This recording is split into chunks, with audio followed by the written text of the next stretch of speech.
Kings start off with an economic bonus. They do their best to defend an onslaught after a no-rush timer expires. Test out your micro and defend against multiple players in variations of this game mode.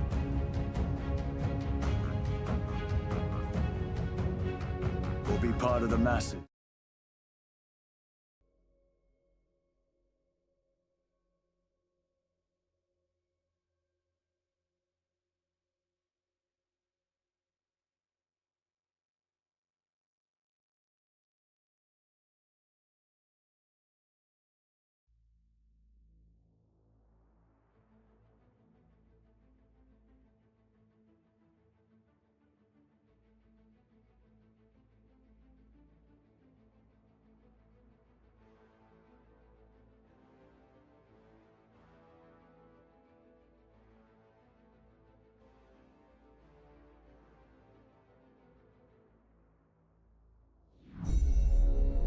Beyond All Reason fans, welcome to King of the Hill by AllReasonNoLogic. Experience 2 or more teams facing off in epic scale warfare, where the Horde gang up on the Kings of the Hill. Kings start off with an economic bonus. They do their best to defend an onslaught after a no-rush timer expires. Test out your micro and defend against multiple players in variations of this game mode.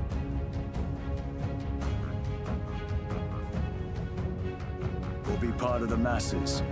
Team up with your allies to topple the throne in a glorious victory.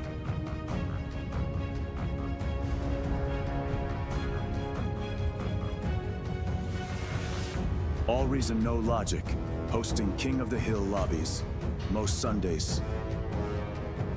Join our Discord to be part of the action.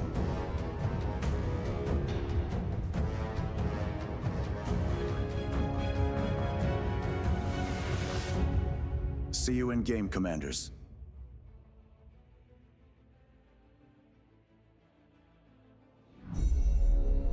Beyond All Reason fans, welcome to King of the Hill by AllReasonNoLogic. Experience 2 or more teams facing off in epic scale warfare, where the Horde gang up on the Kings of the Hill. Kings start off with an economic bonus. They do their best to defend an onslaught after a no-rush timer expires. Test out your micro and defend against multiple players in variations of this game mode.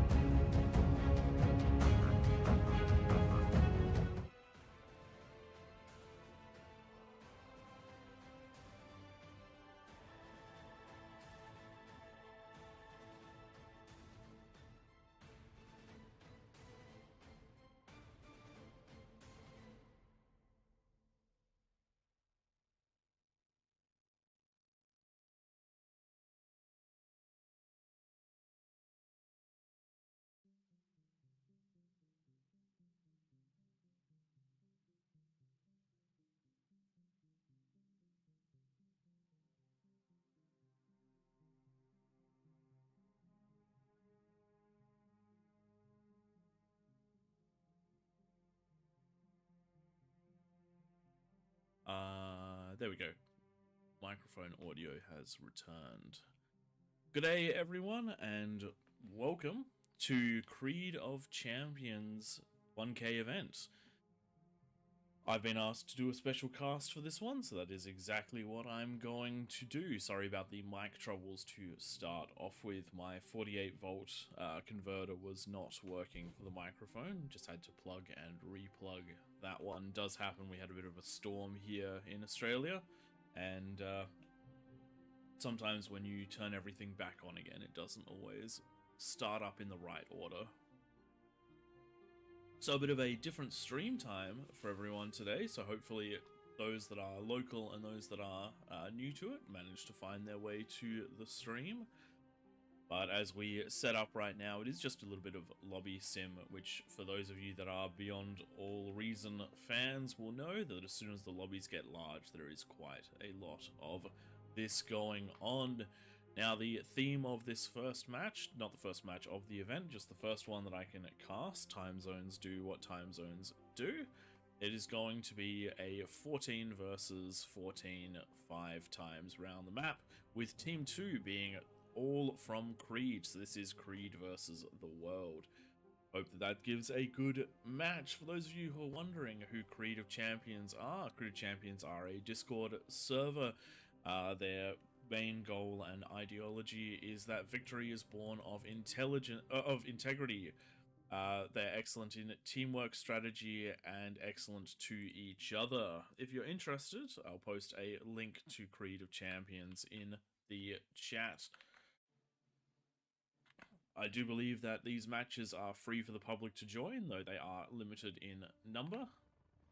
So feel free to jump on in when there is an open slot. And once the game is underway, I will swap over to the main casting view. Do bear in mind, with a lot of action running today, I won't be able to grab every single piece of it. Free-for-alls are one of the hardest to cast, and multi-team games act in a very similar fashion. If you want to jump into the Creed of Champions Discord, you can see that the Team Blue chat, which is the event chat, is currently host to more players than fit on my screen, so should be quite a good showing. I don't reckon this is going to be too much in the way of anti-competitiveness, so enjoy that one while you can. A couple of extra things that are happening on this map: extra units pack, Legion faction scav units, and it does look like we have some dev tweaks. No, we don't have any knowledge of what those are going to be out of the gate. Disabled air is on, shield reworks are on, and hopefully we will see some good action as the matches start. Does look like we've just got the make ready command, so everyone should be beginning reasonably soon. Or starting. Unable to start game. Team IDs inconsistent. So for those of you that wonder how that is, what that is, so exclamation mark S, and that'll give you a list of all of the different team IDs. And this is one of the things that players that has to be sorted out every now and then. You just have to force certain players onto their own custom IDs. Finding them is the hardest part. So 27 is duped.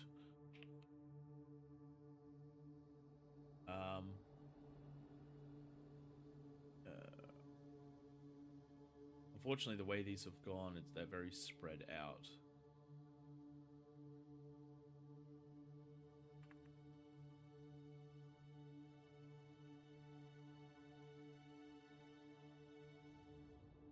So I'm just going to try to give them a heads up on where those ones are.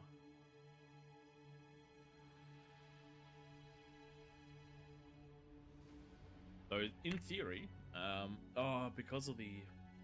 because they're trying to keep all of Creed on one team, they won't be able to use the auto balance feature without stuffing everything up. So in a normal game, the way that you would fix any inconsistent IDs is to just use that auto balance feature. It reassigns all the IDs, but in this case, it will have to be manually done. And they are just balancing the teams. With a large number of players, it can be a little difficult to keep everybody where they want to be. There are plenty of players that would want to jump onto a team that is led by, say, Flash.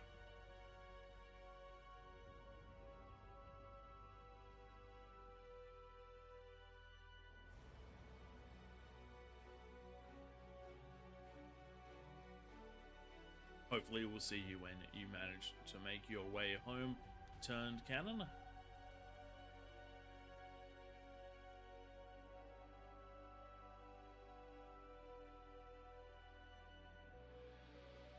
Inconsistent IDs.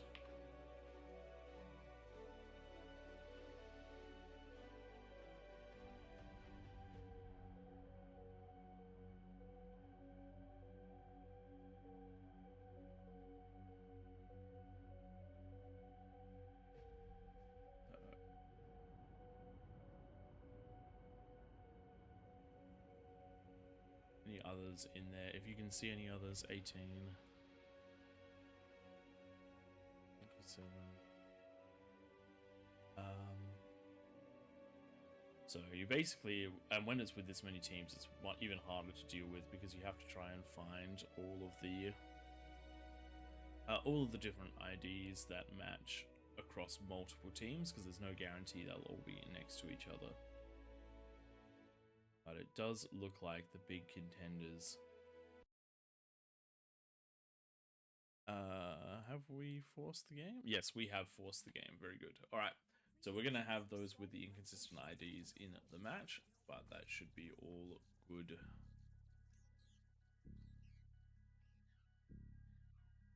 Once the game loads in, we'll swap over to full screen, and then we will be ready to go.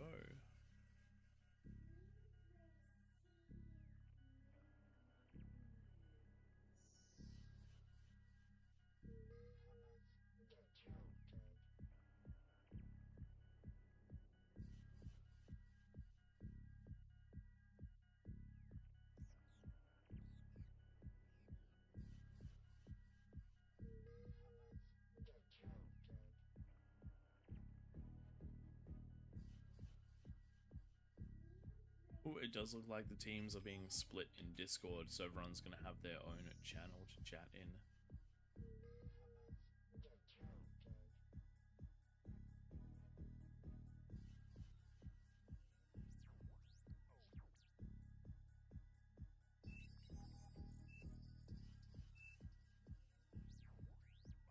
Alrighty then. Oh, is the map is inverted. Oh, I like that.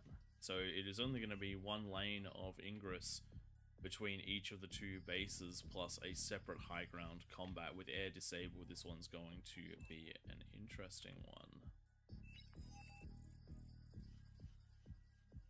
There we go. On the scene. Excellent.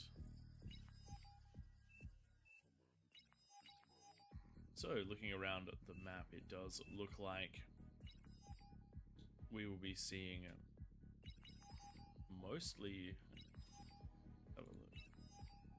So, team... Oh, Creed has all been split up, actually, so it isn't Creed versus the world, it's Creed versus...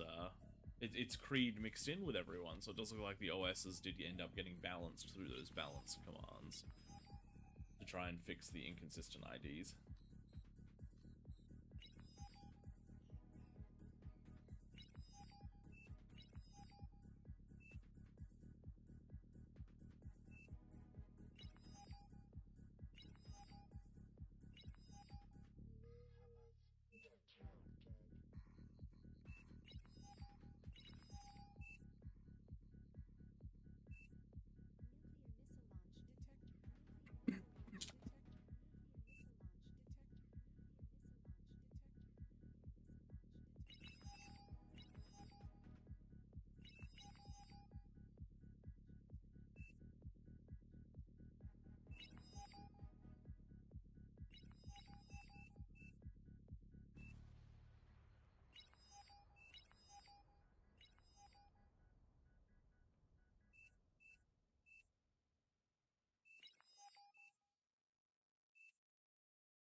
So, looking at how everything is being set up, one of the things I find really interesting is how almost all of the teams are calling for a similar thing with these high ground positions.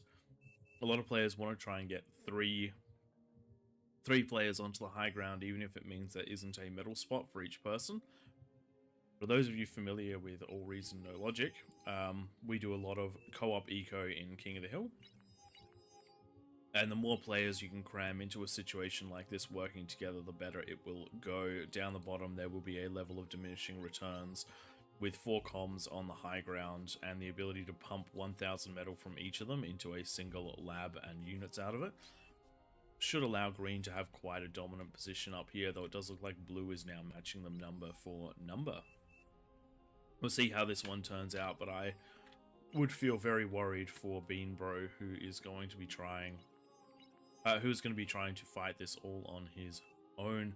Feels like the boxes don't quite cover those spots, so Bean Bro's also got a bit of a walk. Interestingly, around the outside, we do have some players that have decided that they're going to be using the super high ground position, and I don't necessarily blame them. It wouldn't take too much to get up there. Are we using the quick start? No, we are not. So these players are going straight into wind and conversion. If they work together, they should be able to have this eco running fairly strongly within the first 10 minutes. And a game like this, in theory, should go long. So, welcome everybody to Creed of Champions 5-team battle, where they've claimed Claymore, they've inverted it, and now they are putting 5 teams of 14 on it. This map being inverted means that there are some clear channels of ingress on the left side and the right side of each base, and then we also have the high ground star, which will be used in order to try and get that high ground advantage. Anything that you can lob down onto the low ground from the high ground will be quite advantageous. Those of you just joining, this is Creed of Champions 1K Discord event. They have worked very hard to get that number, and they are a Discord of integrity. Every now and then through the stream, we will be posting a link to their Discord. Please do feel free to join and check them out. These guys invited us over to do the stream, and hopefully it will be a good one for them. With any luck, some of their players will jump into the recording booth. We'll have some interviews over the course of the night and chat with a few of the players. So far, not too much going on around the map, though there is a very aggressive player over here in Lettuce for Saladin, going for that LLT on at the front, pushing back the yellow team, meaning that they have access to those 2 mexes, but with a tick claiming, managing to slip by, and this area being traversable, it is not a complete defense, though that is true for the other side as well. So there could be some challenge just there. Green team moving out very aggressively. I like this. They have managed to get 3 comms on the high ground, and they have 4 comms on the high ground, and they have a 3rd building a lab on the high ground. If you get very nice and close to this edge, you can actually do that. Pink being forced all the way back in. This is, if green takes this whole high ground, this is going to be quite the play, though. With only 1 comm moving forward and a Decurion, I do feel like the pink team should be able to push this one back, especially with that D-gun going through. You've got to make sure to be super careful with that comm, and with this advantageous positioning, and advantageous health, sorry, not positioning, this should be a win to the pink comm, especially with that healing there. The explosion radius should also be not too bad, but Mankeys manages to get away. So green team in a good position up here, though they are going to have a 5-way fight if they're not careful with them, if they're not careful about all of this, and that's something which, even with the number of them up there, we should see a strong showing out of the blue player. Oh no, blue player's only got 2 comms up here now, so we should see. This is going to be an interesting one. Green has the numbers to win up here, but they will have to fight everyone, which makes things quite difficult. Looking around the map, we do have just some skirmishing across the outside of the map, trying to claim these extra mexes, but these LLT walls being quite expensive do to a degree counteract a lot of that. Blue is now sieging down those LLTs with Rocketeers, or Aggravators. Comm up the front. Good not to invest too much in static defenses. It is going to be units that end up winning these side lanes. Around the outside, a few of these players trying to work with what they've got. It does look like pink has the most around the outside, which should give them a good advantage. This is a game of exponential scaling, and the exponential scaling will favor those that have managed to work together the best, though with 3 labs that might not actually be the case. But all players with a presence on the outside. If I'm being honest, I probably would have left my comm on the inside and built on the high ground, but that probably would have left me quite defenseless against just a couple of units, so very good play. Back to the middle of the map, which is where a lot of the early action is happening. Green is setting up some pretty intense positioning over here, doing their best to keep pink back into the tiny slot. They've managed to do the same for red, but that's mostly because red is not pushing out at this stage. Blue has got blue and yellow have good positioning just here, but with the extra mexes in the middle, that is going to be more and more metal funneling towards the green team. So it's going to come down to the support of the bottom team. Yellow has a very commanding position on pink in the mid ground. It does look like the use of fortifications creating that staggered defense effect. Units can walk through here and most shots will be eaten by the walls, which is a really nice way of dealing with things, but currently those units are moving around, just getting the damage done that they can, coming in and taking out a lot of those rocketeers. Nicely done, because these are told to fire at a specific position, which means there is a great opportunity to take them out. Incisors arriving just in time to deal with those ticks, and it does look like this is going to be a complete rout for the pink player, but with those LLTs there, the incisors may not get too much done. Actually, a couple through, and that's going to be good damage in the base. There is nothing here to deal with them, no reaction out of the player with pawns. So this is one of the first run-throughs into a base from another player, or a large run-through. And it is going to essentially reset Nibaro, which is not what you want. Those winds not quite placed properly because of that staggered effect. The explosion radius did manage to allow for more of them to go down. So that is the frontline player going to be struggling just a little bit. On the top side, green is doing their best to eliminate these players one by one. A lot of focus is going into this pink player with the Decurions on the front line. This is a match of skirmishes versus brawlers. And Mankey's comm is going to be one of the hottest targets here. If that does go down, it will detonate the entire army, which is not what you want to see. These guys do need to move across and start taking out those whistlers. We do have the repairs going on to keep things nice and up and running. Does look like a little bit of contention between red and green as well. These Decurions doing a nice job to keep the satyrs back. Decurions very strong in this position, and it does look like the red team is somewhat out of metal. So if they manage to push now, they should get a good amount of damage done. High ground being used to good effect by the blue team to start sieging down the yellow team. This is something we're not seeing too much from out of the other teams, but it is going to leave them vulnerable at the front. Thankfully, it is green as the aggressors, and they are only pushing into two of the other sides. Looking at the top, pink doing well on the top side of the map. It does look like this map, a lot of focus is being put to the top,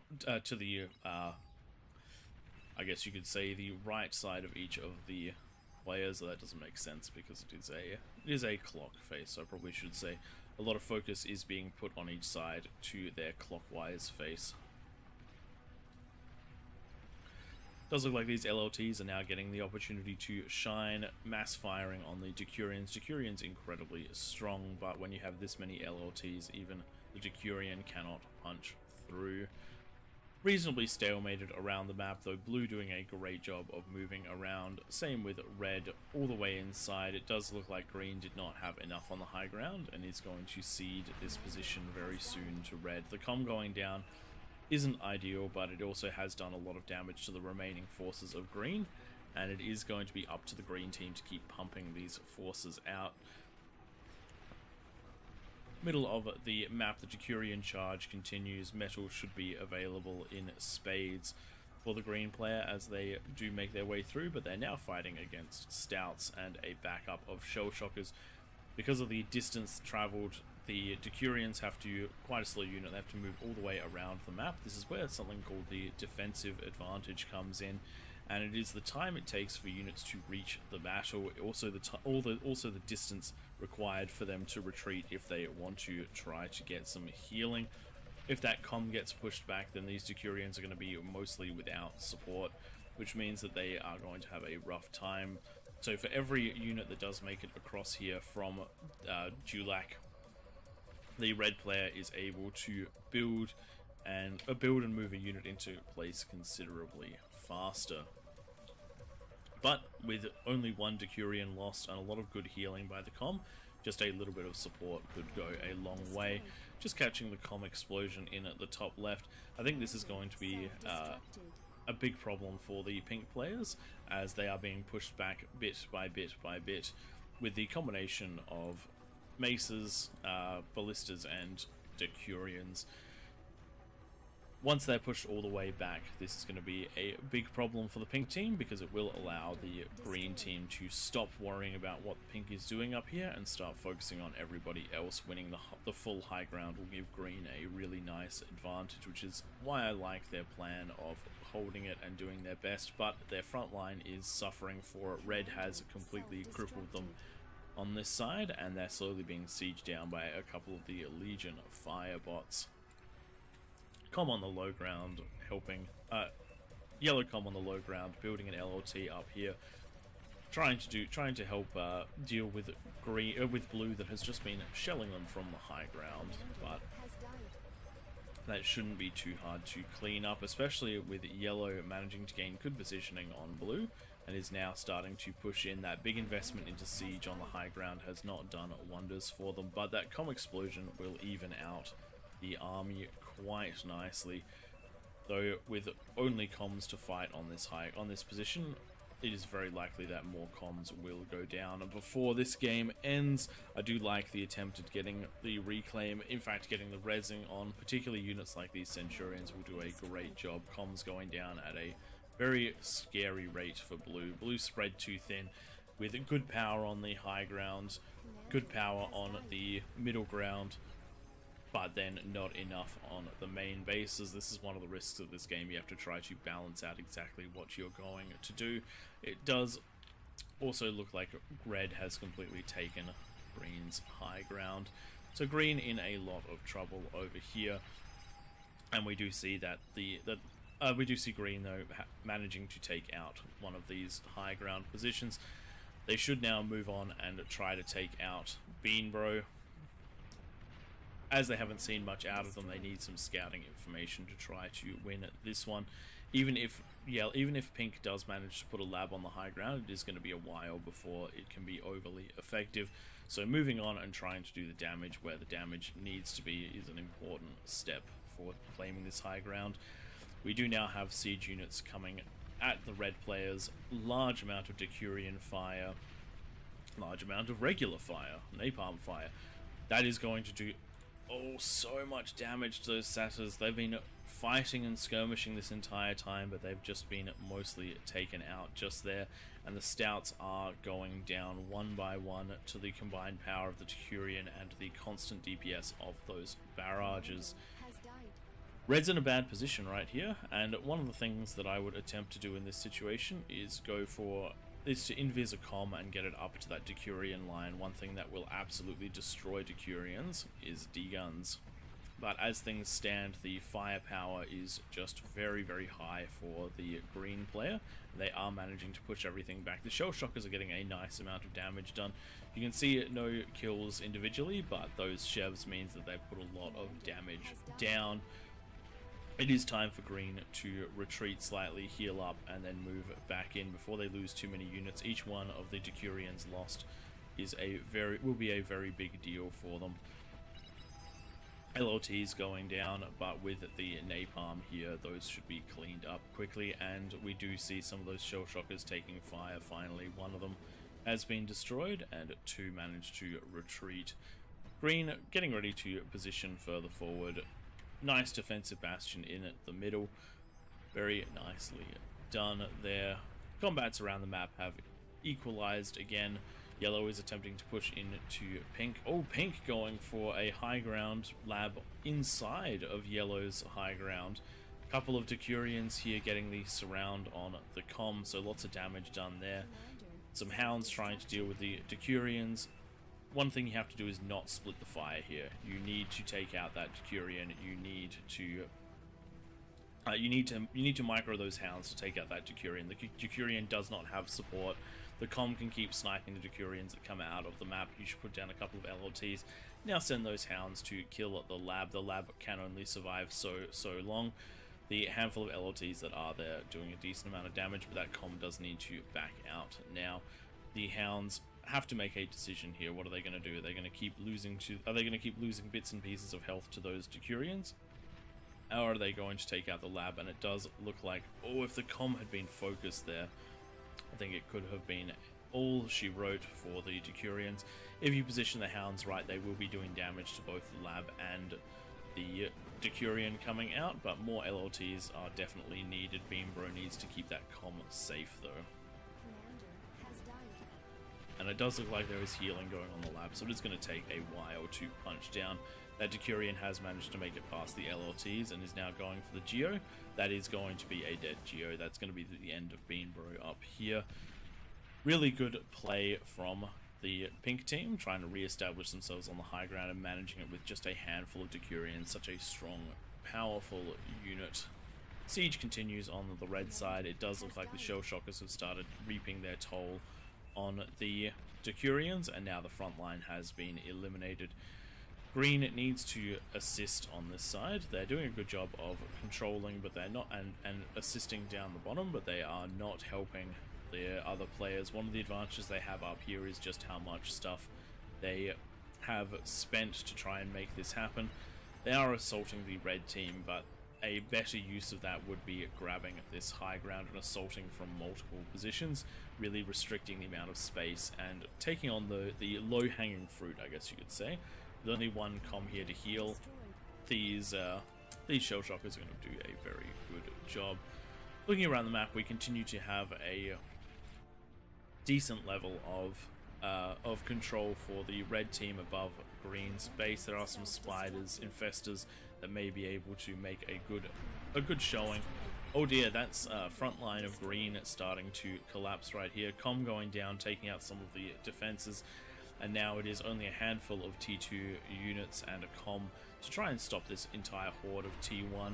Also, Green has built too close to the edge and is being absolutely destroyed by the Arbiters. We're in that T2 phase of the game, so the high ground players need to be building units, not defenses, because of things like the Arbiters.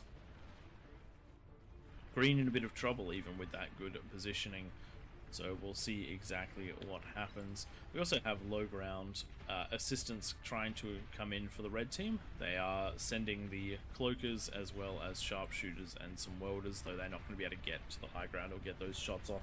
This is where arbiters and things of that ilk are going to be quite useful. Front line mostly going down for red, but the comm takes out everything for green. That is what we were worried about. Using the comm for the healing was necessary in the early game, but with this much firepower there, it was a rough shot. And now the reinforcements are headed over a little bit too late, unfortunately. If these units had been there from the get-go, I think this could have been a cleared out red base from the start, but unfortunately not. Pink doing a good job of getting themselves established again on the high ground. So the high ground has turned into a bit of a slugfest. Oh, I like this. This is the sort of play that's needed to retake this high ground. T2 units coming up, a large spider push from red. They are sick of being harassed on the high ground. These guys just need to go for the bases. Don't worry too much about the units. The gladiator is going to be a half decent response to this. Good amount of damage out of it, good speed. I do reckon that there is enough here to stop those spiders, but they cannot pop back up anywhere that they want to, so it is going to be hard for the green team to defend completely against this one. They are having to now fight without that vehicle supremacy on the high ground, as well as the assisted support from the arbiters on the low ground. Pink on the outside, doing a nice job ecoing up. See fusions already coming down T2. This is where the commie eco would be really nice. If these players were working together by the 20-minute mark, we could see what we've seen before with no resource bonuses and no extra unit packs. We could see multiple aphises. This could be a very powerful corner, but we are currently only seeing some minor... we're seeing everyone getting their own eco up at the moment.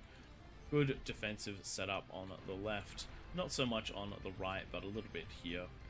And it does look like Pink is going to be in a good position so long as they can survive.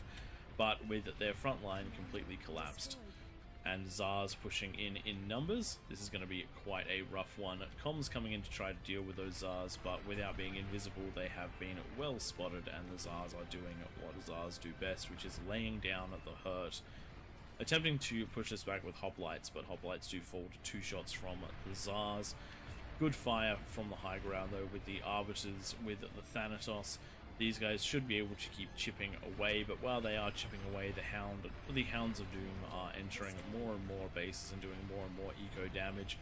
That was a good shot out of the Fat Boy into those Arbiters, and a comm going down as well. Another shot hopefully from that Fat Boy into those Arbiters, and it is down to just a handful now. The Zars mostly uncontested now. They are also unsupported though, so these hoplites will be able to take one of them, and potentially the second without that extra bit of a DPS. Making sure to get the damage on the eco is probably the good idea here, or if you're going to lose the units, may as well do as much damage as you can. Hounds being somewhat repelled, or at least the numbers going down. Good amount of damage done by Yellow. Pink is going to struggle on the low ground with about a third of their base destroyed at this point, and with units continuing to flow in, the ticks are even in high enough numbers that they're doing damage themselves.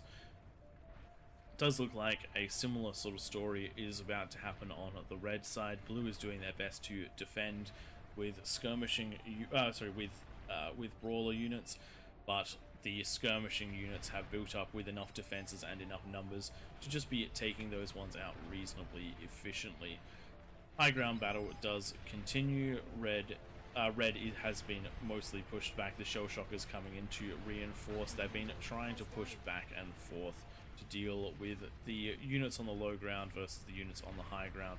But with a front line of gladiators, this should and some wheelies, this should be a foregone conclusion, and this should be enough to push red all the way back, particularly if you protect those gladiators. They just deal a good amount of damage, and they are solidly quick, which is why I quite like them. Mouse is here to try to defend. If these tanks pull back to let the T1 get in to take those shots, they should be able to take this moderately cleanly. But as it stands, taking a decent bit of extra damage, just getting ahead of the T1 support. They are pushing back in to try and deal with the T2 labs, try and deal with a bunch of the eco. The eco is somewhat important to kill. It is the build power and similar things that are almost more important, because players on the low ground can feed the high ground if necessary. But without build power, that build just will not come out, and this is going to be all she wrote for the red high ground, unless they can siege from the low ground only. The attack on Pink has been cleaned up, but Pink is not in a good position. I think one of the biggest factors for Pink being cleaned up is the defense on the yellow, is defense against the blue side. But blue has very little to push in with, so all in all, I actually think that this map is turning into a bit of a temporary stalemate right here. Green is doing well on the high ground. Pink and red are doing well on the outside of the map. Red and yellow on the inside of the map. So the only player without a dominant position right now is blue. But they are a master of all of the... They are a jack of all trades, though, still occupying some of the higher ground and occupying it reasonably well. Occupying the outside of the map and holding on in at the middle. They've actually just managed to isolate some of the snipers here, which is a huge amount of damage being taken off of the board. These phalanxes are doing a really good job against snipers. It does look like that ablative plating they have manages to tank a shot from the snipers very nicely, and so they're getting in and dealing a good amount of damage. Any of these skirmishing units that get taken out will be a very big deal. The Arbiters in particular will stop any super long range shenanigans from going down. The Starlights have come in to try and deal with that, but with Thanatos and Spam, this does look like to be a somewhat held position. Red is also about to have to deal with green on the high ground, getting a nice metal infusion as they take all of Red's upper base. They are going to have to deal with shelling from the outside, but they can match that with their own if they want to. Sound of my voice is a little bit too low. I'll just bump that one up a little bit. Looking at the levels, that should be a little bit better. I'm nearly at the red on OBS. Thanks for letting me know. I'm also just going to adjust my mic positioning a little bit just there. It is also early morning in Australia, so I'm probably not talking quite as loudly as I would otherwise be for the regular streams. Does it look like blue has managed to push around to the high ground of yellow using some Arbicus? No radar jammer for them, so they are going to be taking fire from these arbiters, but we do have the rattlesnakes on the high ground that hopefully will take out some of these. But T1 being built up to take those railgun shots and snipers coming in to try and deal with it, spotting with the comm. Not a bad way of doing it, but these are going to be picked off without any sort of assistance from a radar jammer or a radar of their own to try and get those shots off. Very important part of the combination. Something we don't see so much is using Janus to deal. Is using Junos to deal with them. Pink, looking at their high ground, we do see the Aphis farm is up and running. I'm not seeing where the conversion is for these ones, but they're. Oh, there it is. But there does seem to be plenty going on to make this happen. Getting those epic converters is a big expense, but it also is slightly more efficient. Green, though, trying to clap back a little bit over here. This could actually do a good amount of damage just here if these units do target fire correctly, but it does look like they're going to be taken out. I reckon if they had just stayed back and fired at range on the fusion reactors, we could have seen a nice pop. That probably would have been enough to remove the build turrets. Are we seeing a... No, sorry, I thought on the map I thought I saw a... Oh, there it is. Mini Ragnarok on the front line. Not as powerful as the regular Ragnarok, but it can lay down quite a lot of fire over time. But we do see a nice little pushback over here from Anonyx Twitch, who is sending the large volume of T1 into the base, noticing that a lot of the defenses are more suited to taking on T2. Comm's going to get good damage in here, and if it does pop, it will take out most of this spam. It does look like the blue player falling into the trap of trying to kill the comm. Comm is not the most valuable thing to kill in this situation. You want to be grabbing at the conversion, you want to be grabbing the build power where you can. While it is nice to always grab a comm, you got to think about the overall positioning of the game. Red is being currently forced back by the blue player, which means that any damage done to the metal economy is going to slow down the units that they can bring to bear against you. And we can see why red is falling on the bottom side. It is because they've concentrated a lot of their effort into the top side, trying to take on green, and they are pushing in with T3. This is one of the first T3 pushes of the match. The Marauders doing a great job to get so much damage done. Conversion en masse just being destroyed, as well as build power and wind. These guys will continue to wreak havoc for quite a while, particularly that Razorback. As long as it doesn't run into a comm, it's going to have a good time taking on a lot of these units. The Marauders are falling slowly, but slowly is one of the biggest problems they are having. The green is having, they just do not have the firepower to bring to bear, and this is one of the powers of the early Marauders. They are not the strongest, they are not the highest damage, but they are fast, and they do have plenty, they do have enough to deal with low T2 and T1. And it does look like they are completely gutting the green players. One of the larger economies on the green team being taken out just here. And it doesn't look like this will be stopped any time soon, as the comm is coming to deal with this, but unfortunately unable to, gets destroyed by the Aphis, and because of good positioning, not too much damage done on those Razorbacks. One will continue the push through, and that's a big blow to green. If we look at the medal incomes at the moment, blue is sitting right near the top, equal with red at about 630, depending on reclaim. Pink sitting up there as well. Green has just dropped down to 300. Yellow is sitting at 400. So the more that metal the more that metal graph gets spread out, the harder it is going to be for green. And it does look like this T3 push is going to be mostly the end for low ground green. Even at that comm trying to get the D-gun gets taken out. These two Razorbacks remaining, the Marauders taken out, and they have just cleared most of this triangle. And if red is able to take a second triangle, that is going to be so much eco and, more importantly, so much space available to them. But they will have to then fight blue and pink, and blue and pink will almost certainly start to work together to take them on, because nobody wants to be the one player left against the biggest eco. Everyone works together somewhat to try to deal with that.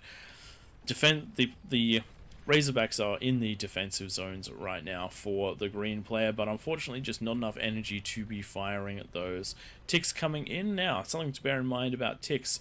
Ticks can actually trade efficiently against Razorbacks. They're one of the units that does it incredibly well. If you build the same amount of metal in Ticks as you do Razorbacks, the Ticks will win until there is so much Razorback firepower that the Ticks can't actually get in close because of the mass of the ball. But with all of this said and done, green is sitting at the lowest economy in the game. They do have the really good high ground positioning, but no ability to use that. We're also seeing a clap back against red. Blue has sent infestors over the ramp, over the high ground, and they are trying to push in, but good fire by the Arbiters, getting a good amount of damage done on Marauders here to clean up, but not before they manage to take out the eco of one of the red players. That is a very good investment out of the blue player, I would say, but is it going to be enough? It does look like even with that, red's eco is still fractionally ahead, and even though there is a good push on the front line, it may or may not be enough. With those Marauders coming, blue is about to have the same treatment that the green just got, though this time without the Razorbacks to deal more of the damage as things go past. Spam doing a good amount of damage to the Marauders as they make their way in. But unfortunately for the blue player, there just doesn't seem to be enough. This is a very large mass of Marauders, and so they are going to punch their way in if they want to. At the moment, they are just fighting those frontline units, trying to find the correct way in while taking minimal damage, but it doesn't look like they're going to find it, which has given the blue player enough time to deal enough damage to them to start pushing them back. Their numbers have been whittled right the way down to 10, and with a oh, missed D-gun. Oh, that's a decoy. I do like the decoy comms. They are filtering nicely into Jelly Sword, though. If he waits till the right moment, we'll be able to get great D-guns off. The 10 have been whittled down to 2 with I think about 7 of those kills going to the comms, so really nicely held by green. The only land really invaded at this point was that front. Pink, on the other hand, has taken a lot of damage from a second push out of yellow. Yellow now having to contend with green on the high ground, but pink has been so invested in the outside of the map. Even with the fall of the inside, they're still the highest eco. Oh, they're still one of the highest ecos on the map, though. Blue is going to take them for a ride reasonably soon. They did manage to take out yellow on the high ground, though that doesn't look like it's going to do too much for them at the moment, because they are now being shelled. The control yellow has in their main base from that Olympus, from the nukes, and from other long range avenues of attack. Blue is going to have a bit of a rough time dealing with this. Anti-nukes popping up all over the map now. It is surprisingly late for that tech, but when you're fighting in a match like this, it does tend to come out later than something like a Supreme Isthmus. Does look like green is doing their best to recover at the moment, but with the high ground being in moderate control and their base being in tatters, thankfully they have received reduced pressure from the pink player because of the aggression of yellow, who's going in again with hounds. See whether they can find anything. Infestors being a very popular pick in this match. Their ability to reclaim is phenomenally good, as well as build themselves. The Infestor is a unit that can recreate itself, as well as grab all of that delicious reclaim around the map. And that is one of the things that's going to keep these players in the mix. Red has attempted to skirmish with the with the pink players, but pink is now coming online with the T3 lab around the outside. If you can get catapults and vanguards around this outside, it is going to be all over. We do see a couple of Karganeths coming from the blue player, going to try and do the damage to the to yellow, but I do think it is going to be the high ground catapults that make the most difference.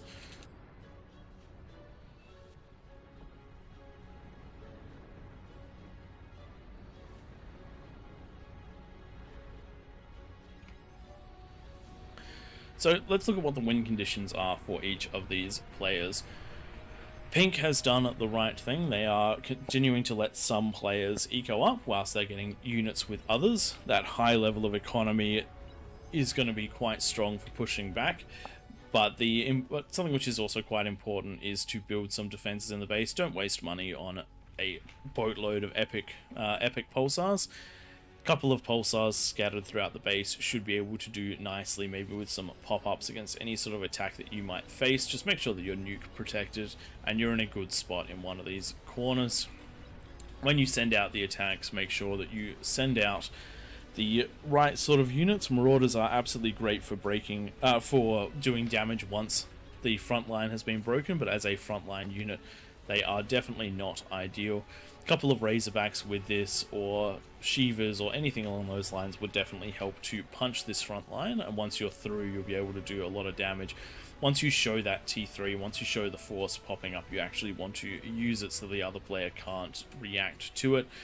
They're currently getting in position with their comm invisible. They're building up Sheldons to try and deal with this, and they will, over time, be able to accumulate more and more forces to break through. I do like this, sending a couple of them around. Oh no, this is going to be huge. This is going to be huge for the red player.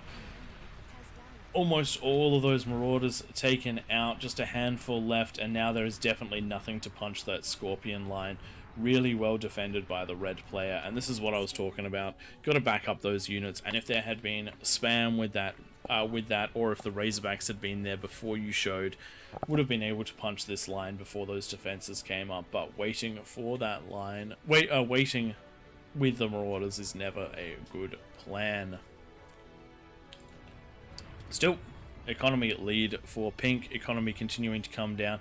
I do think that they're going to struggle getting up this epic Aphis. Epic Aphis cost a huge amount of metal, absolutely huge. 90,000 compared to the 9,700 of an advanced fusion reactor.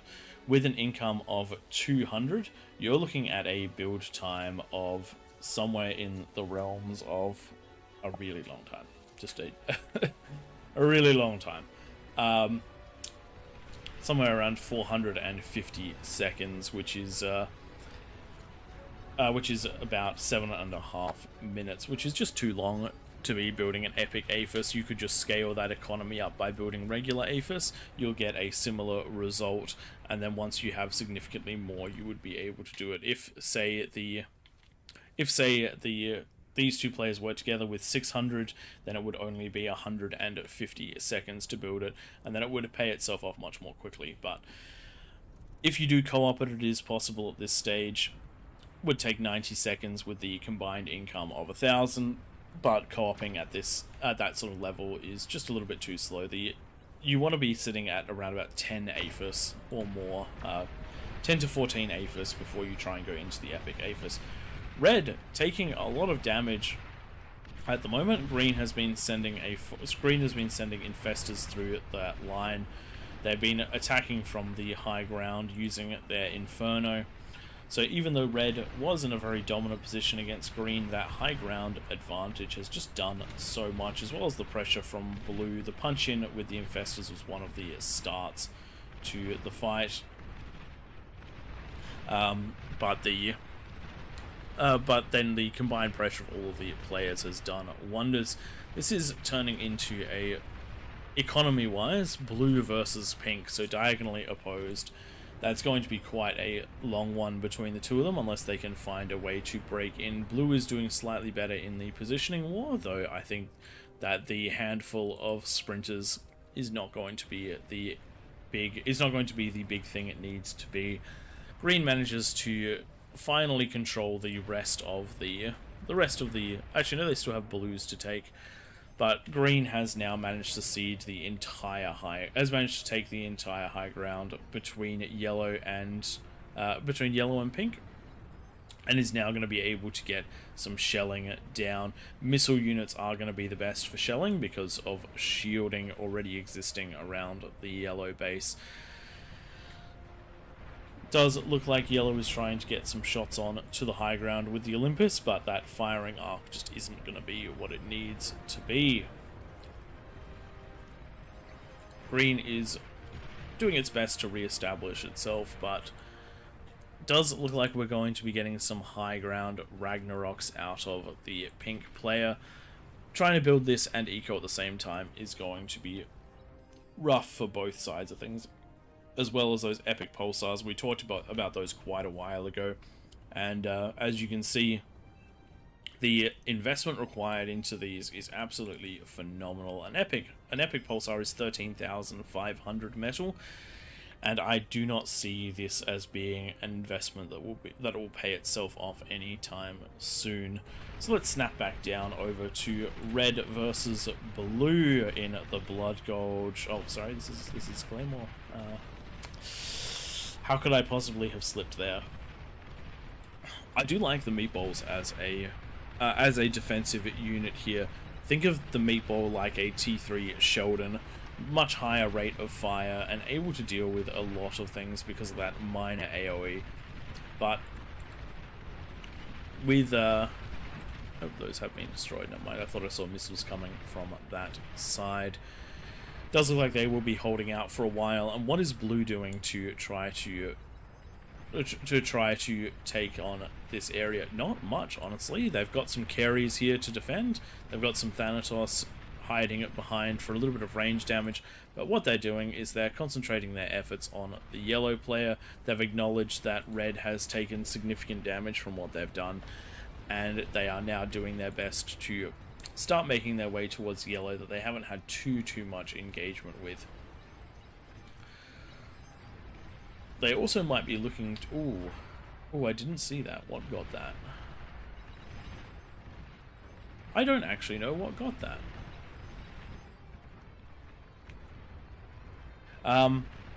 Interesting. Must have been the Epic Recluses on the high ground.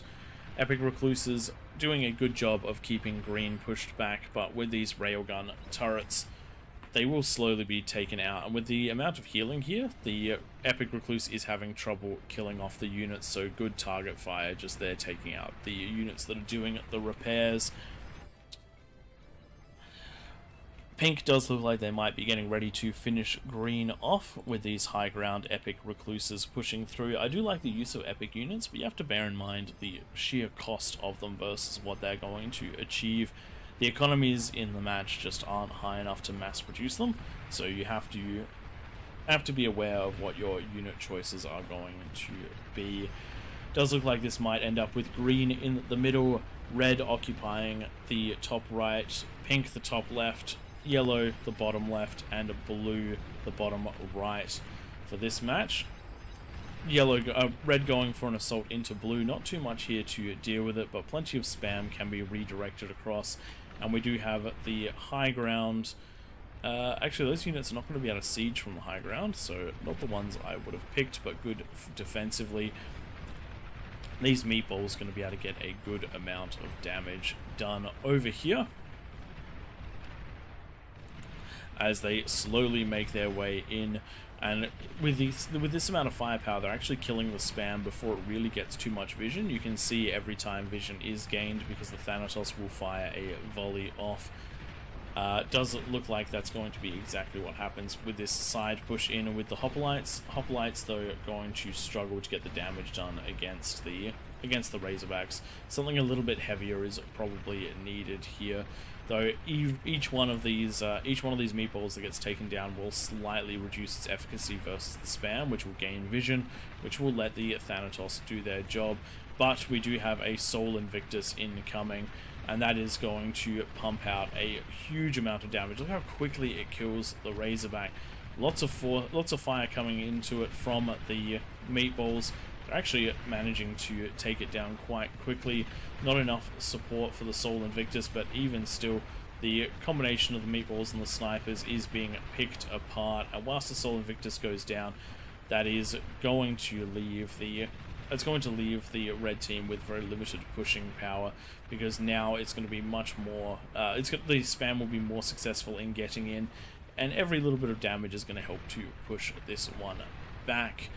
For the rest of the map, we did have an attempted push by Yellow up to the high ground using the Arbicus, but it was unsuccessful, held off by T1. Green trying to see what they can do with Infestors, but not loving their odds against those walls, and they might have just poked the bear as the termites are on their way from the red player. Pink continuing to eco up, continuing to get their Ragnarok up. Does look like the Epic Aphis has finally completed, though not enough conversion for it. The income has jumped from 200 to 300 for this player, which is not all that significant for the time investment. The Epic Aphis is very strong. Each one of these converters does produce 120, so we should see the economy going up significantly higher once a few more of these are put up. But I would say the investment could have been more wisely spent on regular Aphis first. A little bit more stalemating around the map. A good force being built up by the pink players, but unless you're using it, the money invested into these units could have been invested into economy to get those units faster in the future. It's just one of those numbers games where you have to try and work out when you're going to attack, what you're going to attack with, and what you're going to need for defense. I do love the Epic Termite. The Flamethrower is just ridiculous. However, not the strongest of units HP wise, as you've seen. This one Bastion doing a good job of pushing it back nicely. Green, though, under threat in their low ground, and if they lose that completely, they will be able to be attacked in the high ground. The attack on blue has started for green, but spam and a Tremor basically holding it all back as we speak, especially with those Junos just preventing any sort of counter spam for the green player. Economies scale. Ooh. What caused that? We're getting some explosions very deep for a lot of players. It does look like units did push down at this left-hand side here and make their way in. Nicely done by the green player. Based on the labs they have up here, I don't see what would have been used to do that. Still, any damage done is good damage done, and yellow is down to a ludicrously low economy. A lot of their conversion has been spent. A lot of their players have been spent. They are being attacked from all sides. It might have been the Ragnarok. The Ragnarok is up and firing. It does have an attack range of. It does have the attack range to. The second Ragnarok is up. It does have the attack range to hit that spot, so that is exactly what happened. Nicely done with the Ragnarok, and that puts pink in a very good position right now. They are still beating blue on that economy war, though blue has done a great job of catching it back up. And as you can see, this player looks like they're going for. Does look like they're going for 10 Aphis before going into the Epic Aphis, which is not a bad number. A couple more, I reckon, is slightly more efficient, but good enough in the all in all. Now blue on the offensive now. Red has taken a beating. They lost that army, and now from the high ground, the Epic Arbicus should be able to do some good damage. Snipers also popping off as well. This is where a Cortex Commander on the high ground would be phenomenal. A couple of catapults up here would absolutely rip. Green is now taking the fire from double Ragnarok. Doesn't look like the high ground is going to be living for much longer. If we just grab those and look at the attack ranges of them, about here, around about here is that range. So that means everything that they've built near Pink's economy will be able to be taken down. The question is vision. Pink is playing the lack of vision game. However, they do have the infestors making their way in, so they are about to see exactly what's going on up here. They've just seen the first fusion. They're about to take out the defensive Geo, and as soon as they see there we go. We are now starting to see the main economy that can now be targeted, and even though that APHIS is not complete, the damage done in that area is going to be plenty. We just need to see it actually target. The Ragnaroks are on a manual fire right there. Not a bad idea to cross off those reinforcements, but now they have redirected. They are hitting the APHIS. There we go. Large explosion. Green's economy back to tatters again. However, once the Ragnaroks are out of range, they will be relatively safe. While this is going on, it does look like Green is making its big push up into Blue's high ground bastion. These snipers are going to be very effective in dealing the damage. Good, and there is plenty of front line to deal with anything up here. Plenty of shields though, and a single Persecutor. Oh, actually, Persecutor, Vanguards, and a Cerberus. This might actually slow the push a decent amount. Does look like Green has been cleared off of the Pink wing, and Pink is going to come back with an absolute vengeance. Red also suffering massively on this top side. It does look like the Titan push backed up by the Epic Recluse and the Vanguard have done their work to break through here as well. Does look like the mass accumulation of units has been worthwhile for the Pink player. The Pink player now in a reasonably dominant position. Their biggest competition is going to be Blue, and Blue is doing a good job of continuing to scale as the game goes on. If they can get both of these epic fusion reactors, if they can get both of these epic fusion reactors up, they will be in a decently good position. They're also arming themselves with nukes as well, though there shouldn't be too much damage to be done with the nukes. Does look like a nice spread out eco. Unfortunately for Blue, not completely able to deal with Yellow, so that is a pain in their side for the remainder of this map. Just seeing in chat that someone reckons this might be one of the Chronographer map edits. If it is, I do like this one a lot. I'd actually be quite keen to try this one in King of the Hill, because it would be entirely spider warfare if we disabled everything but spiders. Maybe that's a bit silly, but anyway. Pink making their way down into what's left of Green's low ground base. Green has been restricted back to their own wing and the wing in the middle, and these Ragnaroks just continuing to deal little bits and pieces of damage. Does look like the Tsar and the Epic Tsar and the Epic Karganeth in this top right hand side have been able to deal with a lot of the units. This is something which players... Ooh. Did Red surrender? Or did they lose their last comm? I think Red just lost their last comm, so that is Red out of the fight completely. What I was saying up here, T3 units are very nice. T3 units are very, very nice.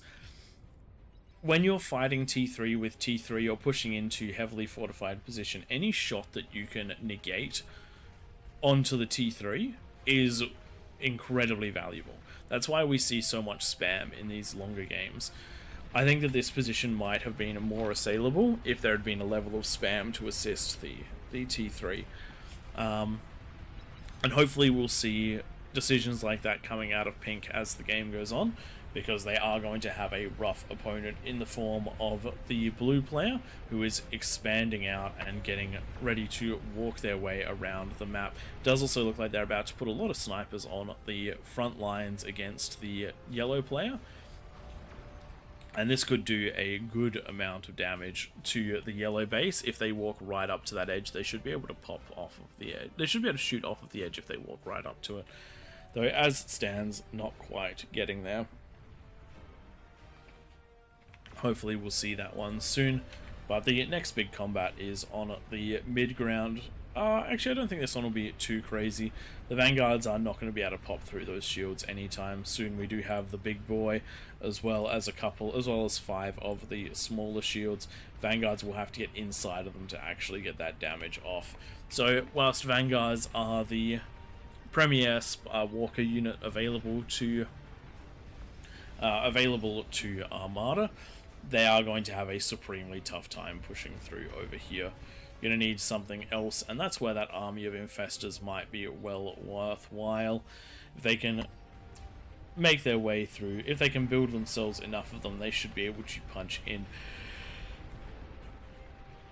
But with a Cerberus on the high ground and plenty of artillery, they will take a lot of damage as they run their way in.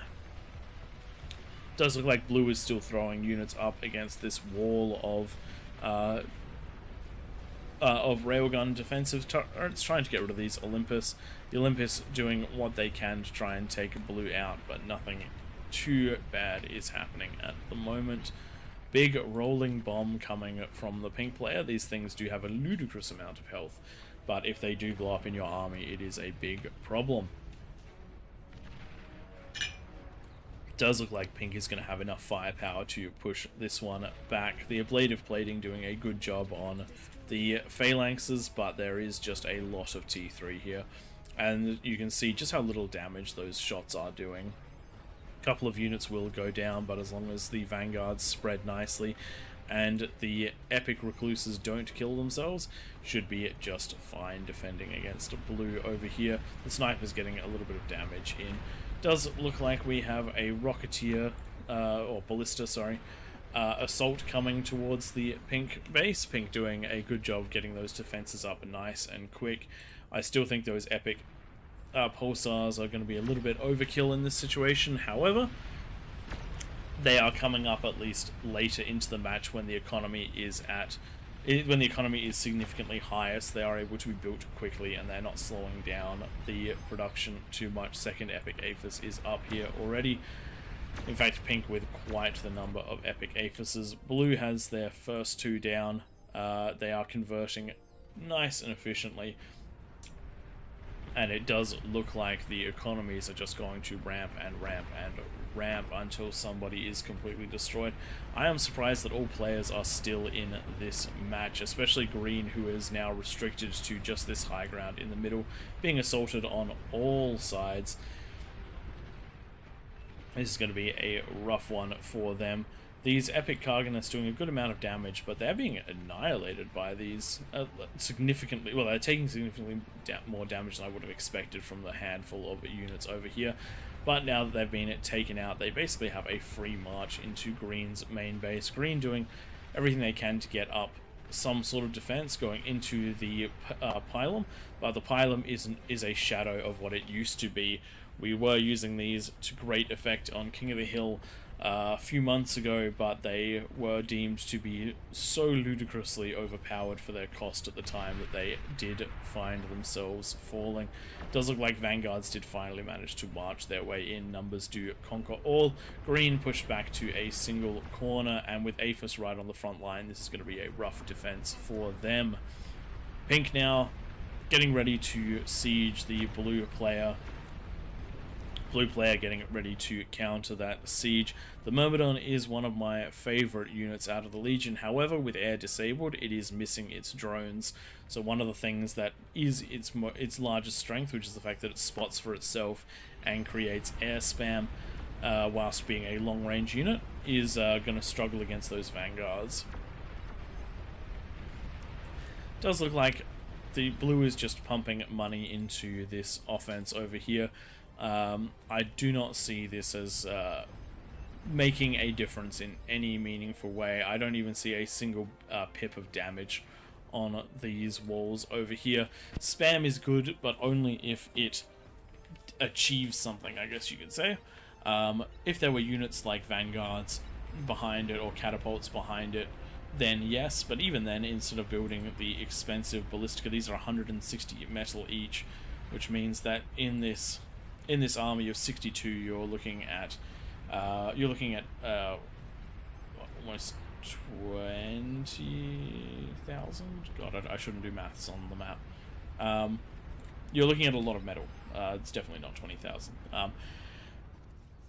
You're looking at too much of a metal investment. 100 would be 16,000, so a little over half of that. It's about 9,000 metal. Maths is bad for stream. 9,000 metal constantly running across the map and dying for no purpose is not worthwhile. You need to have something that deals damage in the background, and you would be better off just sending goblins. The goblin is faster, which means it will do a better job of acting as spam, and then if you put something like vanguards behind it, that'll help to actually deal damage to those defensive fortifications, maybe help you push in. Does look like blue has now set their sights on the yellow players. There's been a lot of combat between the two of them, but now it is time to really punch in. And with that Sol Invictus backed up by the carries, so long as the comm isn't allowed to get to it, which it does look like it's going to. Keep your T3 units with the spam, people. Keep it with the spam. Oh, nearly done, nearly degunned, but without that comm there, you're going to find that these players will have some trouble pushing through. The comm is being made visible by that spam just now. The carry's doing good damage to it, and it was not able to get the deguns off. That is the last comm for yellow, and that is all she wrote for the yellow team. We have gone from 5 teams to 3 in short succession, and now we're going to see exactly what happens. Blue has better control of the map, but pink has an insane amount of economy as well. Insane amount of defenses over here. The economy has tipped in the favor of the blue team. Space is an important factor, but there is an attack now coming for the towards the blue team. Thankfully, dealing a lot of damage to themselves, trying to clean up all of these units. I'd actually put them on hold fire, if I'm being honest. They're going to do a lot less. The goblins are going to do a lot less damage to these recluses by Uncle Steve, the epic recluse by Uncle Steve, than they are from themselves. Also, plenty of time for Creed Guardian to get the defenses set up here. Epic recluses of their own vanguards coming up. We do want to see more and more units. Sol Invictus are the archaic Sol Invictus coming to deal with this one. Green's just been left alone for a little while. Good old Green just getting some kills on these railguns. Hopefully we'll see some of them hit the highest levels. Let's have a quick look at the player view. Only seeing these as dots. If you build a low ground camera, they'd be much more effective at taking out the spam. Or a couple of the pinpointers, that would help too. Pink's rolling bomb continuing to make its way around the map. The archaic Sol Invictus here to try and deal with it. Can the Sol Invictus step up and beat it? That's the question. Even if it does explode here, it is going to cut off one of the attack avenues if terrain deformation is on. Look how quickly the Sol Invictus actually kills that rolling bomb. Nice big explosion there, and it does look like terrain deformation is off. I reckon it is off, otherwise we would have seen a much bigger crater in the ground there. Does look like the epic recluses on Pink's side have started to make their way into green. We are seeing some EMPs trying to go down on them. We're also seeing a handful of the tumbleweeds coming in to try and get that little bit of extra damage done. But the question is there enough here? Good concave from the epic recluses. All that fire is going to go nicely onto the concentrated recluses of the pink player. The vanguard's getting good damage on comm there to deal some damage if needed, and minimal damage will be returned by the epic recluses because their missiles will only be targeting 1 or 2 things. The spam line has been taken out though. I would have considered a second spam line behind this one, just for when that first one fell or pushed the defensive line forwards. The spam could be useful, but cleaned up very nicely and very cleanly. Pink has had a good time of this match, but they're now playing a defensive game in something that needs to be offensive. Economy's running close enough to equal that this one is just going to come down to attack vectors and smart decision making. The reality is right now that the thing that's going to help is saturation nuke fire. Blue has the space to break this with saturation nukes, whereas the other players don't. It doesn't matter how many anti-nukes you have, you can still punch through if you have enough nukes. And blue is in the blue has the space and the economy to try to build themselves a lot of nukes. Does look like an epic com final boss has been created. Wow. Father of all scavengers, 1 million metal. Question is, can blue build one of those? I would hope so. Yes, they can, but it doesn't look like they are right now. They're just going with the 27,000 metal Soul Invictus. Question is, will the one epic unit be enough to win the game, especially since he's going to be a little bit landlocked. He's been built all the way back here, and he is going to have to find a way out, of which there isn't really one. Yeah, Pink has built themselves into a nice little corner. I'm really hoping that green becomes the green does something crazy. They are going for those starfalls. You will need to build the battery storages in order to fire these ones, but a couple of shots from this into the right place will do good damage. Let's have a quick look at their vision, because their vision is going to play a big role in this. Unfortunately, they do not know where to fire it, and some of the targets that I suspect that they would want to are going to be out of range. Does look like they're circling over to fire there.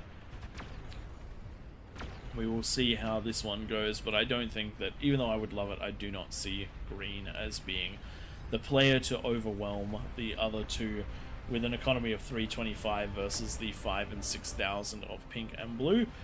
It is going to be rough. Interestingly enough, the spam has dried up on this left side right as the big units that could benefit from some spam are coming through. These Arc Soul Invictus are about to take an absolute beating as soon as they get in range. As soon as all of the Ragnaroks start to fire on them. It does look like there are 5 Ragnaroks. And there we go. I do think the fire is now coming down on them. Whilst the Ragnarok itself doesn't do a huge amount of damage per shot to these Arc Soul Invictus, it will 100% start doing a lot of damage over time. These poor big boys caught up on all the wreckages, just face tanking that damage. So, what is blue to do? What is blue to do to win? As I said, mass nuke is going to be one of the win conditions. Only one actually needs to penetrate to do the damage necessary, and with how grouped up the eco is, a shot anywhere in the vicinity here, a shot anywhere here, anywhere here, or anywhere here is going to do a lot of damage, and nukes will punch through even if you build one anti-nuke per nuke, nukes will eventually punch through because they launch sequentially, because the anti-nukes launch sequentially unless that has changed. Let me know in chat if you've seen that change, but that has been my experience. Nukes can out anti-nuke.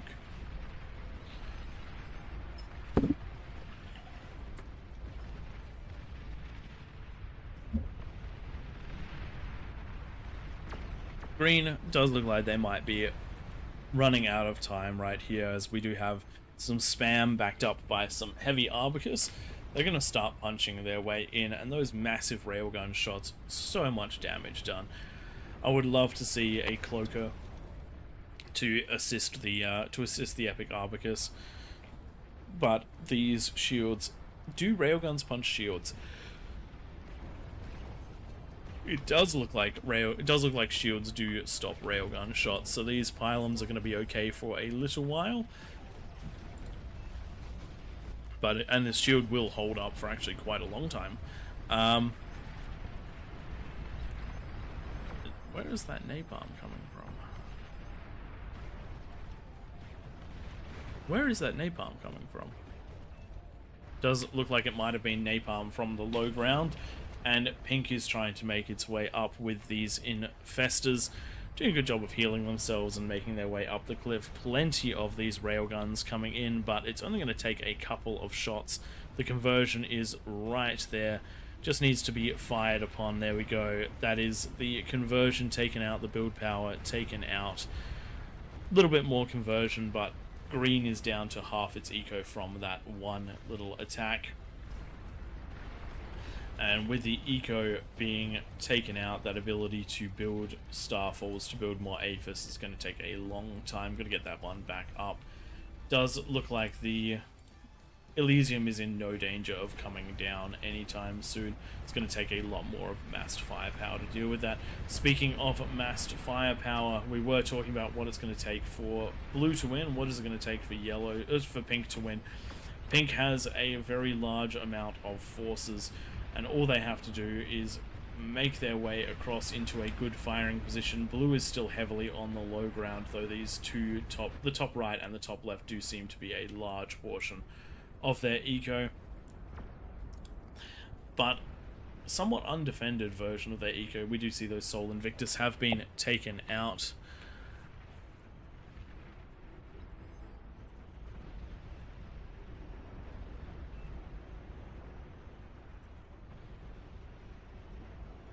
Exactly. So, as has been stated by Turned Cannon in the comments, the anti-nuke can be fully stocked with 20 anti-nukes, but the amount of time it takes for them to launch, each one can only take about 7 nukes out before they reach on a map about this size. So if you go with enough, you should be able to punch through. And we do see many multi-layers of coverage, but I do think that blue's win condition here is nukes, because pink's win condition is this epic comm walking around the outside of the map. It should be very well known that it is there now, but even known, it should be very hard for the blue players to take this one out without one of their own. The Arc Sol Invictus getting a good amount of damage done. Unfortunately, only dropping it down by 10%. So a lot more is going to be needed to hold this, and unfortunately, fighting on a narrow gap like this is not going to be great for those Sol Invictus. They are going to have to pull back and wait for a concave, but that is going to get this base in a huge amount of peril, so we'll see how that one goes. These players need to stop building economy and need to focus entirely on units. 90,000 additional metals worth of units would go a very long way to killing that epic comm down to 89%, and it is going to be a big problem for the blue team. Blue team looking at the middle of the map, trying to deal with what is available here. These flamethrowers of the termites getting in and doing a nice amount of damage, but plenty of damage coming out of the vanguards in return. Reasonably even trade at this point, but we're going to be focusing on that epic comm. I'm just going to turn off the HUD. We're going to have a nice little look at this big boy as he moves across the map. You watch as soon as I've turned around to look at his giant... Whoop. Well, that was the D-gun. Yep, so the epic comm is vulnerable to D-guns. So, as it turns out, blue had the solution all along. Nicely done by blue. That means that they are well and truly back in the lead. It also means that if the blue team does move across the map, they should be able to pick that up with resbots and get it themselves.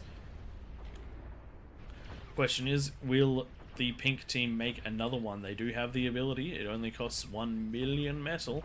They've done it before. They can do it again, and this time they will protect it. There we go. It does look like they are trying to build another one with an income of 1,200. This is going to have a build time of 1,000 seconds. It's not a problem of build power, it is a problem of resources, but with the other players coming in to help, we might see a bit of a faster construction time on it.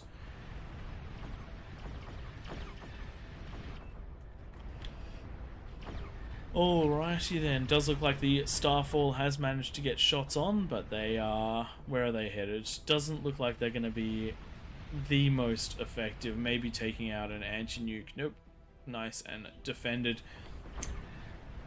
Blue does need to try to take out this Starfall, but does look like the Elysium is doing its job and keeping this place nice and protected.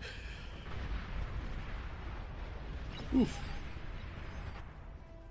Big explosion over here, not enough shields, I would say. What the hell?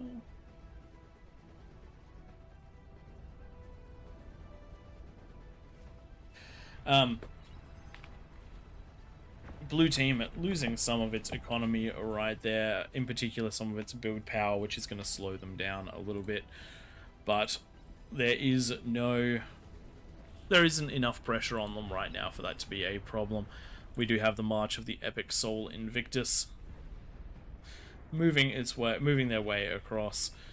We are trying to get some res onto this. In fact, that the pink player is trying to destroy the wreckage, but it does look like plenty of res bots are being put on it to try and bring it up, and those Arc Soul Invictuses are going to be enough to push the units back off of that position. Does look like blue is going to get a comm over here.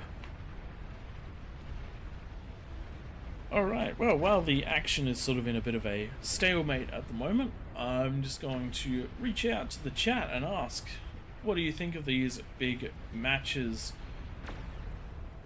It is quite epic to see a lot of these units, but this has also turned into a bit of a stalemate. I don't really see how either player is going to push into this one without a lucky epic comm or without some sort of nuclear play. Though, to be fair, Green's doing good. Green is doing quite good. I did say that they probably wouldn't be a factor, but they're actually just... there aren't enough shields on the blue side of the map. And that Starfall has great penetrative power. They're just firing it in different spots all the time. And blue is really starting to lose out on some of that economy because of it. They do need to work out a way to completely take out the green players if they want to have a chance to...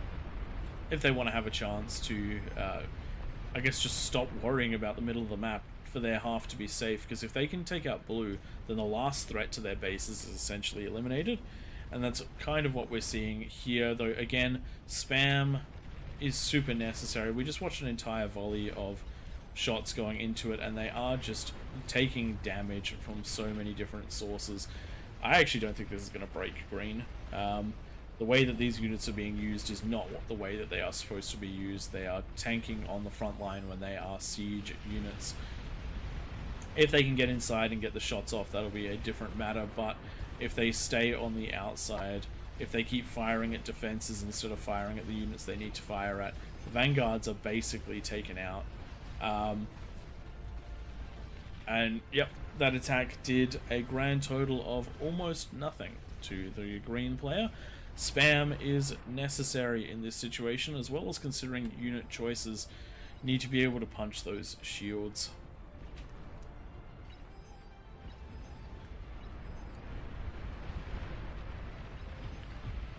Does look like the epic comm on the left is trying to make its way around. We're not seeing any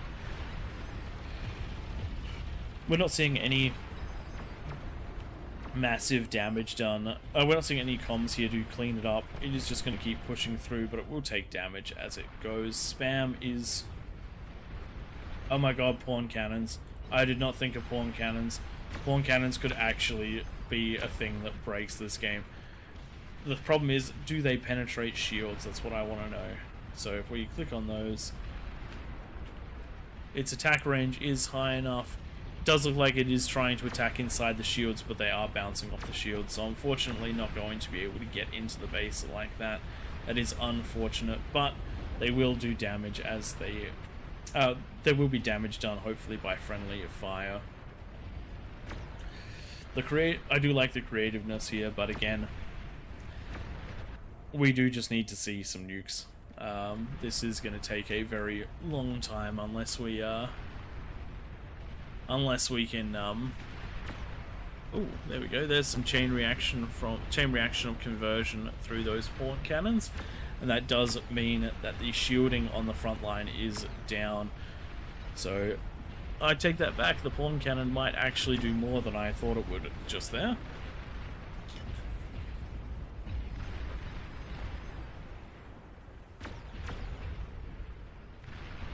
I agree with you completely. Pink does need to just ignore the green player. The green player is just not much of a threat. That one starfall doesn't even range into Pink's economy, so it's just not worth spending the resources to try and kill them.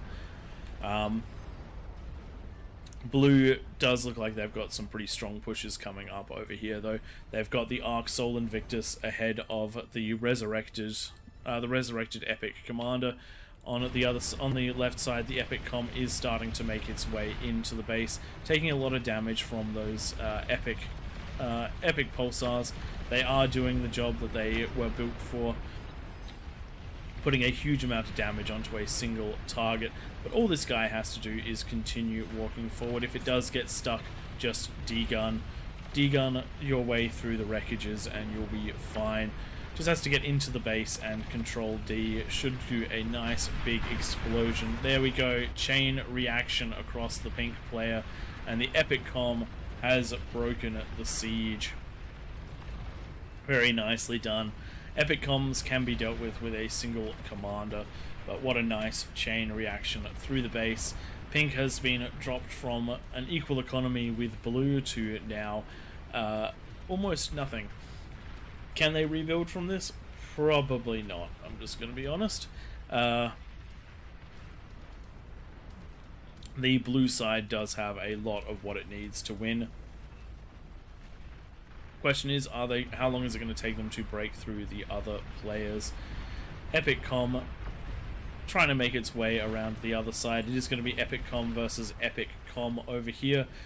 Light support versus heavy support, but the Epic Com is great at dealing with those heavier units. No comms in sight to stop this fight. But the question is, what is the blue side going to do if the pink com wins this one?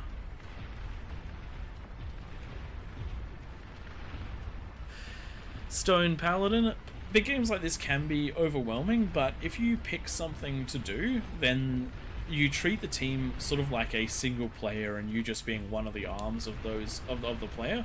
So for example, if something which we've seen a lot in this match, if a player had just dedicated themselves to building spam to help T3 pushes, all you have to do is keep an eye out for your T3 push, and then send your spam in front of it. I actually reckon that could have ended the game potentially 45 minutes earlier than this one. The amount of time that T3 units were just absolutely annihilated by something like a comm or a defense wall because they were taking the full damage of the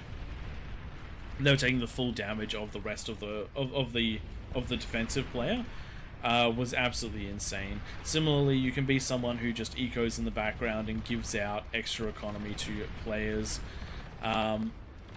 There's a lot of options. Interestingly enough, I would have thought that the blue team's Epic Commander would have absolutely lost to that one because it was taking damage from behind from the pink players. The pink players should have been doing a lot of extra damage, and there is the surrender from the pink. I do believe that Epic Com was the last com that they had, the rest going up in flames. It is now blue versus green. The Epic Coms are not in a position to help this one. It is going to come down to punching through that shield from all angles. I cannot believe green took second place, but I was a fan of the way they started so heavily on the high ground. And it does look like those bastions are quite holdable if you pump enough into them. It does look like a few of the players saying if you ain't first, you're last. I do like that sentiment, but with 400 economy, it is definitely Blue's battle to win. They just have to transition into units that are going to destroy green.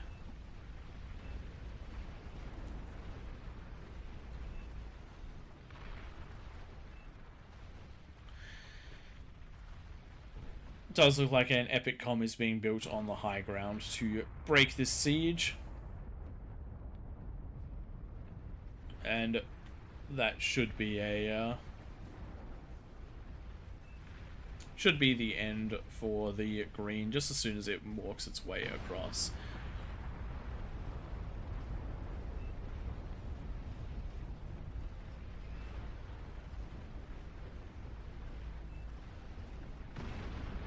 That's actually a good question, and so in chat someone's asking lol cannons versus epic comms. How many lol cannons do you need to become epic comm proof? And the answer to that is going to be a lot. The epic commanders take a ludicrous amount of damage to kill, and so even with 20 lol cannons, I think that there's a good chance that this washing machine cannon will get in range before anything goes, before it gets completely destroyed. And even if it does get destroyed, I think you would be able to take out at least a couple of the lol cannons before it died, and so you would eventually be able to push in. One of the ways you can quite easily test it. Just grab 2 people on any map, give yourself a plus 100 bonus, ramp up all the economy sliders under advanced options and extras, and then just push your way into those units. You can turn on these epic scavs. You can turn on all these units yourselves. So give that one a go. Though it might be a tweak that lets you get the epic comm. If it is, you should be able to find that tweak on GitHub.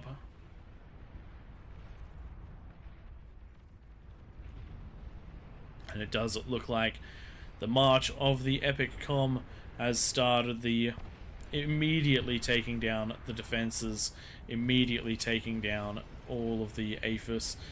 It is the one final bastion holding strong, but that epic comm is going to punch through. This is not a unit that I have too much familiarity in, which is why I was pushing for the nukes, but it does look like the epic comms do have the damage to break just about any position, and the health as well. There we go, the shield generator in there, only holding up for a moment with the epic comm firing at it. And there we go, that is the end of the green team. Nicely played. Blue team, congratulations, you got pushed early on. You definitely had a bit of trouble from the get-go, but persistence, perseverance, and good tactics are exactly what was needed. Just having a quick look over here, the nukes were on their way, so that would have been another option. Combined, we did have 52 nukes getting ready to deal with this if the epic comm hadn't. So a quick look at those graphs, just for those that are interested. On maps like this, it can be a little bit hard to see exactly what's going on because of the sheer amount of metal that goes through. But as you can see, multiple of the blue players exceeding multiple of the pinks for that economy, and damage done. As you can see, some of the pink players the highest damage in the game, but plenty of blue lines highly visible in the right side. So nicely done, blue. Alright, we're going to jump out of this match and get ready for the next one. I'm going to give my voice a quick break because I'll be solo casting these ones, and we will rejoin momentarily with with whatever is next. So stick with us over the course of this break, and we'll let you know exactly what is coming up when I know. I should probably find some license-free music to stream while that is happening. So give me a moment to do that, and I will get it rolling.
Okay, royalty-free music is going to be harder to set up than I thought because of ads and the music in those ads. So, unfortunately, that's going to be a thing for next time.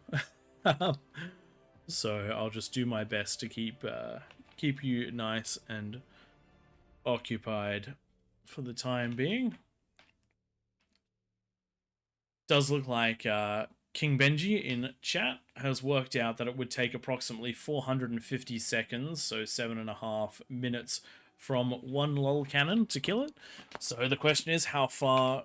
So if you then multiply the time needed for it to move from the outside of its range to the outside of the epic comms range, and then divide that by the number of turrets you would need, and you would be able to work out exactly how many that would be. So if we assume 30 seconds to close on a lol cannon, which I think is probably a little bit too little, it's probably a minute to close on a lol cannon, you should be able to keep it back with 8 of them, theoretically. But that is assuming 100% accuracy, which the lol cannon is definitely not. So we'll probably say a safe bet would be somewhere in the realms of double that. So maybe 16 lol cannons might be enough to push it back. We will find out one day, maybe, if we're lucky.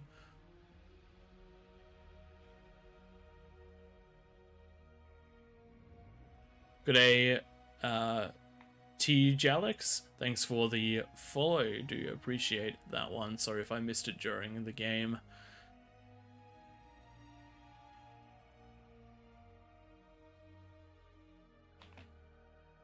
Alright, I'm just going to be quickly on mute for a second as I grab myself some water.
All right, ladies and gentlemen, it looks like we're going to be having a two-team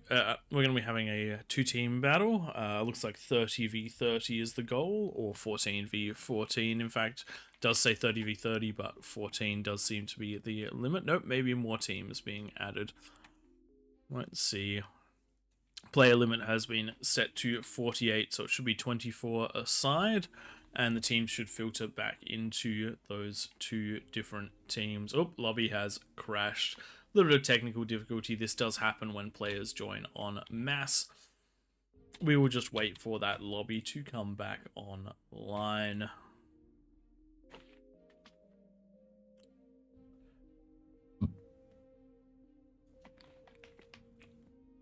Just give it a moment. I'm sure the mods will set up another one.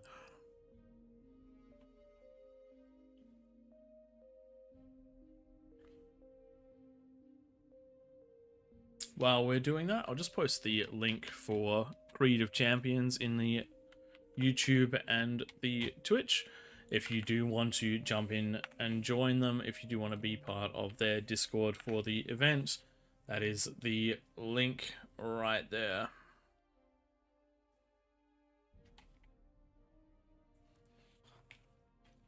And for those of you wondering who Creed of Champions is, they are a PvP focused Beyond All Reason group on Discord, with the mentality of excellence in teamwork, excellence in strategy, and excellence to one another.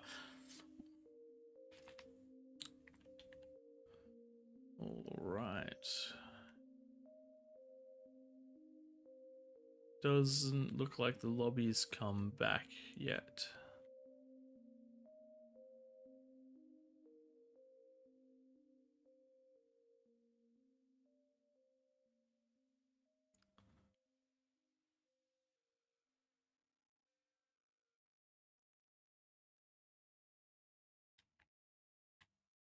All right.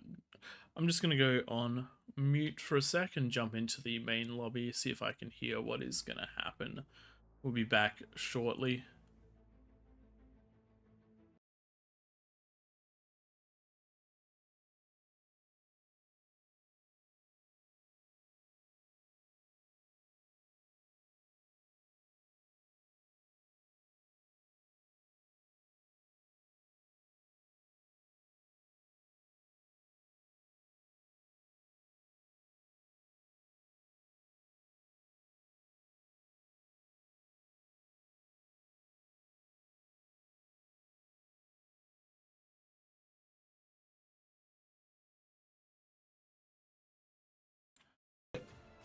So we have a script for running dojos. So basically, here's how it works, okay?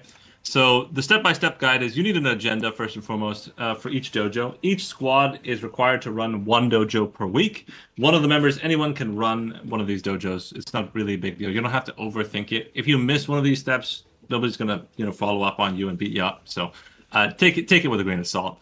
But, you could say we're learning C, we're watching something together. As long as it's meaningful, it's a special event. It's not just a regular event. It's something special that you've gone ahead to make it special. It's a dojo. You just got to let people know about it beforehand. That kind of shows, hey, this is an event, not just people playing the game. You can re-invite people down with a ping in general chat or questions. Okay, give me 1 second. I got to interrupt myself.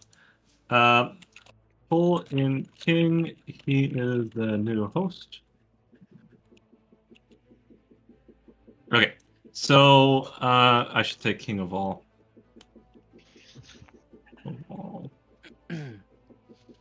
Let me actually give him the full name. CRD, the King of All. CRD, King of All. All right. Moving back. All right. So, make sure that those who are invited for a meet and greet... sorry, I gotta just find... Make sure those invited for a meet and greet are reminded of the event. Okay, so when new people come to the clan, squad leaders have a job of reaching out to them. For example, King of All is the guy who reaches out in our Molten Core squad to new people who join the clan, and then they get the ability to come to our next event. So our next event for our clan, for example, is going to be tomorrow at exactly this time. So that's perfect. So tomorrow at exactly this time is our next event. And then, people come down and then we just get to know them. Who are they and why would they like to be part of Creed, etc. So people can vote on them. So being voted on is an important part of joining, and that's how that happens. Make sure those invited, who are coming down to your meet and greet get a reminder. Follow this guide to the meet and greet to help them get started. Ask them why they joined Creed. Ask them which of the values of the Creed apply to them or appeal to them most. Explain to them any traditions or special rules your squad has, like not rotating maps or saying your name before you speak. It's just useful to train that stuff. Interaction. This is optional. You can do a full training with them, teach them how you command units together with your team. Don't vote for them if they are, team blaming, gossiping, making sexual jokes, using excessive strong language, because that's explained that we don't do that in the sign up. If they don't, hit the little button. This is an instruction. The squad leaders will see that button here. This button says they've been through the meet and greet, they're good to go, and they can join the squad. Everybody who gets that gets in Creed. That's the new system. You don't have to get a certain amount of votes. If you come to a dojo, that's it. You can be part of Creed. But it's you can be kicked out as well quite easily if you do anything wrong still. Let me go back to script. Just want to let everyone know the lobby's up. Okay, perfect. Ooh. I see it. We are going to be doing a round of Navy, and then we have either potentially an interesting. There's a custom. There's a change. There's a edited map, or we're gonna go after this and do the. I have a more aggressive focused mode to try. One of the two depends on whether something comes through. Oh, just finish up. I'll let anyone that wants to be a citizen. Your guide is basically to right here. I'm not going to go into all that now, but basically, people who are citizens are people who get to vote on people joining clan, and they also get the veto ability. People can downvote a new person saying, "Hey, we saw this guy, and we don't really want him to be a part of the clan. He's not really keeping up our values." Execute the agenda for the day. You or whoever joined you and helped run the dojo, give them some credit using integrity systems. So that's kind of the rules of the road for running your dojo. So if you run a dojo or a part of a squad, this is how you do it. Simple as that. And the guides are all in clan guides or organization. Oh, I'm enjoying that. Perfect. Yep. Oh, I'm enjoying Q. Can I join? Is it possible to get the remaining? We have a couple CRDs still in the queue. Crap. I'm trying to join. I'm not sure Legion is useful in exclusive water maps. They don't have any. Oh yeah, they don't have.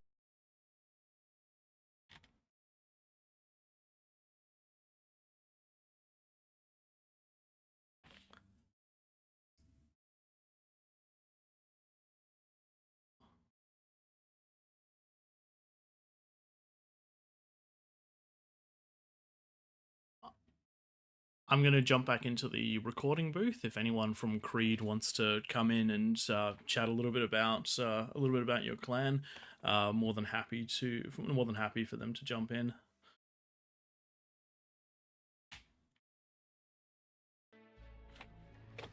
All right, looks like a lot of the lobby is back up and running. I've just given an open invite to anyone who is in the on Creed who has access to this channel to jump in with me and give the origins, give the background of Creed. But until then, we'll just get ready for this game to start. Let me pop up on the stream. Hey, how's it going? Sorry, I just heard you speak now, so I apologize if I interrupted. Not at all. I was just saying that the lobby's back up. There's 24 versus 20. It looks like it's going to be 24 versus 24. But more importantly, we're joined by Creed Guardian. Thanks for joining us in the casting booth. Hello. You know, let me just do you a quick favor here and send everybody the stream. So give me 1 second, because I'm not sure everybody knows this is going on. No worries. These are... there does look to be a open chat channel in the recording studio, so I do believe I can give you some links to this. Well, actually, these might be... Actually, if I give you links, they're going to be my management links, so that's not going to work. I invited them all down to come watch so that, you know, they can see the stream and so forth. Excellent. All right, excellent. so I'm a huge fan. I love your shorts. I love, you know, all the things that you're doing. Do you mind if I ask you a question? Yeah, go for it. Go for it. So what got you inspired to do your videos? Because there's such a high level of professionalism, it's almost scary. It's like, wow, my goodness. I'm sorry, are you talking about us or someone else? We're the janky non-professional guys. No. It's awesome. I love it. We do our best, but the reality is that me, Twig, and Tank Tom, we were at a LAN party that was hosted by Twig. Ironically, it was at my house, even though he was hosting it. And he's just like, "Hey, there's this game Bar. Let's play it." And we liked it immediately. Absolutely loved it. What has this never happened to me? Like every time I invite my friends, they're like, "What do you got? A spreadsheet gamer? You know, give me my machine gun for the love of humanity. This is so complicated. It's a religion." That's what they tell me. Hardly. We've all had a lot of background in RTS. I used to be. I was never a professional StarCraft player, but I did play at some uni tournaments and things like that. I was competitive at the minimum. I think I was mostly competitive because I played random and just cheesed everyone, but that's youth for you. Anyway, yeah, after playing for a while, we started building up a little bit of a Discord community, and Twig was like, "If we're playing it anyway, let's stream it." And then it turned into a bit of an overcommitment to streaming. We tried doing videos daily, that sort of thing. Started with a 1v1 series with a British YouTuber called Pigs. And then it sort of developed into what it is now, which is a bit of a community-based Wednesday nights and then King of the Hill-based Sunday nights, with Twig, myself, and Tank Tom just trying to get better at the game with our road to 30 at the moment, which is us trying to get to 30. So Twig started at 30, Tank Tom started at about 13, and I started at, I think, 17 or thereabouts. So mostly just a bit of fun. And then once we'd built a bit of a community, that's been the main focus. You probably know this from Creed, but once you've got a group of people around you that like the game, that like what you do, that interact with you constantly, it's something that you wouldn't give up. Yeah, exactly, man. Like every time, you know, back in the day, I would get flamed for some, like, try to think of a new idea, right? Here at Creed, for example, the way we give out T2 is everyone pairs their cons with one person's commander, right? So, or one person's con. So then everybody's building the tier 2 immediately, right? Try doing that in a regular lobby. I mean, you will just be harassed to the point of, like, your mind is on fire if you try to innovate ever, you know? No, I totally get it. I totally get it. One of our first videos was all the glitters. We worked out that if 3 players ecoed together, you could get yourself marauders into the enemy base at about 7 minutes or something. Yeah, exactly. And that's totally overpowered. We won 2 out of 3 games when we did it. The third game, the front just collapsed so hard there was nothing that could possibly win the game. And we got flamed every game for it. It was insane. Oh, you gotta come play with Creed then, because we won't flame you for it. We'll just steal your strategy and do it better. Oh, look, if you guys can help us optimize strategies, we're down for it completely. If you guys ever want to jump into King of the Hill on a Sunday night and optimize King's strategies, we will 100% then steal your strategies, make videos about it, and teach everyone. Well, there's one thing, is you live in upside down land where you decide that the best time to play games is literally 4 a.m. in the morning for me, right? So I don't know what's like. I mean, Look, weird people only. I'm sorry. we would love to do we'd love to do games at other times in the night, but the harsh reality is that all of us still work full time. One of us has a baby. Yep. One of us is moving houses. One of us has a house that they put all of their money into because it's probably a good idea to do it sooner rather than later, but it's basically falling down. So we do this because we love it, but unfortunately the time we can put into it is so very limited by that. But we're hopefully, if as the community keeps growing, as the content keeps growing, hopefully we might be able to keep putting more and more time into it as the monetization increases. I think like once our channel hits a few thousand more subs, I think we have to get to about 5,000 or thereabouts. I think there are companies that will start letting you do promos and things along those lines. And that will maybe allow us to devote a bit more time to it because we'll be able to dial back on some of our other aspects. But that's the goal. And we'll just... So you're going for it. You're actually going to like monetization. It is a goal. Exactly. This from this year's worth, we're looking at approximately affording one moderate dinner between all of us. So that's where it always begins. It's where it all starts, and we're actually super looking forward to it. So, yep. So tell me, I'll tell you, I've been down that road a few times actually, and it is really, really hard, like to do things that way. I mean, there's like 9 million ways you can make way more money than YouTube off of a YouTube channel. Oh yeah. But we can sit down and I can chat with you one-on-one sometime about that sort of thing. I would love some advice on that because we are muddling through incredibly blindly. Yeah. I've had the privilege of almost getting there. I just happened to get sick as I was on a very clear trajectory right the way up, and I had to be in bed for years. So it wasn't like a little sick. I have experienced something similar in my life. Still niggles at me here and there, but mostly good these days. So I can imagine how rough that would have been. Yep. And you lose it all too, and you really like everything you worked for is all gone. But that's how life is. You gotta take it one day at a time.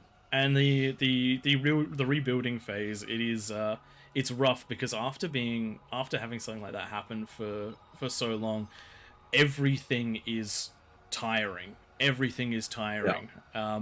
And because you're that little bit older when you start back up again, you, at least for me, I always feel like I'm just that little bit further behind than I probably actually am, because there's also the age factor running into it.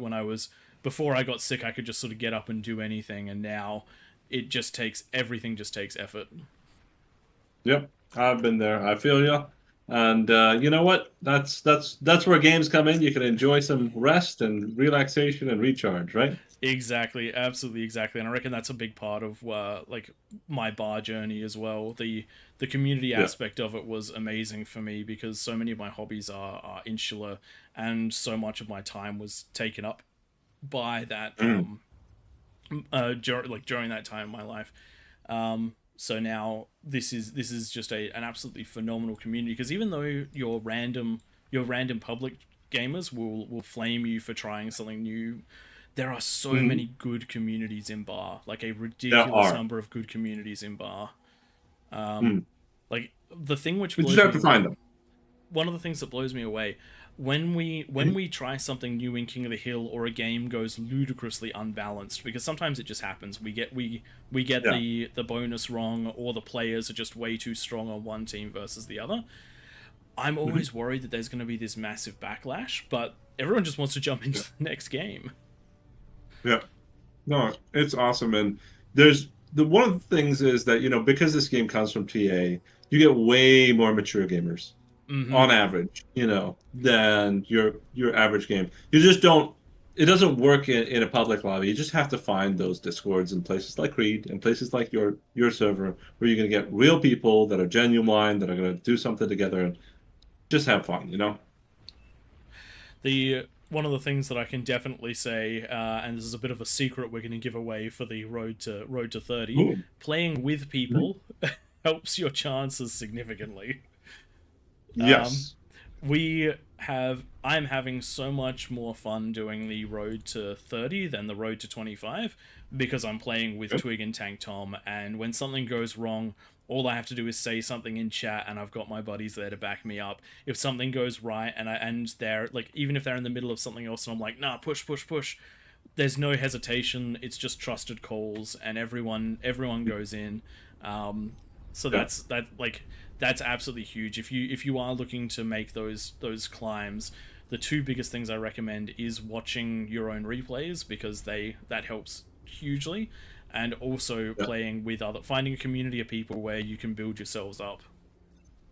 Yeah, that's key, and it's also just a healthy environment. One of the reasons I created Creed is just because I wanted a place where I could play with people with a really healthy environment. I really wanted to take that to the next level. And what I found is that communities that remove people after they join don't succeed at that. But communities who are super selective about people before they join, those are the communities that do the most successful job of creating a really non-toxic environment. Now, it's all about like scale. So it's like, if you have 4 people, you know them and they're always active, great. But you know what happens. Like for most people, the guys come in and they'll get bored of the game. It'll be like 3 months later. So you'll need to have like constant people coming in to replace the people, and then then it's a constant thing, and then you can end up for a long time just having a lot of toxicity or problems that you got to live with because you don't have a system for that. And so I was like, you know what, this is a portion of my life that I need, because I need that rest in a day, and I'm just going to go the extra mile and actually make it a community that I want to come to every day and actually be a part of. The way you describe that, it sounds very much like what I do for work, which is basically setting up systems to avoid problems, solving problems rather than setting up systems to avoid them from happening again. And you're just doing that on a community base. So I do systems engineering essentially. Okay, interesting. So that's basically where you take a company's way of doing things and you iterate and improve on it. Is that right? Exactly. Not there to replace the systems you have. There to take what you already have and turn it into the best possible version of itself, and then set you up so that you can keep growing in that direction rather than growing with problems like you've had before. Yeah, exactly. Yeah, no, that's really something that's in my DNA as far as trying to figure out what that is. But, I mean, this was not supposed to be, Creed was not supposed to be even a significant thing. It just turned out when I said, we have a place for people who are not toxic and don't want that, then, 1,000 people showed up, and okay, I wasn't expecting that, It's the old idiom, if you build it, they will come, is incredibly true when you build something that's worth being a part of. And just from reading, before doing this event, I had a bit of a look through a lot of your channels. I had a look through your rules and all those sorts of things. I'm hoping that I'll end up as an ambassador, because unfortunately, because of you're not running AllReasonNoLogic. I'll give it to you now. Thank you very much. I won't be able to put the CRD tag at the front of my name, but I see so much good stuff inside there. There is, I've seen near constant groups of people playing, but time-based dependent, of course. But as you said, your method of making it a little bit more difficult to join and having the process there for joining, you've fostered a very positive community, and that's something where if, for those of you listening, I'm just going to post the links in chat again.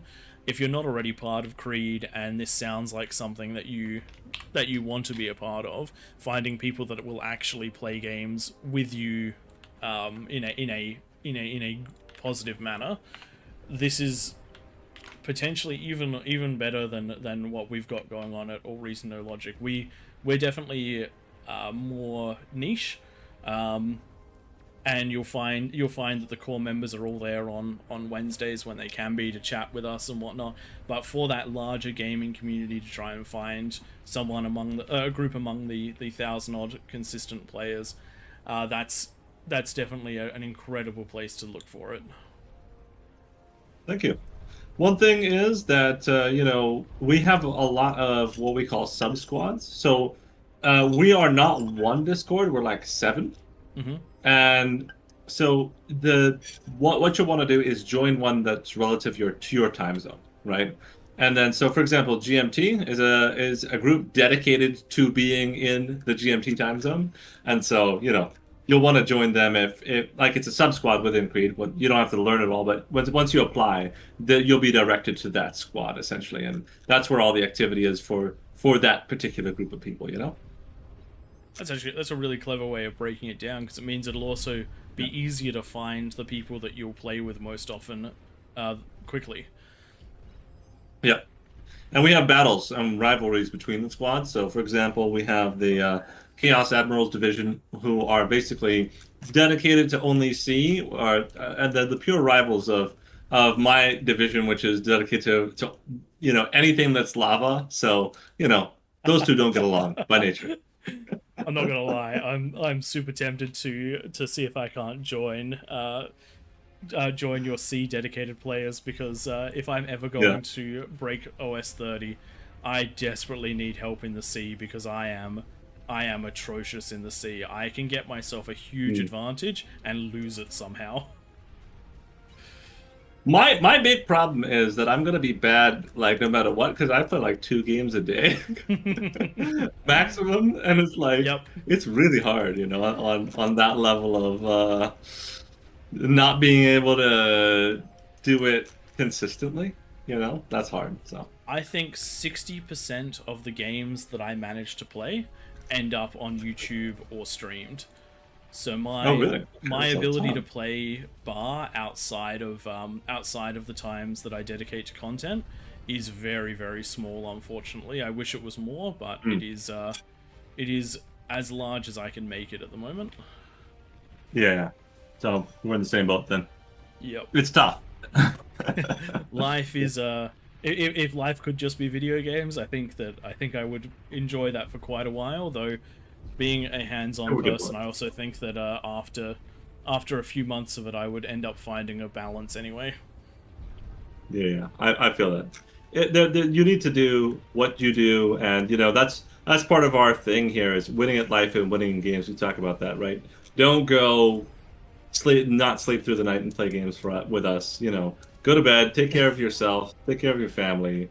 Do what you need to do as a human being. Come enjoy the game for that small time that you can, and don't overdo it, because we want you to win as a person. So exactly. Part of who we are. And the thing is, if you do manage to get good sleep, you'll probably play better anyway. Exactly. Better for your life, better for winning, and better for all these things. So it makes a lot of sense, and I think it's something we need to encourage, because over gaming is it's a thing that you can do very easily, and it doesn't help you and doesn't make you feel better about your life. No, it does not. Looks like you've managed to balance the teams out quite nicely for this one. Red's definitely managing a nice push into the bottom, but Blue seems to have good control of the middle.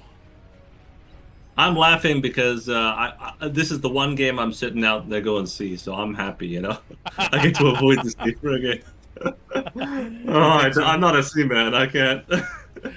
You picked a good time, and interestingly, I actually find a lot of C games go like this. There's usually one side that ends up being quite or not one side as in color, but one side as in map orientation, that tends to be quite dominant, and then it wraps up through the rest of it. I think a lot of players don't have the experience in the sea to solve if this was a problem that was happening on land, I think the players would be able to solve it.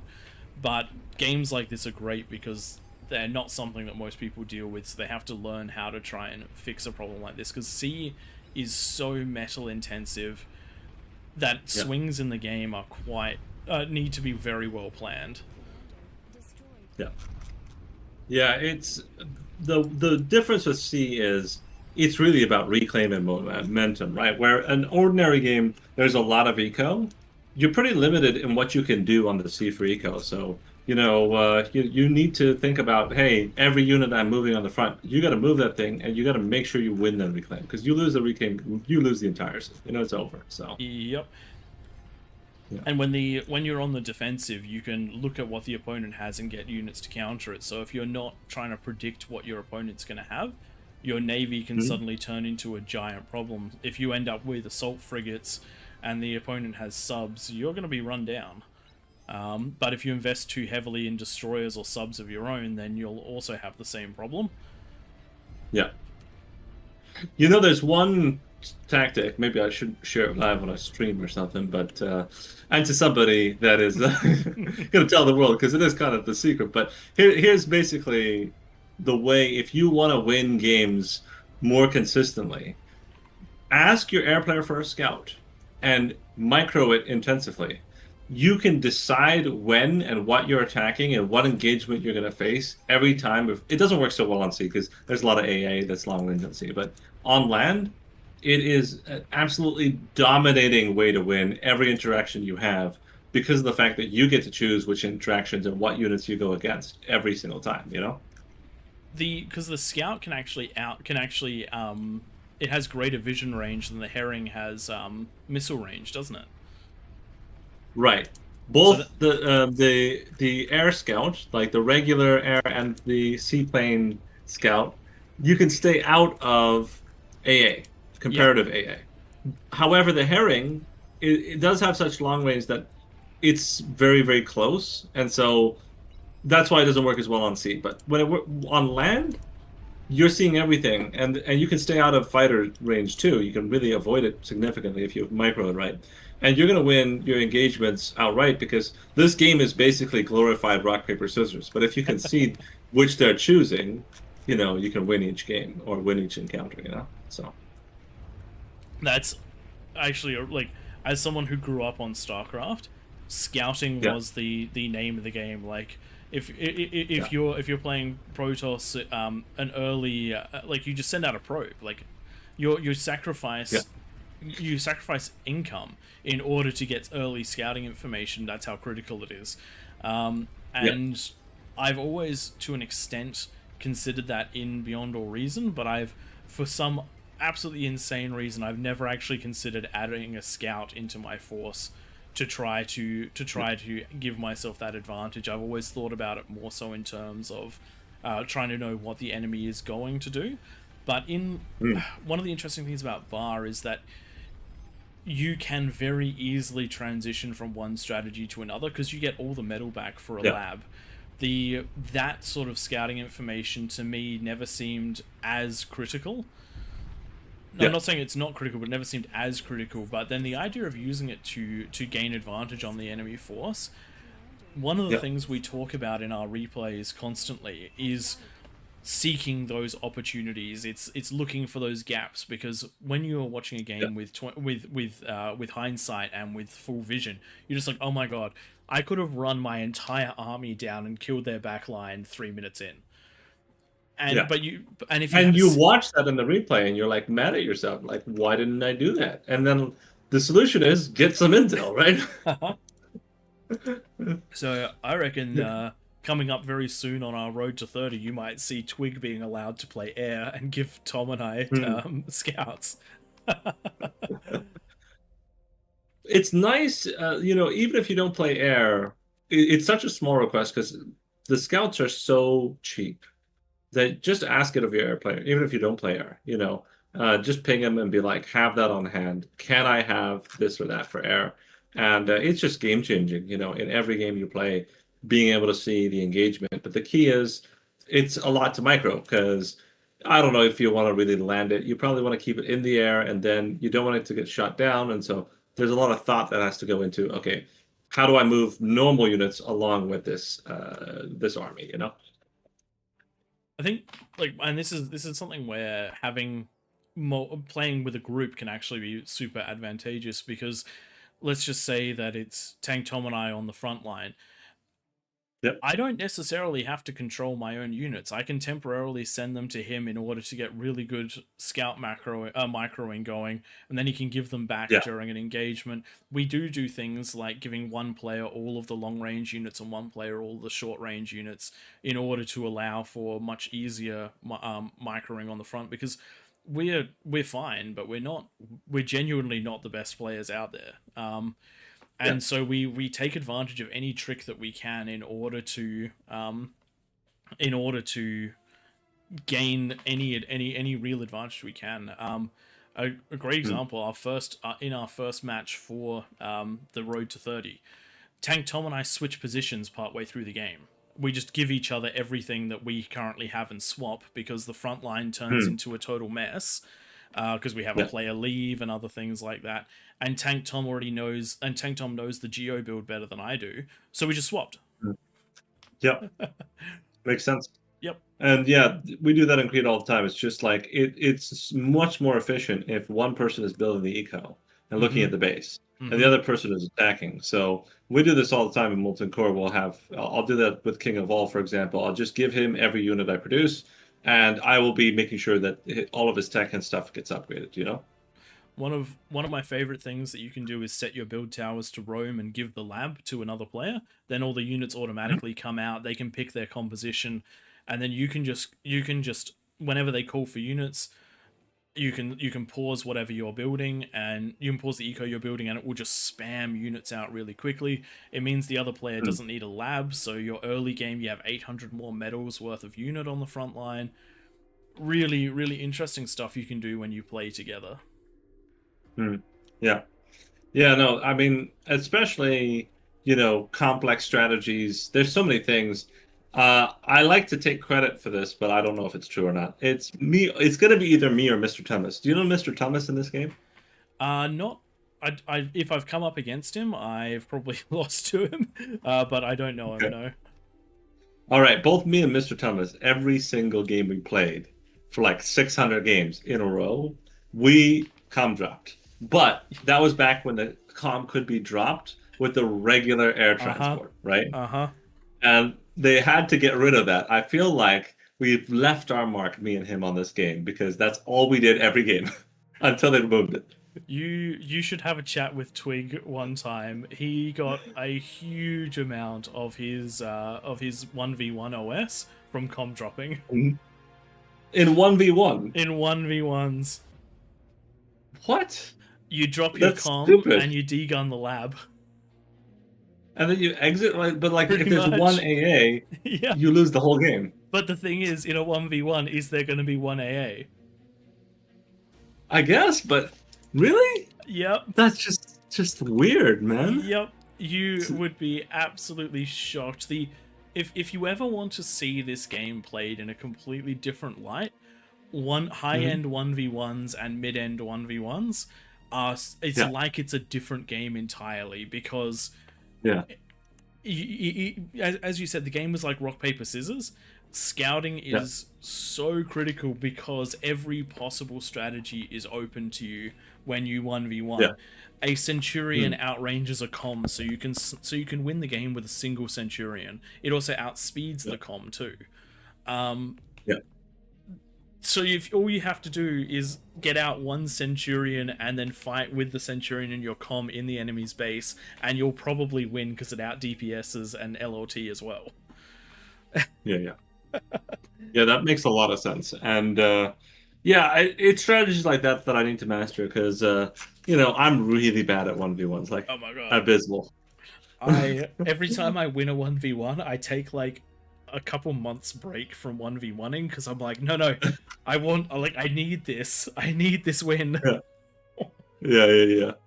It's hard, man. It's just, if you want your mind on fire, do regular 1v1s, you know what I mean? If you want to train in the game, then play free for all.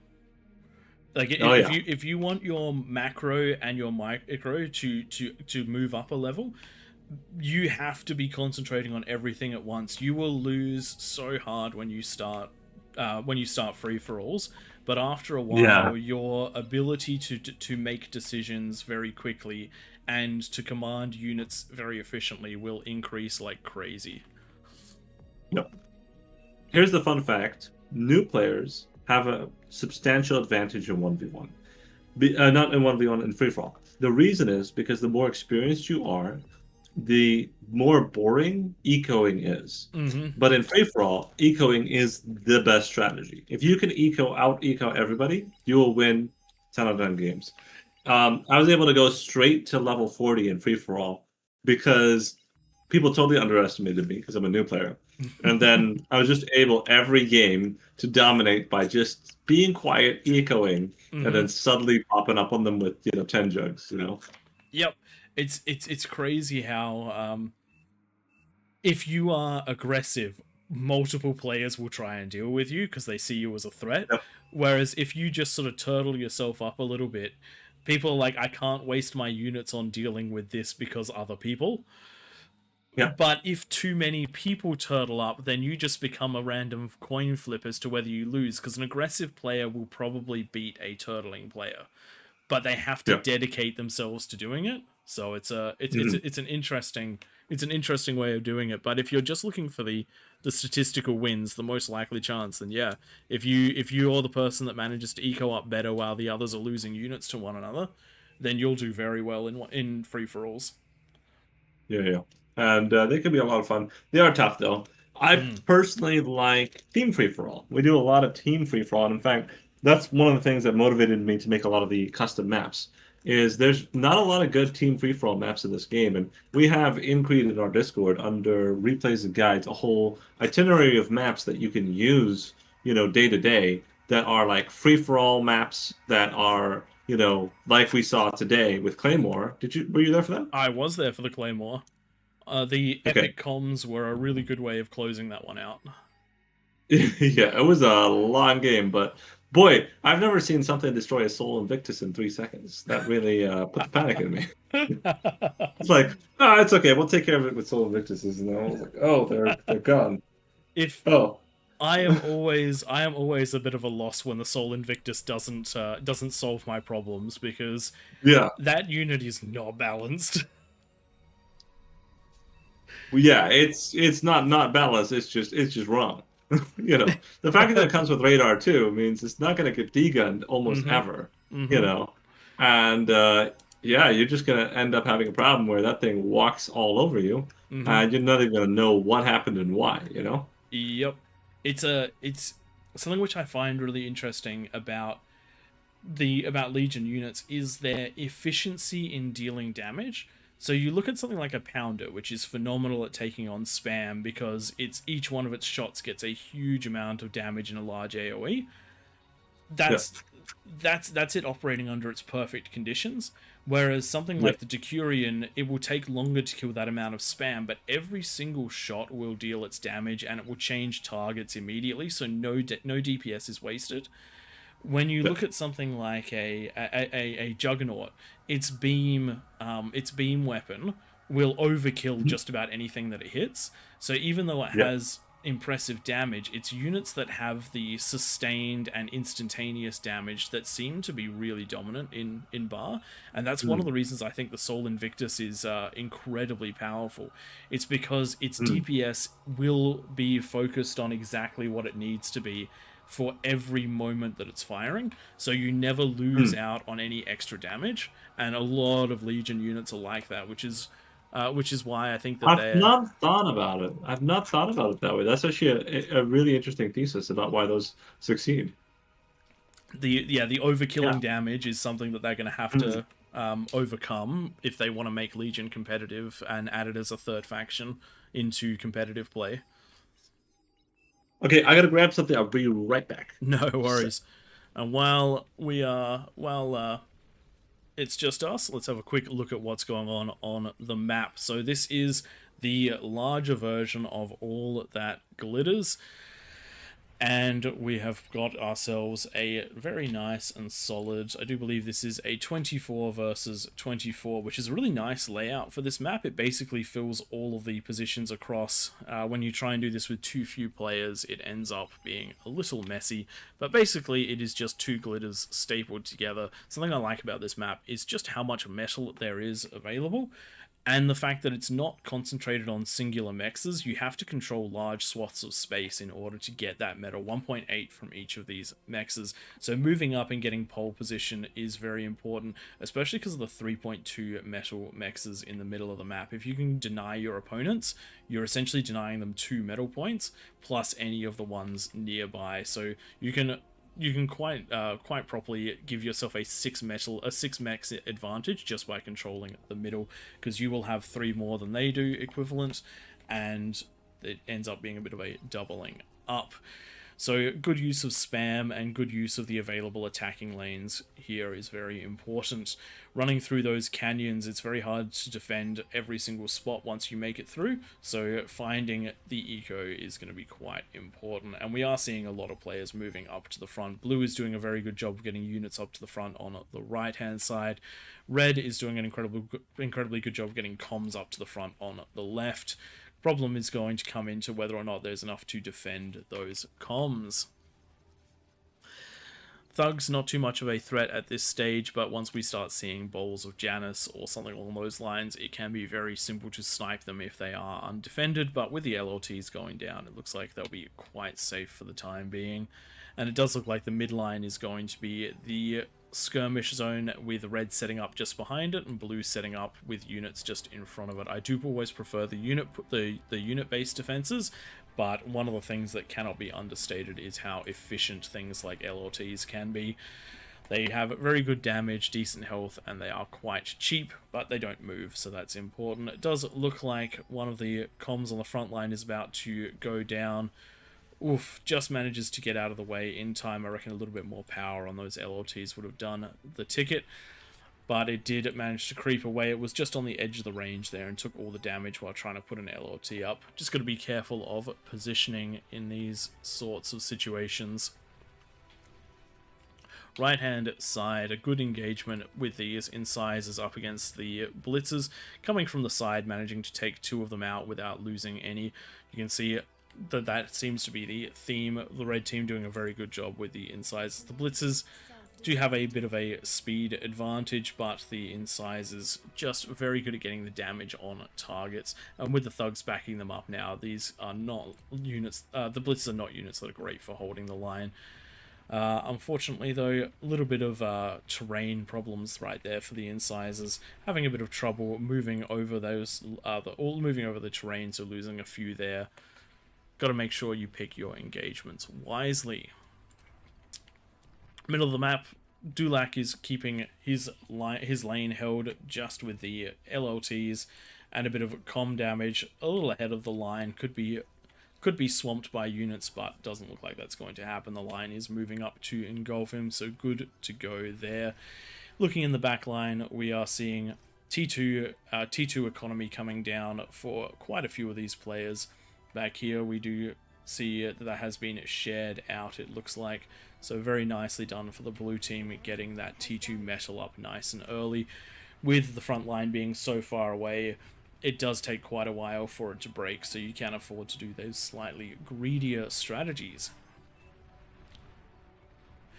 Whistlers on the front line on this left-hand side, just getting their chip damage in nicely. They are in range of the thugs, but there is plenty of comm healing going on, so no risk of losing those just yet. And we are getting a few nice heavy shots coming out of those Janus in front of them. Janus Whistler is something that we've seen quite heavily out of some of the higher OS players that we've seen on our channel as a great early game start. I need to practice my micro on those guys, because you draw units in with the Whistlers and you deal the damage with the Janus, or if they choose not to come in to try and deal with the Whistlers, then you just get to keep poking them nicely. Does need to be a little careful with that comm over there. No massive breakthroughs at this point. And we're back to the conversation. Hey, how you doing? Not too I bad. want to interrupt at all. I mean, if you're streaming, I'm just here to be helpful if you want to. Not a problem. It is solo casting is rather difficult, to be honest, especially in a game with so much going on. And to be honest, I reckon having the game going on and the ability to just sort of chat a bit about the game, chat a bit about the clan. This is your 1K event after all. It certainly is a very good use of the time.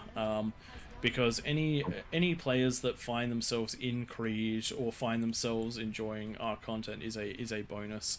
So the move back and forth between them is 100% a-okay. And one of the things I did actually want to ask you is whether you primarily play Cortex or Armada. Well, that's an interesting question. I actually main Legion. Neither. Okay. And I main this whole game with only extra units on, which is a privilege you can only afford if you control every lobby that you play, which is mostly the case. So yeah. No, I like that. It's very specific. I like that, and I'm going to be honest. I'm a big fan of Legion. I like just about every one of their units, and I really do hope that they get the balance strong enough that it's able to become one of the competitive factions. So something which I always run into when I'm playing Legion, I tend to find myself quite energy starved, particularly in the early game. The combination of the T1.5 mexes, as well as just the sheer energy cost of their units. What's your sort of go-to start for bots and vehicles to try and get that early game positional advantage? This is gonna sound terrible, but everybody knows that I need energy, and they give me energy. Look, I'm gonna be honest. If we were saying this before, when you play with people, you can do things that you wouldn't otherwise be able to. If that enables you to absolutely crush your lane and then assist the player next to you, or if you're on a map like Supreme Isthmus, something along those lines, if that strategy allows you to dominate whatever position you're in without being too detrimental to any of the others, it's almost always worth it. Yeah. And here at Creed, the one thing is we suffer from the Creed bubble, which is our players are actually worse by rank on an average game than their rank actually is. So if a level 20 Creed is not a level 20, they're actually a level 15. The reason for that is because they don't have their people, right? It's only when they're together with their people that they are legitimately that rank. And that can only be afforded when you have a clan that's active enough that literally every game you play is with them. So it's a little bit of an issue because it's like we sometimes get like, hey, are you serious about winning games and stuff if your people are bad? Our people are not bad. We're just only good together.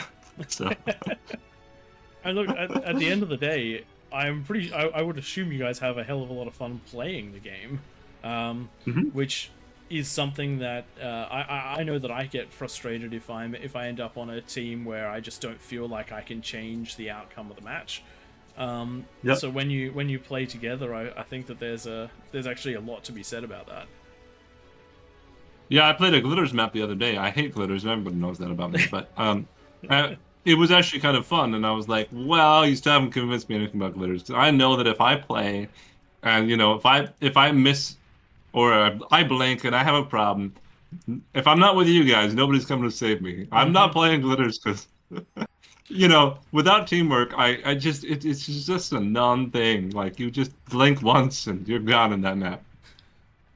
We're just getting in chat from Mr. Tranch. Guardian needs energy. Yes, he always needs energy. Always. It's a meme at this point. It's a good time. Game. It's a really good time, and I like seeing stuff like that in chat. Oh, that's going to be a big comm detonation. That comm detonation took out about 4,000 metal off the map. That was great. Yeah. Yeah, no, I would like to say that my OS is currently approximately on par with my skill.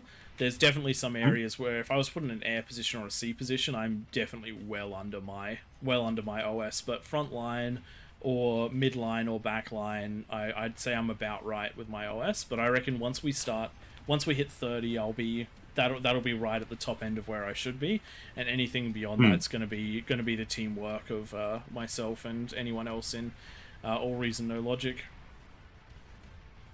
See, I'm on the exact opposite thing. I would like to lose as much rank as humanly possible. I work very hard to go the wrong direction when it comes to rank, and I'm very proud of it. In that, for me, If I ever play a ranked game, it's gonna be glitters, right? Because I know I'm gonna lose. So if I play unranked games, it's something I enjoy. So, but I really don't see the point of having a very high rank. But I don't want to discourage anybody. But the one problem is that if you're a high rank, the problem you have is you get niched in, right? Yes, yes, you do. That means you can't do anything that you don't enjoy without serious issues because your team is just not going to survive unless you do the one thing you're best at. And for me, that creates a game that is very hard to enjoy because, even if you play unranked, at that point, you are the problem. You know what I mean? Mm-hmm. And it becomes a bit of an issue, I feel like. I hadn't really thought about that, but I actually really get that. If you play, if you're expected to play eco because that's what your OS reflects game after game after game, you're gonna get very sick of eco. If you're frontline and you have to play it game after game after game, you will get very sick of it. I've even gotten sick of frontline sometimes, which is a shock to me because it's the position I pick almost every time. Yeah. And so it allows you to be a lot more diverse. If you're always diverse about your picks, also in ranked games, you won't get niched in. So you won't gain the rank in the first place. But once you have the rank, you don't have a choice anymore. Yeah. You are the air player. You are the eco player. And if not, it's your fault that the game is losing. Yeah. And it's not always so nice. So, but that's just my 2 cents. I expect the OS journey will go as high as we can before we start running into those issues, because I know that we will all struggle if we are forced to play the same thing over and over and over again. So, and just based on where the community is at the moment, our experiences doing the climb, I think that OS 35 is around about that break point where once you're higher than that, you will be very pressured by your team to do your thing exactly correctly, whereas below that, I think there's still enough leeway that you can get away with obscure strategies. There's enough leeway that you can get away with not being perfect, but once you start being in lobbies that are consistently above that 35 OS, I reckon it will turn into a point where you have to specialize. We'll probably keep trying to push because the point is improvement, and the series exists so that we can share our experience so that others who want to can try and find that same success. But the level of content and the pace of us increasing OS, I think, will slow down dramatically at 35. But the other thing that you'll face, and this is a real issue, because I think I maxed out at level 39 or something like that in large team, which is usually what I play. And the problem I had was my time to game went to 40 minutes. Yep. And so let's say you have an hour and a half to play, right? Then that becomes 1 game a day instead of 2. Yep. Per day. It's a huge punishment because people avoid you like the plague once you're a higher rank. Like, they don't want to play games with you. So it becomes very hard, Yep. When you do have the opportunity to play in any lobby, it's very easy to get a game. Even sometimes just because of our time zone, we'll get on at 9 o'clock at night and we'll have our first game at 10. Yep. Because it's that hard, Yep. Understandable. So we had this plan to have most of the OS 30 journey already filmed, or like at least 5 to 10 episodes filmed by launch, but we just couldn't get the games in, so we have a buffer of about 3 games, and that's it, which is for content creation when we're all so busy, and with Christmas coming up, that is not a big buffer in the YouTube world. Yeah, I feel you. I'm really hardcore, or was hardcore before I had some health difficulties, but I often tell people I played 500 hours of Civilization without losing a single game. And that was like, there were lots of draws in that, but I used to be so hardcore about this stuff, but you become this thing called an adult. You have other commitments. It's rough. It's rough on your time. Yes. I have this goal that I want to have an entire company of Space Marines, and when I was younger, I thought I would achieve it because 1,000 Space Marines is not that big of a deal, and the older I get, the more money I'll have to spend on my hobbies. That's not how that works. That's not how that no, works. no, it isn't. You lose your time, and your money needs to be spent on far, far more important things. Yep. Oh, that poor misunderstanding from the early days, right? Look, I wouldn't change a thing, to be honest. Yeah. One of the, I remember I had a PE teacher, and when one of the things he told us at the start of year 11 was that we should enjoy school because we'll never have another time like it in our lives.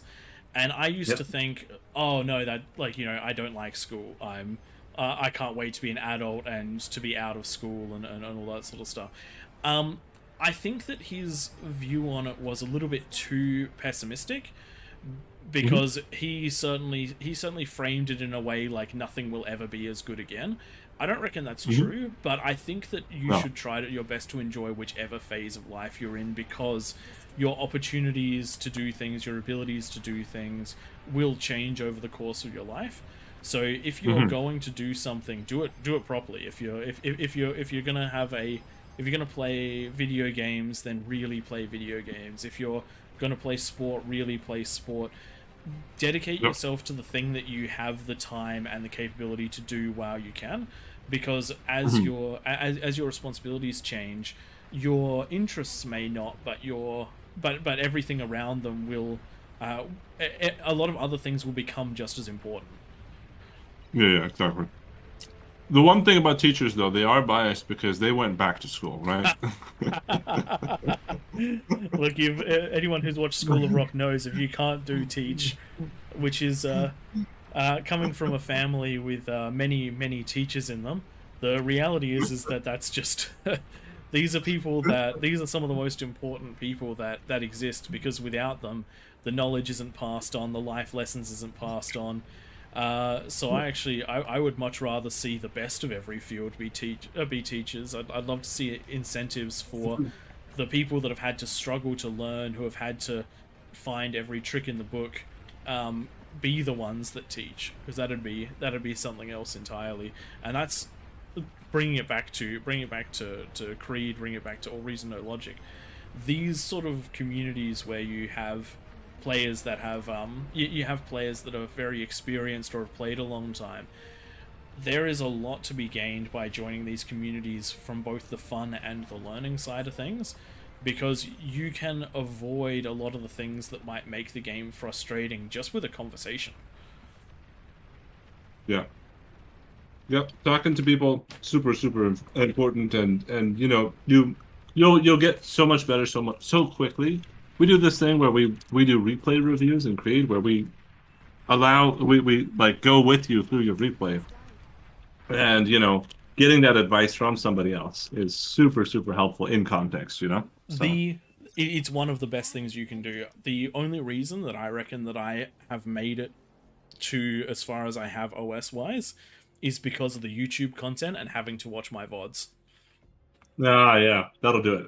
You watch your own play and like, oh. I don't have Why did I do that? I don't have the time to put insane amounts of practice in, and so you'll see my macro on my micro is not on par, but my decision making is good. Yeah, I feel that. That's interesting, because here at Creed, we're actually working together with a game studio to make our own game. What are you making? And so, yeah, we're making this game called Adaptive Command, and it's a game where basically it's not about the micro, it's not about anything else. It's really about your decision making, right? So each map is random. It's a random group of tiles, and what happens is, oh, yeah, hello. Hey. Welcome. Sorry, a glitch in the voice. All good. If I've been interrupting, I can wait. No, you're all good. We'll jump back into what you're making. Then, go ahead. They were wanting there's just a couple requests for the first map that was done during all this. It was inverted. They called it the inverted starfish. I don't actually know what it was, but it's one of your presets. So I didn't know if you had inverted starfish. Let me take a look. What on earth these guys are talking about? Inverted starfish. I mean, what? Oh, Throne of Lava, maybe. Probably. Or Blindside remake. perplexed. I don't know. Okay, let me go and see. Why don't we do Krakatoa? Because Krakatoa we have the settings for. Yeah, that works. Caldera? Okay. Yeah, let 'cause me we let me probably have go time and get for- this set up. I'll be back. No Yeah. worries. One more. Okay. And for those of you wondering about the additional voice, looks like that is Creed's the King of All, who I believe has been running a lot of the lobby side of things. Yeah, been keeping me busy. Yep. So thanks for jumping in and saying hello. And while we swap out a couple of co-casters here, while I've got you here, how did you join Creed? Well, I got really tired of playing Supreme Straights.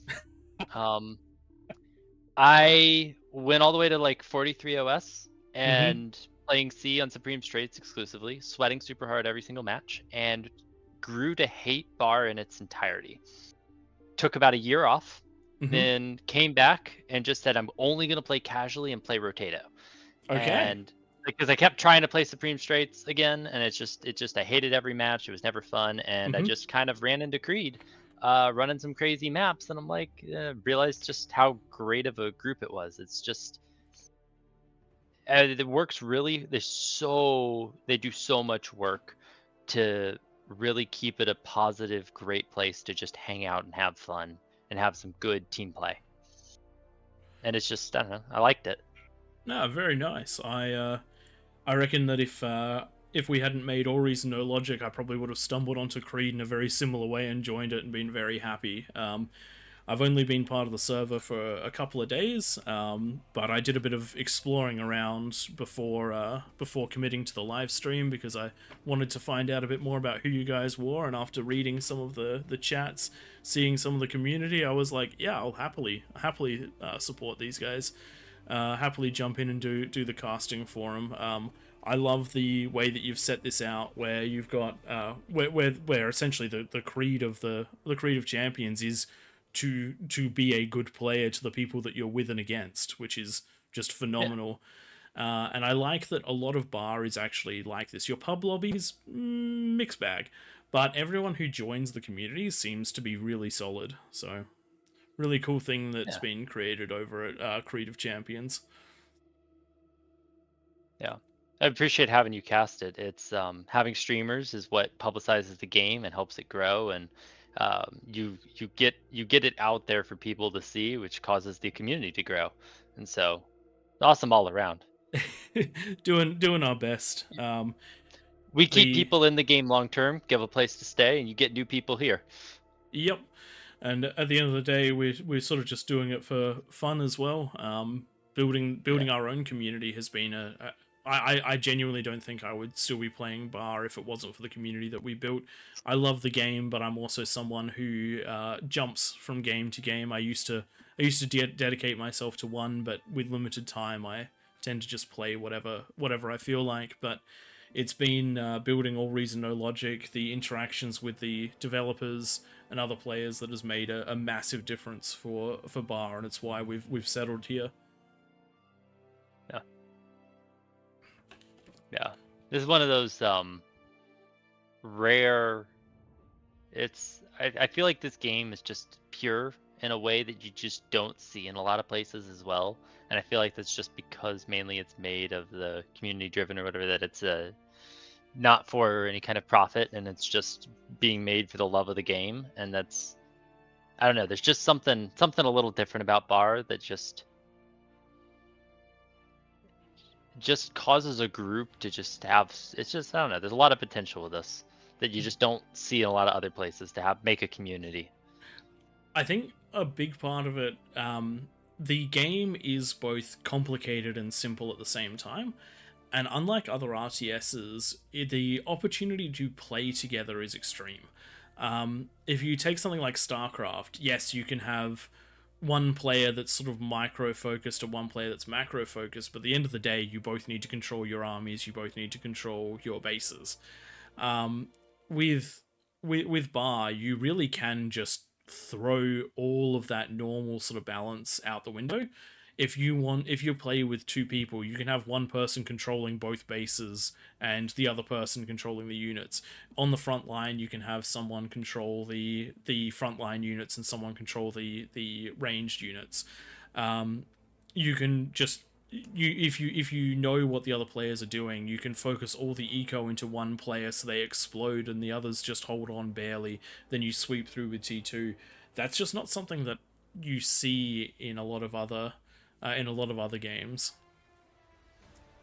Oh, I hear you completely. I've just in this whole session of this event alone, I don't think I've I haven't played a single game where I wasn't doing some sort of combination with at least 3 other people. Mm-hmm. Like on the one with the giant ice ledges where there was the fights along the top. I don't know. It's about an hour and a half ago or whatever. Yep. It was a 4-person group that I was the front line for with 3 people backlining behind me, supporting Yep. me. What color team were you? I was on the bottom right side. I think it was blue. Your blue Yeah, it was team. blue. Yep. Yeah. Congratulations on the win. Yeah. Blue team was a oh wow. Sorry, I'm just seeing the tweaks you've done to this map. Yeah. That Praedyth is puts a lot of work into his map design. awesome. So for those of you that are that don't know this, I'm pretty sure this is Krakatoa. Krakatoa is usually just a volcano map, straight up the middle, and it plays out usually very much so with the rings around the outside, and then eventually sort of a bit of combat in the middle. Flattening it out like this and adding all the water sections and whatnot, this is going to be great because instead of the navy sort of not really playing a factor because it's around the outside, you have to control navy if you want to control the geos in the middle, and you have to be able to defend from navy if you're in any of the rings. That's great. No.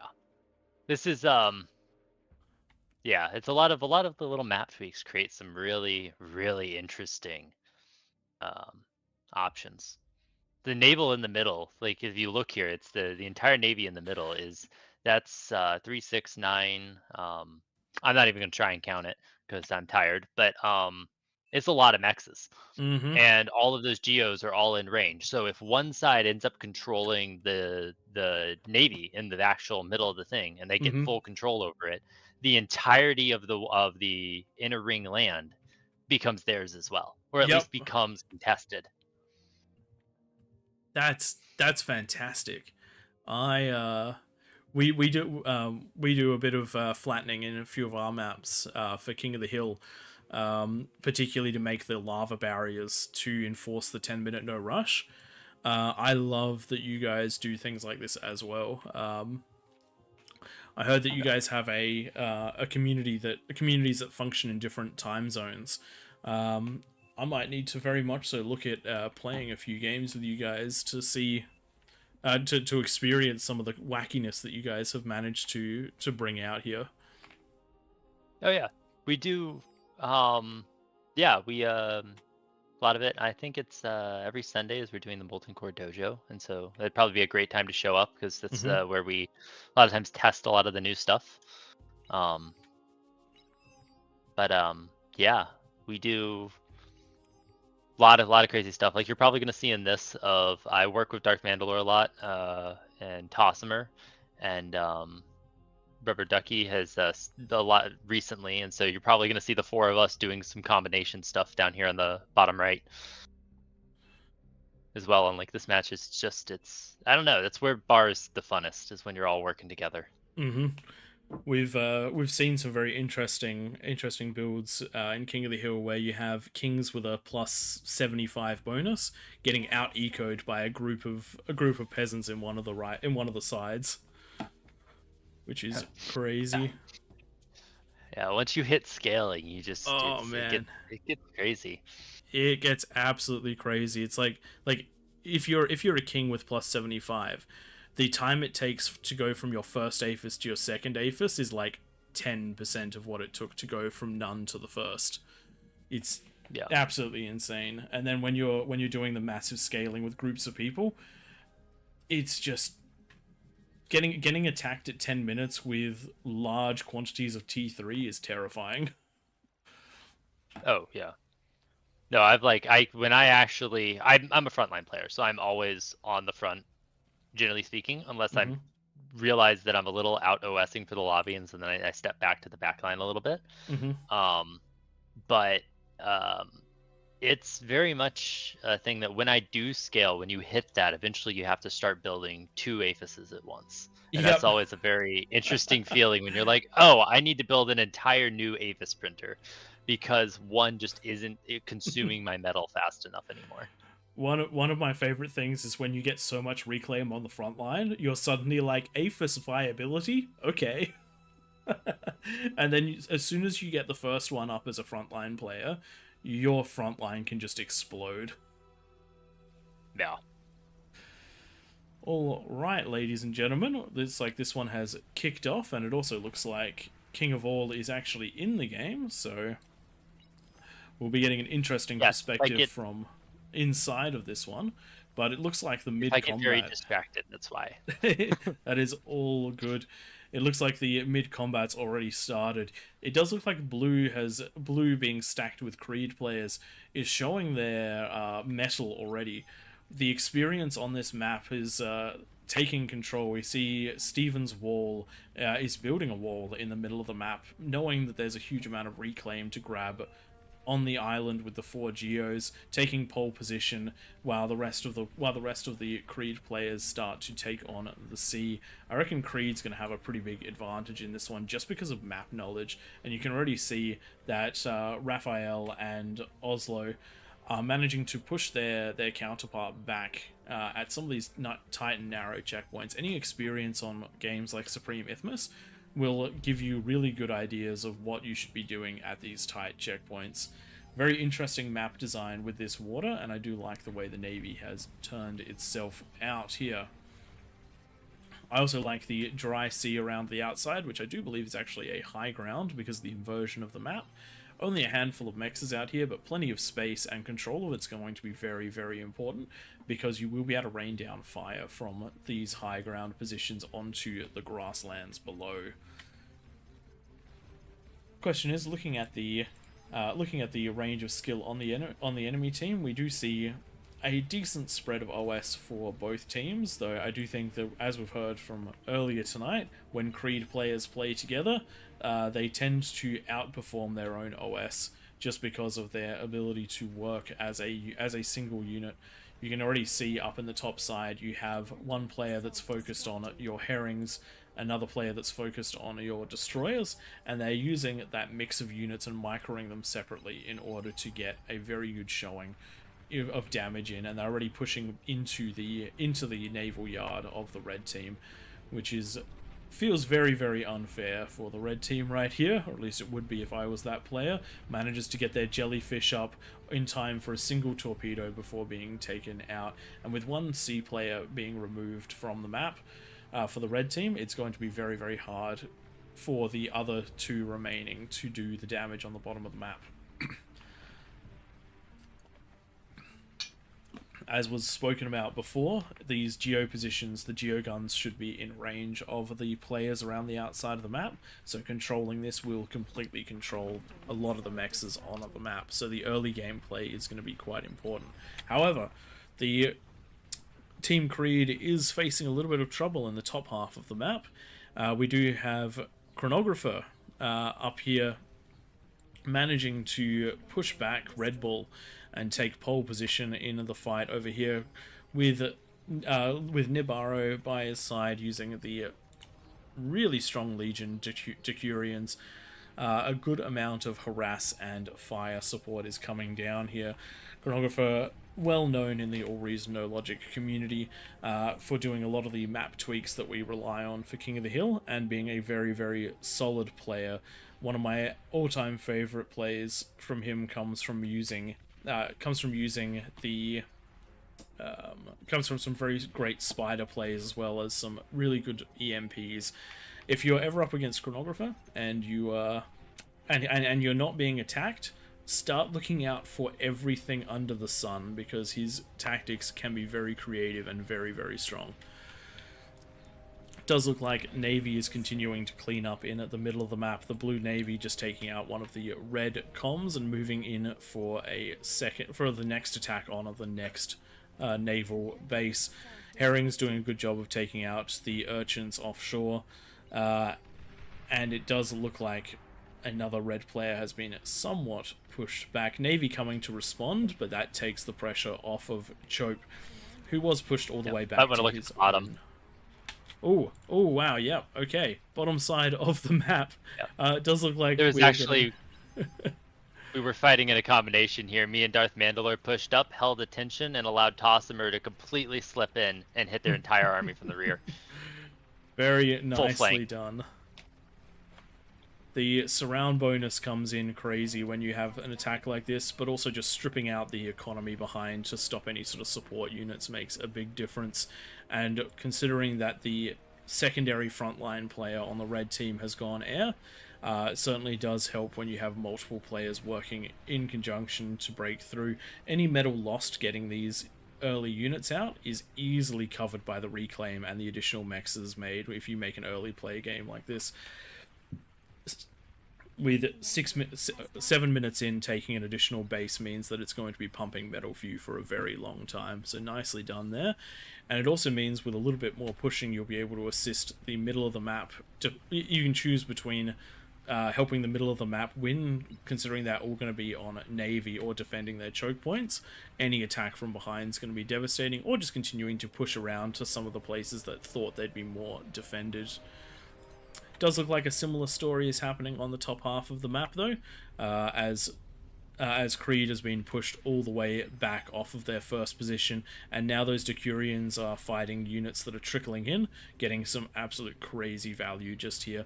They are going to have to deal with some units from around the outside of the map. If they do find themselves too deep, they will get cut off by some goblins and some grunts, but as long as those are held in check, this should be a good time.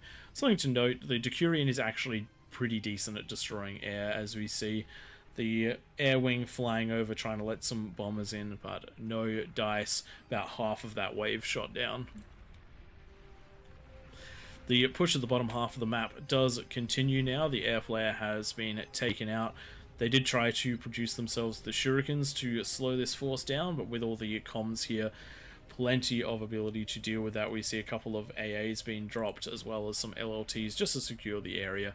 And now we're moving towards the pink player, going for the T2. T2 will trade very efficiently with T1, but unfortunately the economy just isn't going to be there for that T2 player. Plus 17 metal, they'll only be able to pump out some of the cheaper T2 units, such as the hoplite. And while the hoplite does do okay in mass, it is not going to do the best against all of the thugs that are coming up here. You can see trading well enough at the moment, but metal for metal wise, these are not trading efficiently, which makes a pretty big difference. So T2 might have been a fantastic play had the front line held, but without the front line, that T2 is going to be more of a burden than anything else, particularly once the wind starts going down. When the energy is gone, there will be no more units. And all of that reclaim just heading straight back into the labs of Creed. As you can see in the background, very little in the way of economic expansion. We do have Darth Mandalore, who is only up to about 20 wind at this point in the game, but that is plenty considering the spending at the moment. Similarly, behind that, King of All, a little bit higher with 38, but again, it is the spending that matters. There's no metal going to waste at the moment.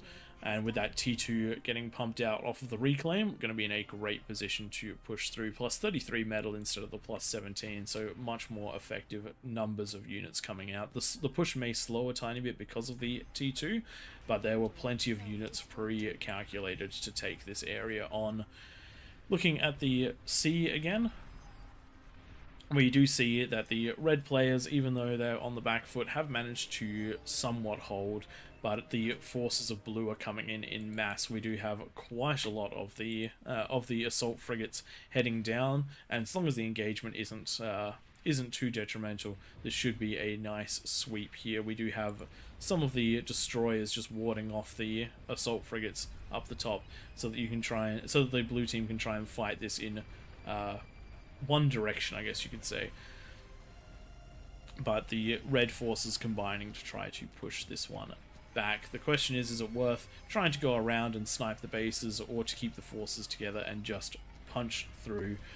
I do think that either would be quite viable in this situation. Looking down the back of the map, we have had a run-by from White Gold, sending units into the back line. These Phobos are very, very quick for T1 units, and their damage is quite decent for what they do.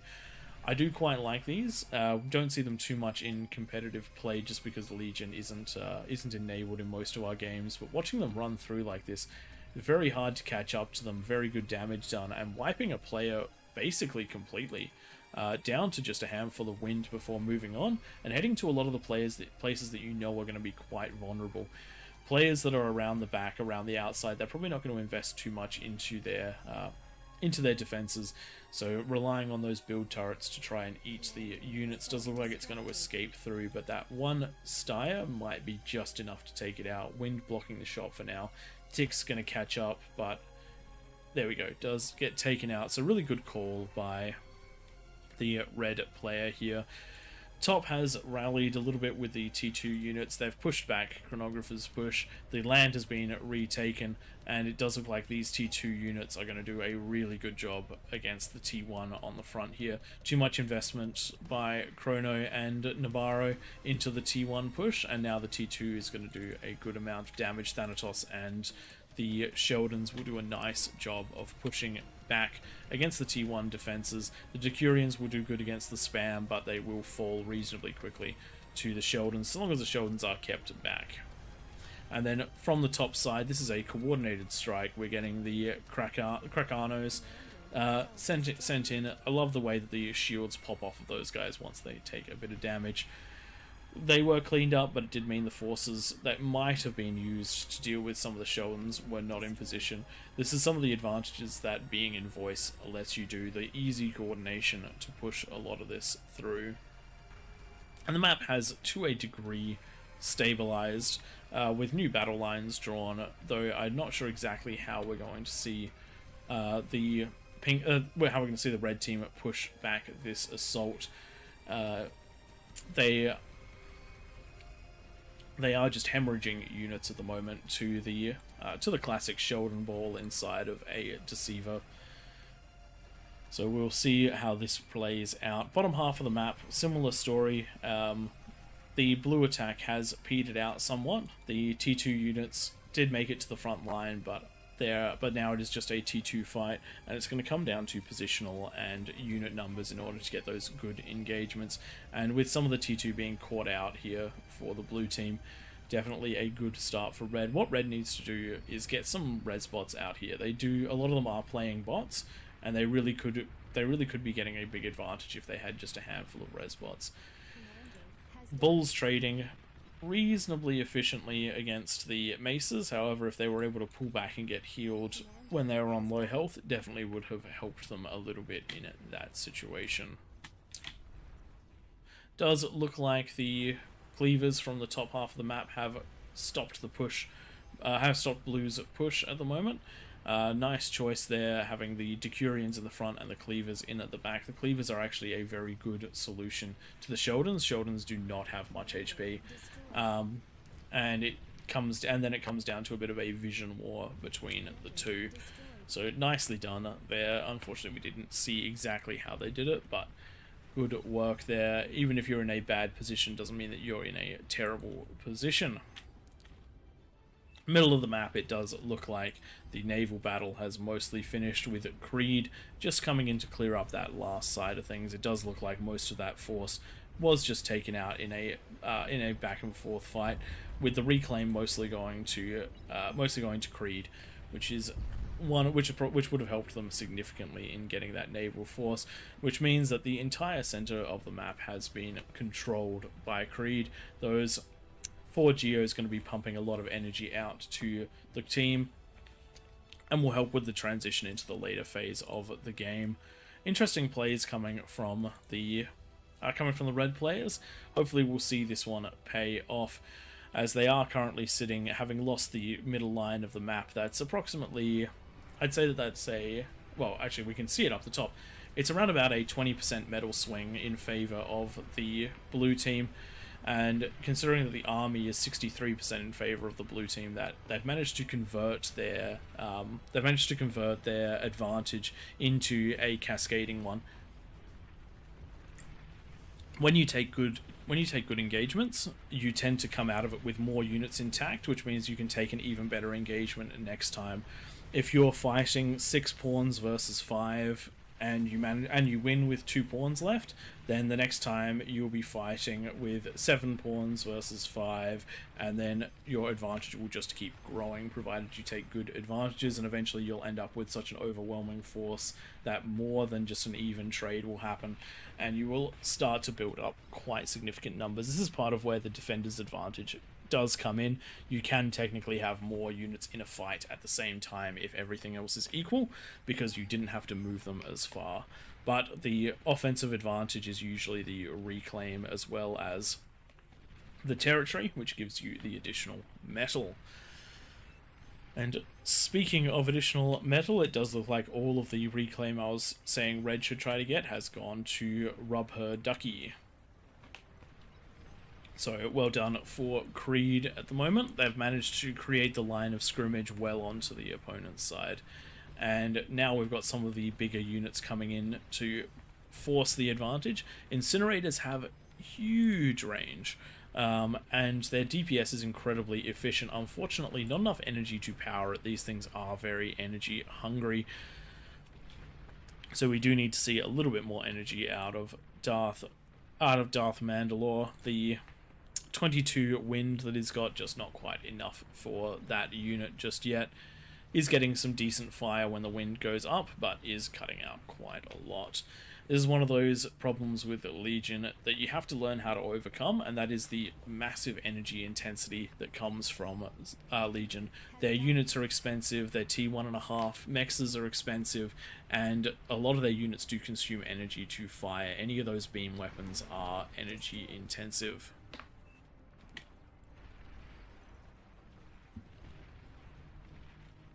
Does look like the defense for Chronographer and for Nabarro at the top half of the map was reasonably short-lived. The T1 is here to protect any of the T2. The Thanatos are just putting long-range damage down at the line, and it does look like even with air support, the top is starting to crumble.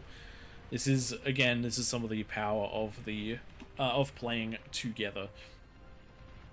A lot of these units individually are quite weak, but when grouped up like this, it's going to be very hard to push in. Even if you do manage to get that big push into the front, it might not be the T2 players that are going to kill the units that would otherwise kill them. It's going to be the T1 that breaks through. Now, the big question is, how is this going to go?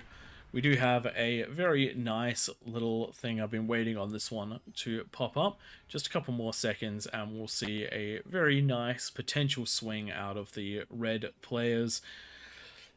This is 19 minutes in, so you could expect there to be a little bit more coverage than there already is. The anti-nuke is going down, but it is going to be a little late on this one. Thankfully, nukes do not get intercepted by the anti-nukes in between, only the ones in the zone.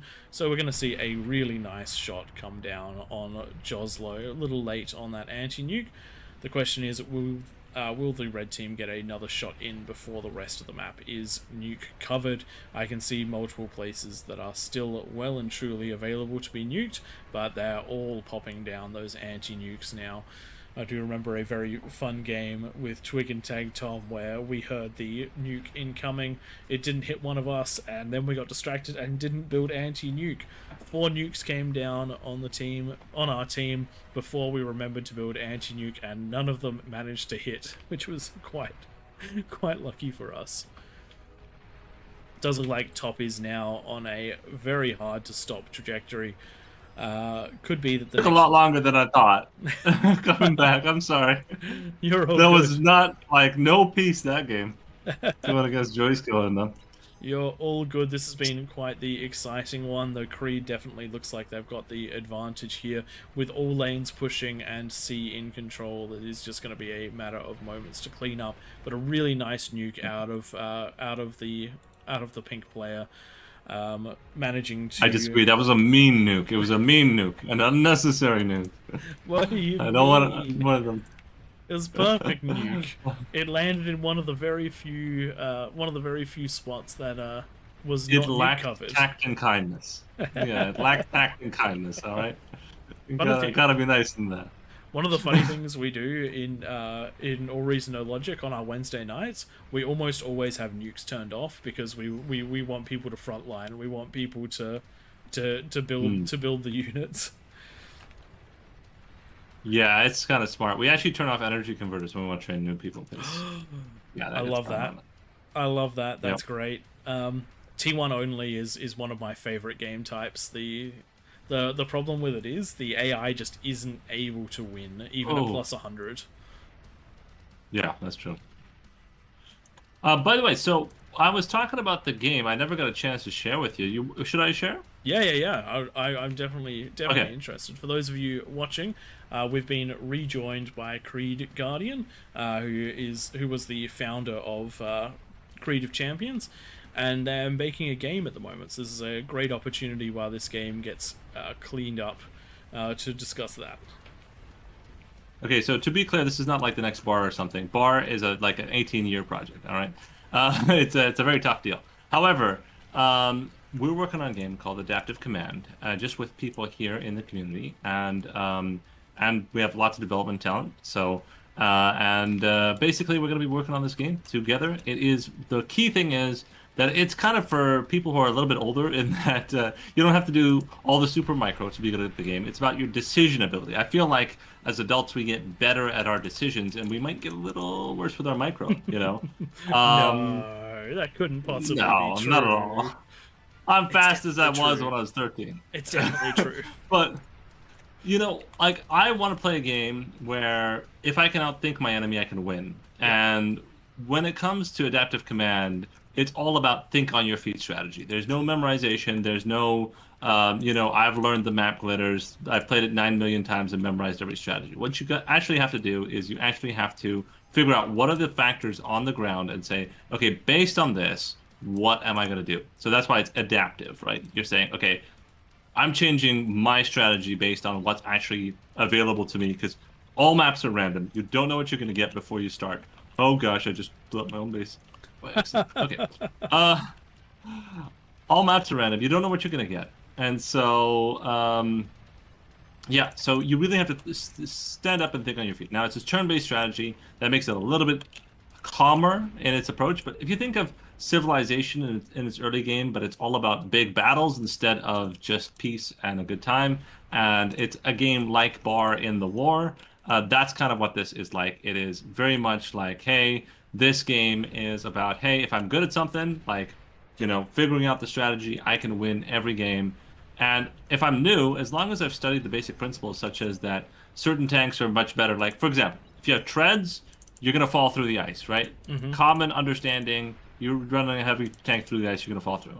But if you're a hovercraft, you're going to be able to go over the ice. So you have this whole system where it should be clear. If you're having a heavy or long cannon, what's going to happen is you're not going to be able to turn in the woods at all. So it's just not very useful. So you got to think about terrain. Terrain plays this really critical and important role in the game. And you, based on the terrain, say, okay, this is not going to make sense, or I can lure this enemy in the choke point. We have all kinds of things as well, like you can do things where everything is a supply line. So there's these long supply lines that go to geothermals and other things in the game, and if you're able to scout those out, figure out where they are, and cut them off, you have a huge advantage saying, okay, I just dispowered all of their SAM sites, now I can do that bombing run, now I can do that thing, Mm-hmm. And there's a lot of creative structure, not just, hey, I figured out what the meta is on a particular map because somebody told me. This is more like, hey, these are the factors of this game, and I'm going to think on my feet and see if I can win.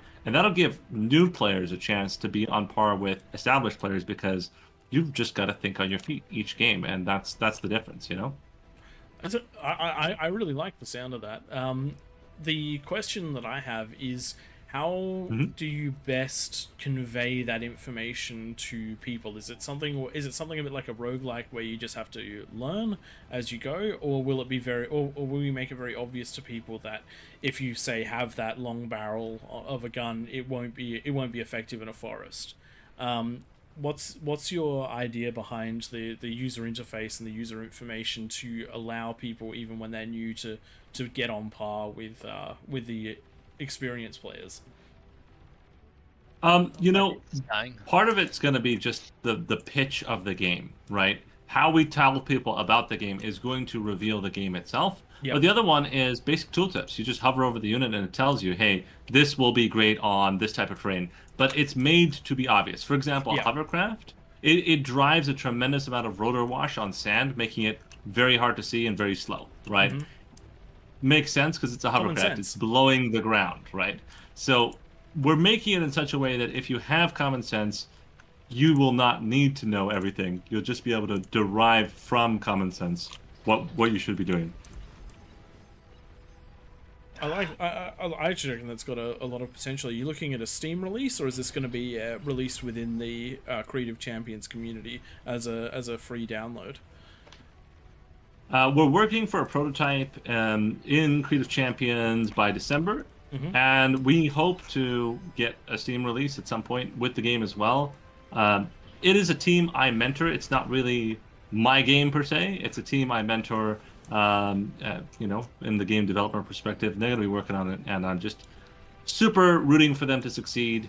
It's not like Creed is doing something to make money for Creed or something like that, and at the end of the day, it's actually not fully Creed's game. We're working with people that are Creed members, but are actually people I mentor day to day on how to make games, and these people, we want to see their careers succeed, and we get to be a part of that journey and that story, and we get to be a part of the game as well, essentially. Very nice. And just for, we've just had a question in chat. They missed the first part of that. So do you mind just saying saying the name of the game again? Adaptive Command. Adaptive Command. So Adaptive Command is being made by the Creed of Champions community, and I'm just going to post their link in chat if you want to join their Discord. Creed is a bar focused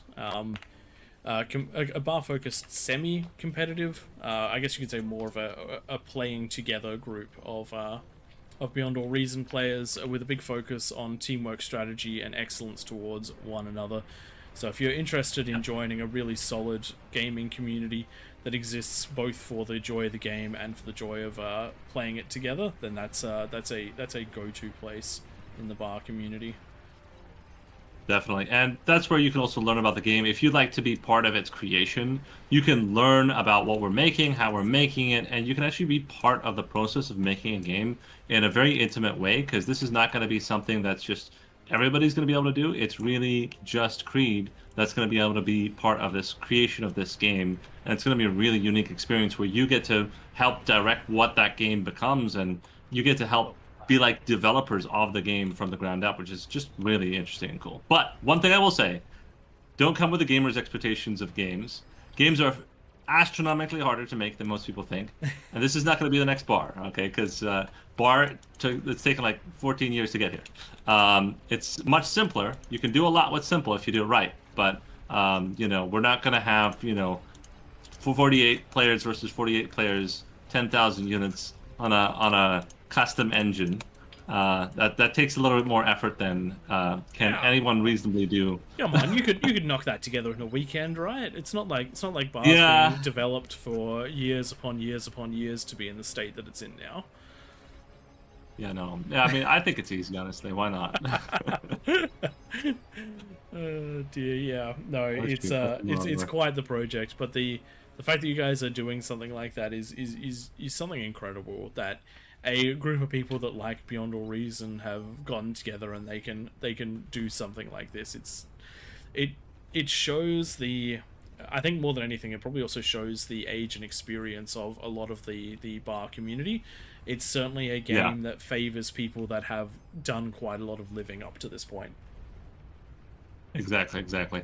And that makes it also fun for us adults that play. It's like you get to work with people that are actually mature and understand things, and that in itself is just something incredible. And it's really cool to be part of learning their experiences and getting them to build something together with you that's unique that you couldn't build with people that don't have that experience. Mm-hmm. Oh, they're in my base, and I'm about was- to blow up, and I didn't even know. I was gonna say, Super like, cocky coming in here. This Super game looked won earlier on. You controlled 2/3 of the map. You had nice battle lines. You controlled the entire center of the map, and you guys have just been getting picked apart. It's Yeah. They have more people ecoing. That's true. Although they are about to I was lose a one little of their cocky. biggest eco players. They have we have a bunch of cruise missile ships, and as soon as we break through their shield, they die. I am sorry to tell you that is an incredibly minor eco compared to what's going on the map. Oh boy. Yes, that is Where would that be? Oh, top left. Okay. Oh, don't say I'm in Yeah. game. Don't tell me. Oh, I'm in game too. Oh, It's okay. just I Well, we looked, shouldn't be and screaming. he said, "Oh, there's incredibly large eco," and I'm like, "Well, where could there be incredibly large eco?" I looked at unit compositions, I looked around, and then I went, "Oh, hey, wait, this is exactly where it's got to be. Only place it makes sense for a large amount of eco to be, based There off of the is- colors and units I can see." I can tell you here, it is here, because I see it right now. Oh, it's one shot away. One shot away. There is Oh, yep, I'm just seeing those I'm just seeing the eco has been. Oh no, bad micro. Oh my god. There we go. That's the conversion. Don't throw my of- micro under the bus like that. That was the conversion taken out by the air player just there. Oh, we can see massive eco now. Oh gosh, this is brutal. That's all right. The game is surprisingly even, all things considered. But I feel like the pushback from Creed is going to seal this one out. The red team managed to get a lot of momentum, but unfortunately, the momentum did fizzle out before a game crippling blow, and now it's. Look at this from pink. Yes. It's about to go. It's about to blow, I think. See, every time I've played this, if you win C, you win the game. That's what I told the guys at the start. Win the C, because you will win the game. You probably There will it win goes. the game. But look at this strategy right here. You walk your comm in, you blow it up, and then you get your ships through. Isn't that genius? Oh, I didn't even realize that's what you did. That's awesome. Yeah. Okay, and again, this is why Bar is such an excellent game. What other game could you do this? You could win C and then turn it into a game win by blowing up the land bridge. Exactly. It's brilliant that. Now, when they add like 0K, which is on the same engine, the situation where you can not only do that, but you can terraform all the terrain that you're in, that'll be my day. I'm sorry, what? 0K? Yeah, okay, 0K is like the spiritual predecessor of this game. You know what I'm saying? Right. I remember... It's not like Supreme Commander. It's literally like all the units, all the designs, everything's the same.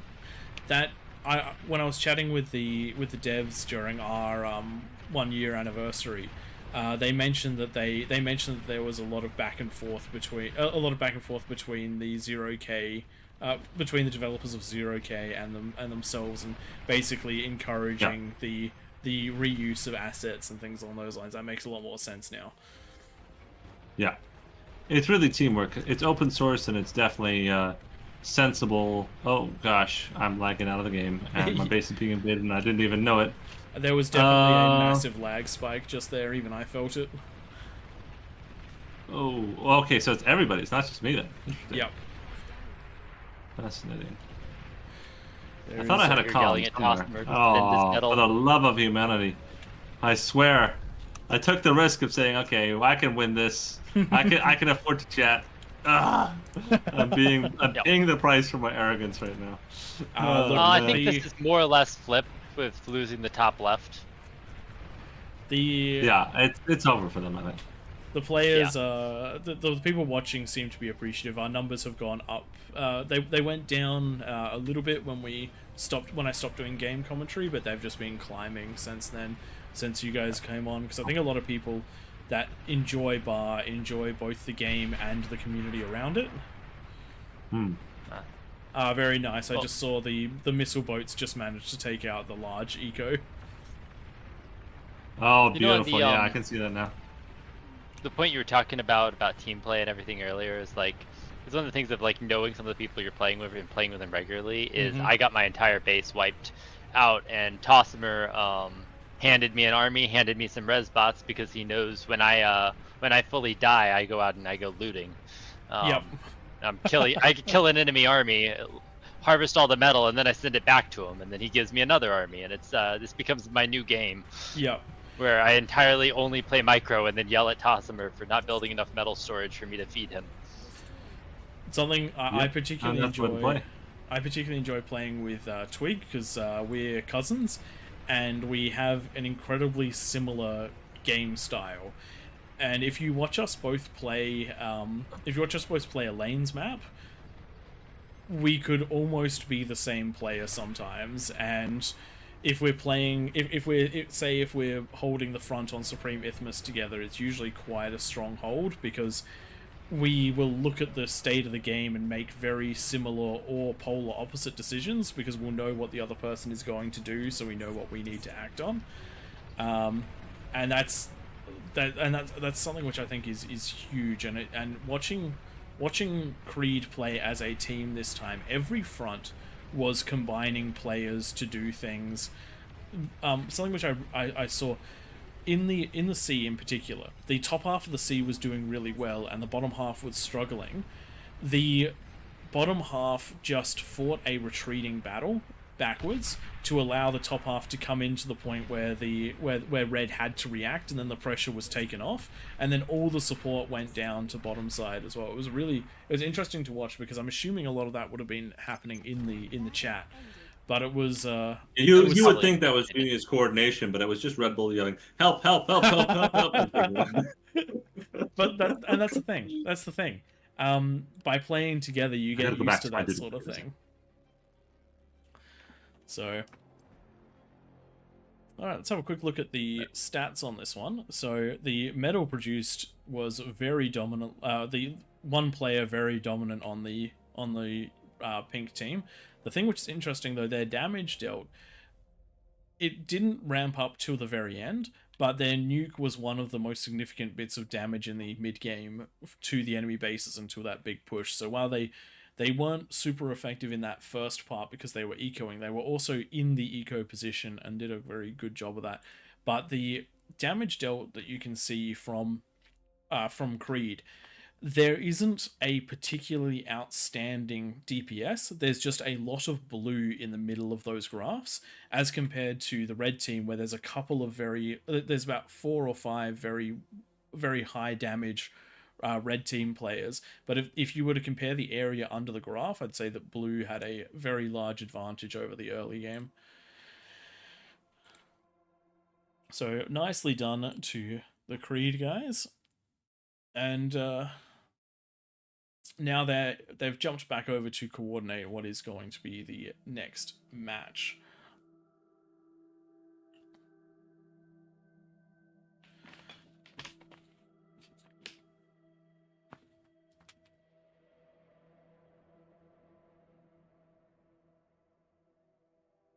And we're just going to take a momentary break just here. And see what exactly is going on.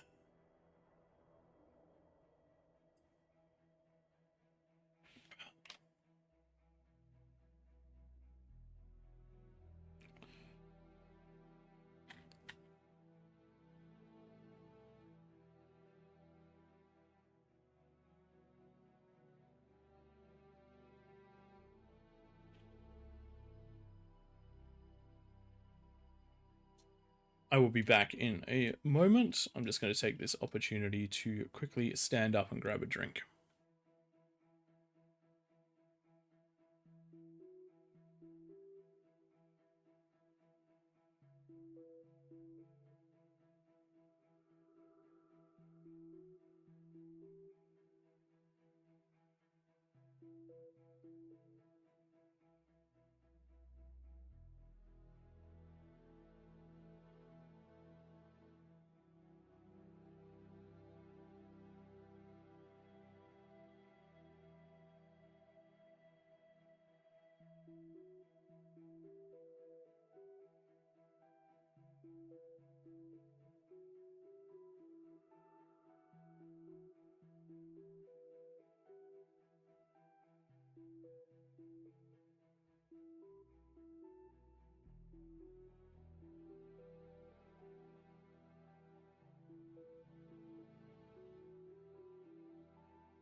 All right, ladies and gentlemen, I am back.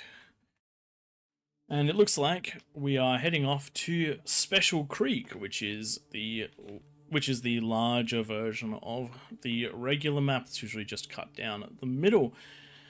I do quite like this one because of the large plain in the middle to fight on, but we definitely do see some good parts, some good carnage. I actually quite like it when it's played west to east. You can get stealthy units down that entire river, which is quite nice.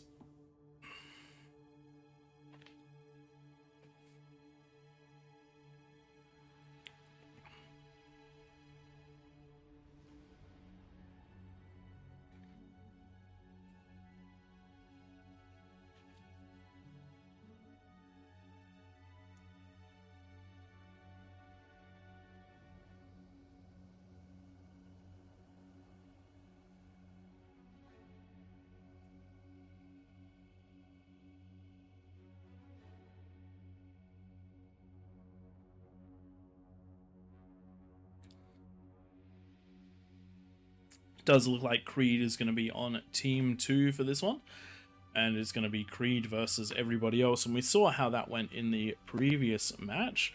Creed had a very strong early game, but they had a little bit of a struggle with the transition in the mid game. Then they managed to come back with a stronger late game. So if this game follows that same trend, then there is a possibility for there's a good possibility for the rest of the team, for the other team, to make some very strong plays in that mid game. The coordination is very good, but the overzealous T1 might end up being the problem. We shall see.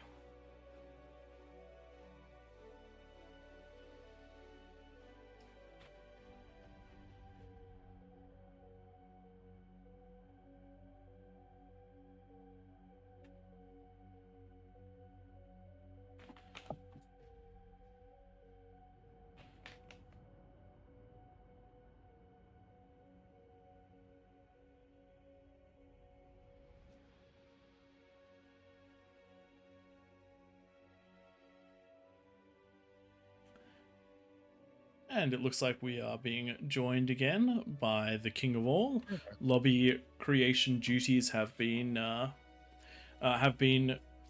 completed, and looks like that means I'm assuming the game is about to start soon. Yeah, we're getting close. Now it's more of everything that's left is the actual Beyond All Reason dev staff is handling the last few bits. It's amazing how heavily involved they have to be to make one of these work. Yeah, it's like the amount of work that I know.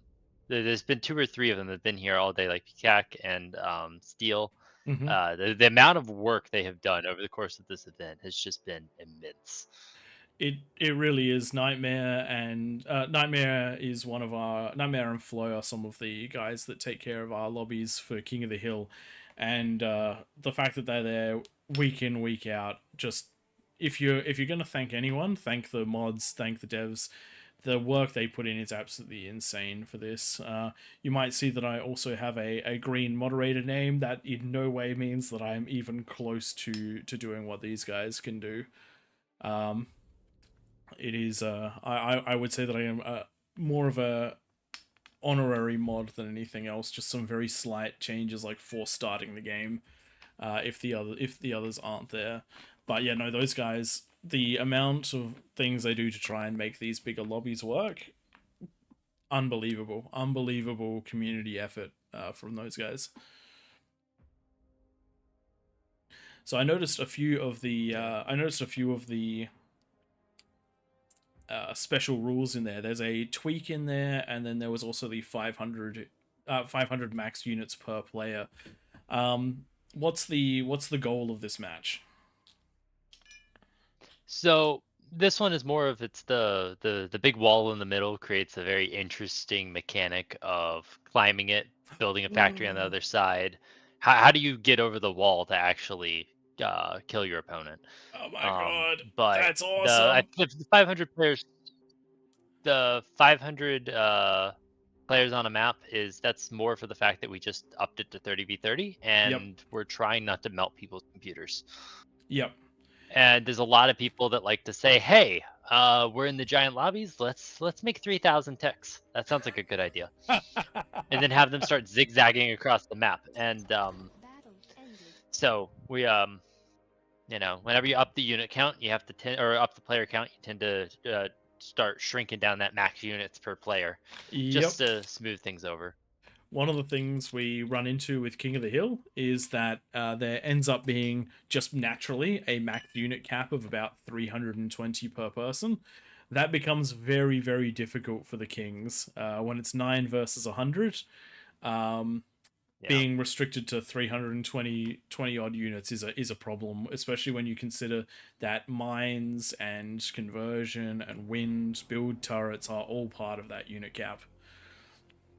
You have to shift up to tier 3 pretty quickly. Yes, you do. You can work at tier 2 and tier 1, but it's mainly, I don't know, for me, I found whenever I'm operating under a tight unit cap, it's all about the dealing with the you can't have sprawling sets of structures. So wind you do a small amount of wind with the understanding that you're going to reclaim it later. That Yep. you're using that to get out advanced solar to then, or get out a reactor, and then depending on how you're scaling, and then focusing it that way. But 100%, that is the that is the way to go. Though I have heard some whispers on the wind that there might be an ability to affect team-based player cap. So we might be able to give 25% of the unit of the unit cap to the kings in the future, which would be absolutely insane. That would mean that the peasants wouldn't be the only ones allowed to build ticks. yeah, but actually, yeah, that would probably help a lot with that problem. Yeah. Yes, it would. Spam little things like that spy camera that you put down there. Well, everything you have to do when you're on a tight unit cap has to have a very valid, good use, or it's just a waste. The point of the game that I always find insane is when instead of tick spam, it's Shiva spam, and there's four T3 labs just producing Shivas to frontline for behemoths. Yeah. Yeah, I don't like matches that go that far, and so No. I always try to end them before that. I tend to make a very big push, and just my goal is to never let it get to that point, which is one of the reasons why I'm such an aggressive player. Is I'm always if I feel like I've got to that point, I've failed already, and this is whoever was in the back line not actually participating in the game is going to be the one that has to save us now. Yep. We're currently trying to find the right level of balance for Special Hot Stepper for King of the Hill, because that game is big enough that regardless of whether the peasants have the advantage or the kings have the advantage, it will probably get to that stage because there's just so much metal on the map, it's unbelievable. I think we had the first time we played it, we had both teams with a combined metal income of over 30,000 metal. And it was very even too, which was the craziest part. The thing which ended up winning the game was a 100 Titan and 50 Behemoth push. That's too many. It's too many. But we're looking at how to fix the balance on that. So then we've got two ideas that we're planning to jump forward with. One of them is to re-enable air, and the other one is to enable Legion and extra unit packs. Because I think either the air or the extra unit diversity might make a big difference in how the game plays out. But enough about King of the Hill, because we're back into the actual Creed match here. Giant wall in the middle of the map, which is one of the best ideas I wish I'd come up with, and I'm going to have to steal this because I absolutely love this. Big questions. Is terrain deformation on? Let me look. We've had it. We've played this. I played this map 3 times. Twice with it. Twice where you could deform terrain, and once where you couldn't. And I think you can this time. Because I think you can. In the games where it was on, did you guys blow through the wall? One time. The other time I got over the wall, we managed to push them back. I built an epic czar up on top of the wall. Or I got I didn't get it. I got 2 epic czars right up next to the wall. We pushed over with tier 3 and epic Karganiths, and I began printing juggernauts on their side of the wall. And that won it. Very nice. But the other time I think we dropped 4 nukes, I think, on the wall, and cracked it. It's just both times we tried it, the match was already ending. It was more of like I want to try it before the match ends thing. So we don't actually even know if you can walk through it because they surrendered as the nukes landed. My question would be, if you went too deep, could you then restore just enough to get the land back? That's an interesting question. I love the concept of this map. I actually love the concept of this map. And how delicate did you need to be with the with the commands to get this to form exactly as it is, because I'm not seeing any crazy weird high mountains. I'm not seeing any insanity. The wall is just a really nice high wall in the middle of the map. That's So, a lot of fine tuning. how much do you know about map editing for this? As much as Chronographer has told me, which is that it's possible and that it can be tricky. So, with map editing, there's like 3 or 4 commands you can actually use that you have to. There's more, but it's mainly like say 4 or 5 commands. That's all you use, and it's making a whole bunch of little adjustments with those 4 or 5 commands to get things to tweak to exactly what you're actually looking for. Yeah. The difficult part is the fact that you have to probably a lot of the times you're stacking 10, 15 different little changes to actually get something good. Yeah. In this, we quite literally targeted the very top of, right under the top of the riverbed, and then inverted it. Or no, we targeted the very right under the top of the riverbed, then we deepened it, and then we inverted that deepening. Yeah. And so it was, this was probably one of the easier ones to actually modify. Is that because there was despite nothing... how cool it looks. Is that because there was nothing else at that same level on the map, so you were able to isolate your tweaks? Yes. That was the lowest point on the entire map, so it was a very isolated tweaking. It was just one thing, very easy to kind of adjust and change, and then there you go. Yeah. Even if this was a relatively simple one, this is phenomenal. Things like this are what I personally love in games like this. It's taking something that exists and turning it into a completely different version of the same thing. Also, really aggressive out of Cat Trap. Getting in on the other side already in the middle of the map. I bet most players don't have much, if any, defenses really at this stage in the game because they're expecting the wall to keep them safe. Nah, Cool Shirt just spotted them. They're gonna die. I mean, they are, but it's like a little. Oh yeah, bit that more. wall is. That's crazy. That one center has always been a very contested point. That the bottom side tends to get raided through that one spot. Yep. At least in my experience, that has happened a lot.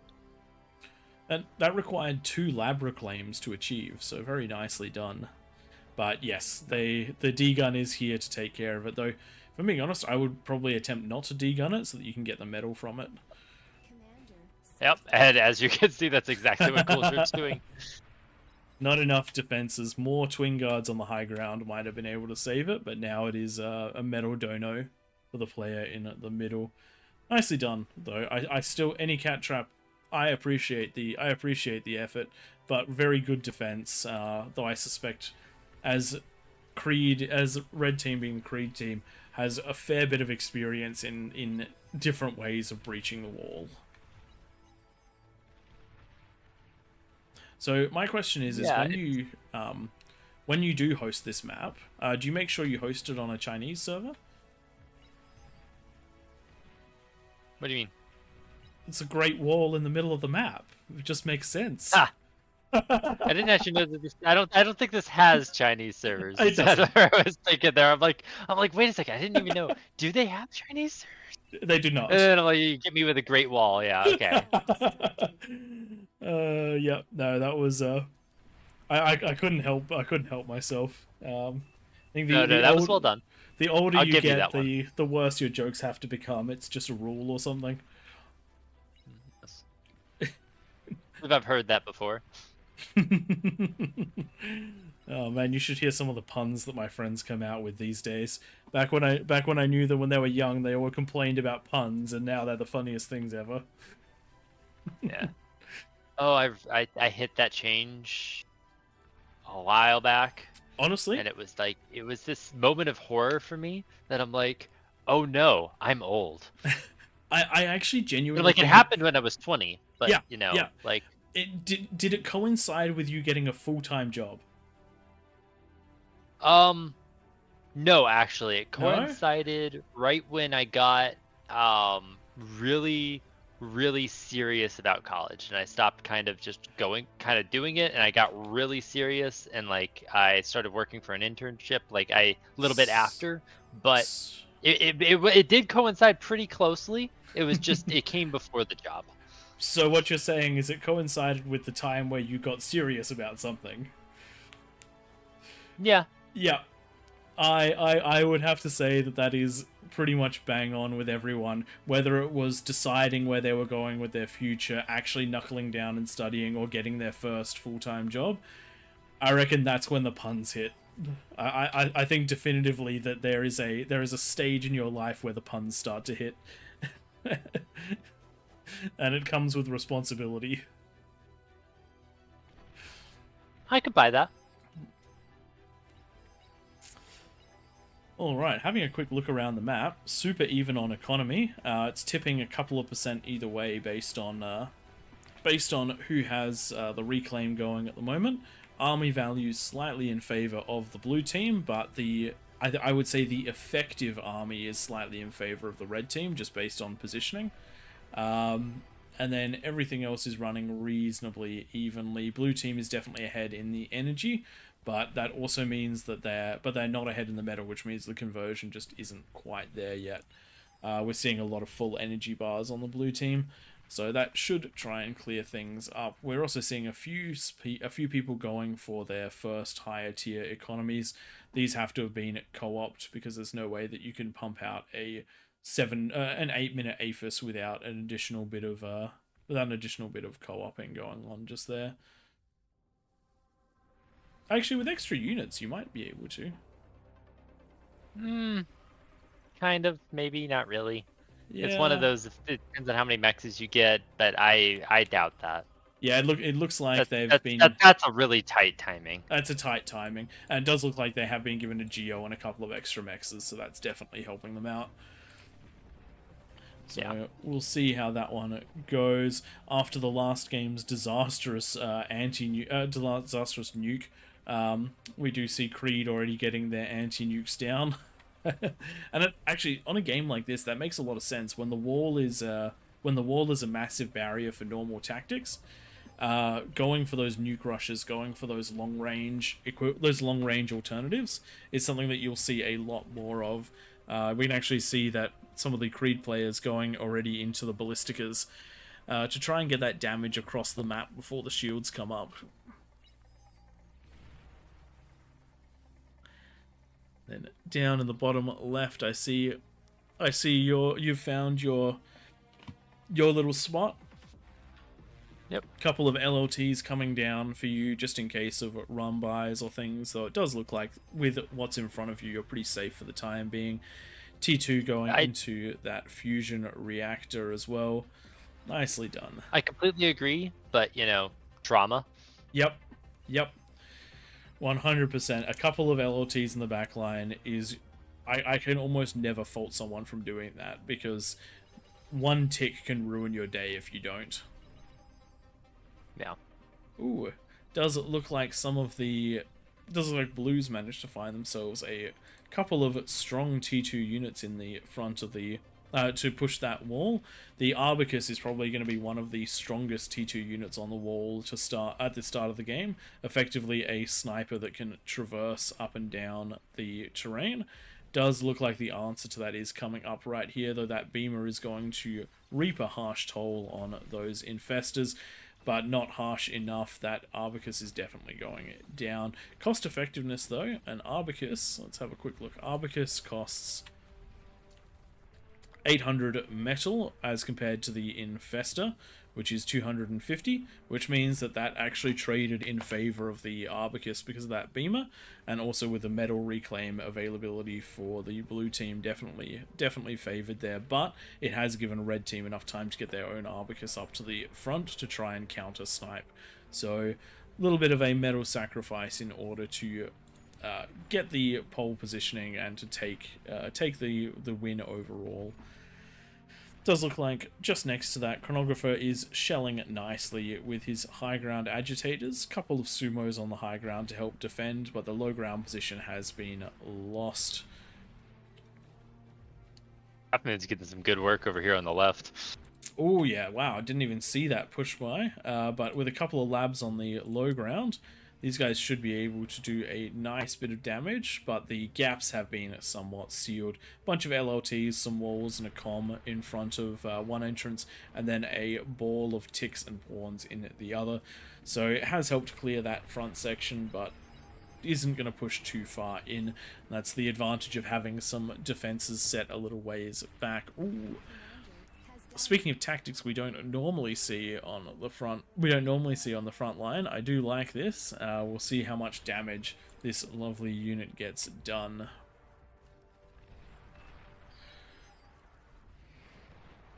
Looking around the map, it does look like the eco has shifted slightly in favor of the... Actually, it's about even, just reclaim based again. So nicely done by both teams for managing their eco quite evenly. Looking at the blue team, it is definitely TM Autopilot that's leading the charge in the eco, so it's going to be quite a concentrated attack there. Looking around the map for the rest of Team Creed, looks like the eco is a little bit more spread out across the team. Everyone's managed to do a solid job of ecoing, as compared to on the blue team, where a lot of it is falling on the shoulders of one player. About 20% of the eco just sitting in one player's pocket, which is quite a hefty sum. And with the way that scaling works, that should turn into quite an explosive eco at some point. The question will be, will they leave it too long and eco their way to a loss, or will they jump themselves forward into the thick of it at either the right time or too early? That's going to be the big question. Red getting a good little attack on the wall right here, but fighting into two agitators is going to be a big problem. Not even the infestors from behind are going to be enough to clean this one up. Agitators very strong against those T1 units. A nice push of infestors coming from White Gold. We saw White Gold make a phenomenal play in the previous game with some of those faster T1 units breaking into the back line in an unexpected position. Does look like that's happened again here, but wasn't able to get quite as deep with units roaming around and a lot more player density. Wasn't quite able to get those great attacks. Just jumping up and having a look at stream. Thanks Red Eagle for the follow. Thanks Rub Her Duck for the follow. Thank you Raphael for the follow as well, and Darth Mandalore. You guys played it very well last game. Also thank you to Tensuni for the follow as well. Do appreciate you guys, and sorry I did not see it earlier. I'm running on limited monitors today, trying to make sure that I've got a bit of extra info up about Creed of Champions and the links that I don't normally have active, so I can only see YouTube or Twitch at once. Does look like a push has gotten reasonably deep on the left side into the blue team, but cleaned up by those T1 units. Another one coming just over here. Few tarantulas, but they will be spotted. Those early shots giving the damage dealt notification to the other team, unfortunately letting them down, and the pawn's able to run up these hills to clean them up. They are getting into a good position to defend.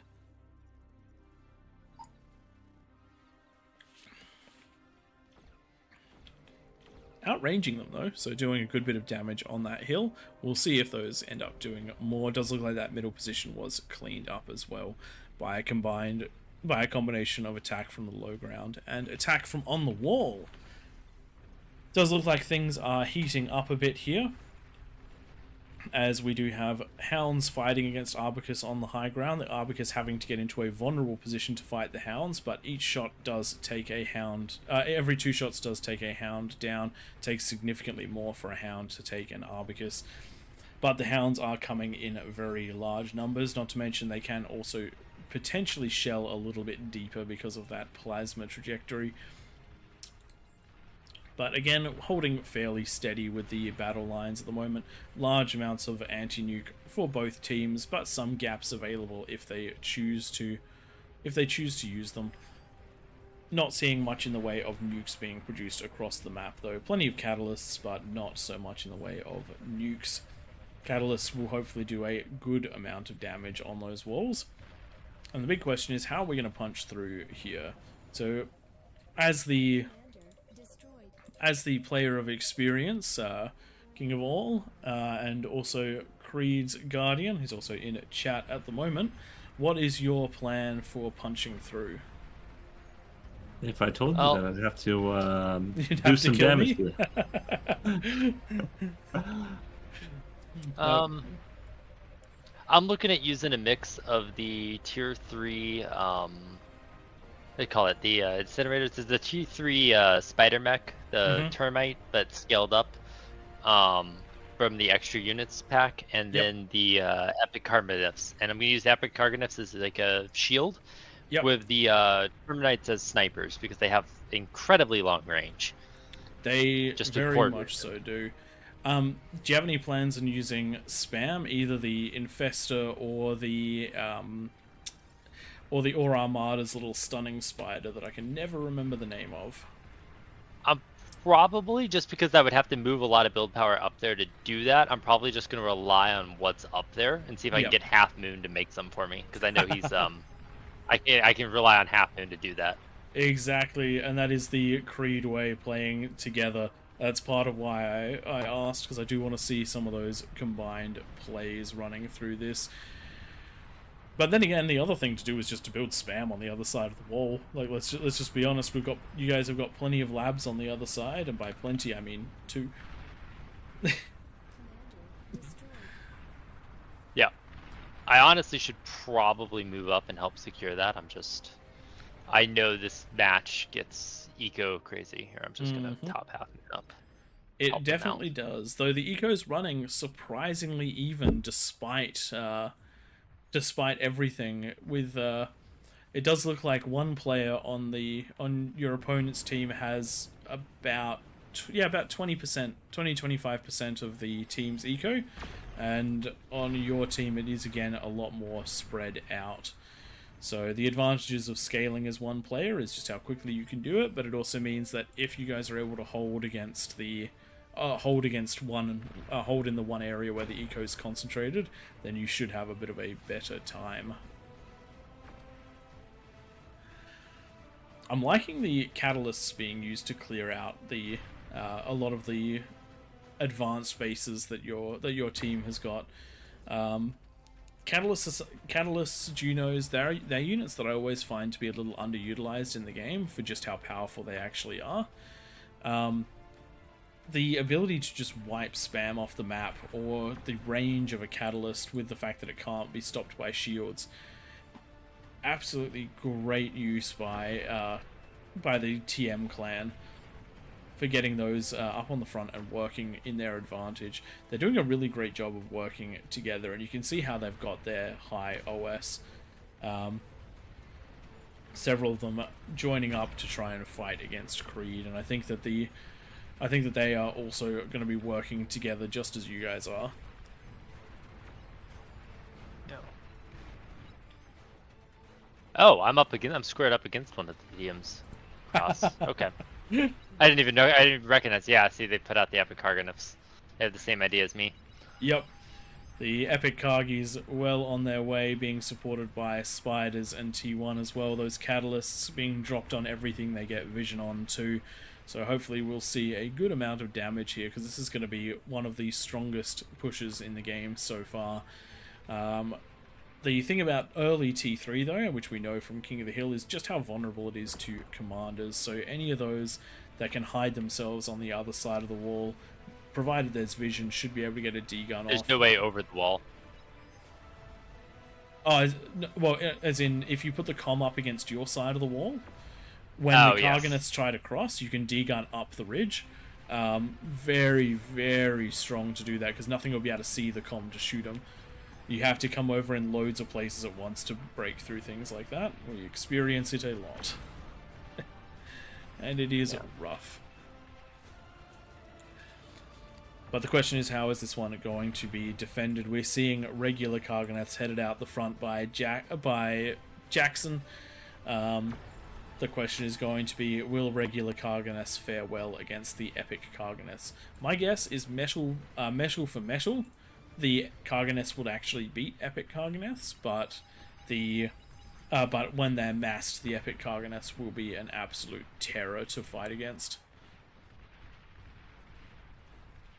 And it does look like they're getting ready for their assault up the wall, massed into a decently large group as well. These should be interesting, but in other areas we did have a big push out by every time I select a unit it dies. Big push out by the red team trying to take in the middle of the map, but it has been pushed back by some good D-guns by the com. Other side of the map, bit of a stalemate there as well. So let's concentrate on those epic Karganeths, big chunky boys, lots of damage, and in those numbers it's going to be very hard to clean them up. The team has certainly started pinging this one, and red is going to have quite a fight for themselves. DPS on one of these Karganeths sitting at around just under 2,000 DPS on a regular Kargi's about 600. So going to be crushing those Kargis pretty quickly in that sort of mass, as you can see. No comms here to clean this one up just yet, though there is one trying to get into position. Something will need to be done, otherwise that could be a big shift right there for the comms. I passed him 2 Aphises. Plenty of energy. And that is the first of those Kargis taken down, but that is the only one of those Kargis taken down. Oh, nice EMPs. So this is the other thing. It's not just the catalyst that's strong, it is the EMPs as well. Nearly managed to get more, but that is a trade of 1 epic Karganeth per com at the moment. The next com is going to have to be even more efficient. But it is buying time, and that is one of the most important factors. More defenses and more units can be built to try and defend this, the longer it is held back for. But 5 epic Karganeths pushing down the line is going to be quite rough. They have found the other com that was here for defense, and it was wiped out quickly.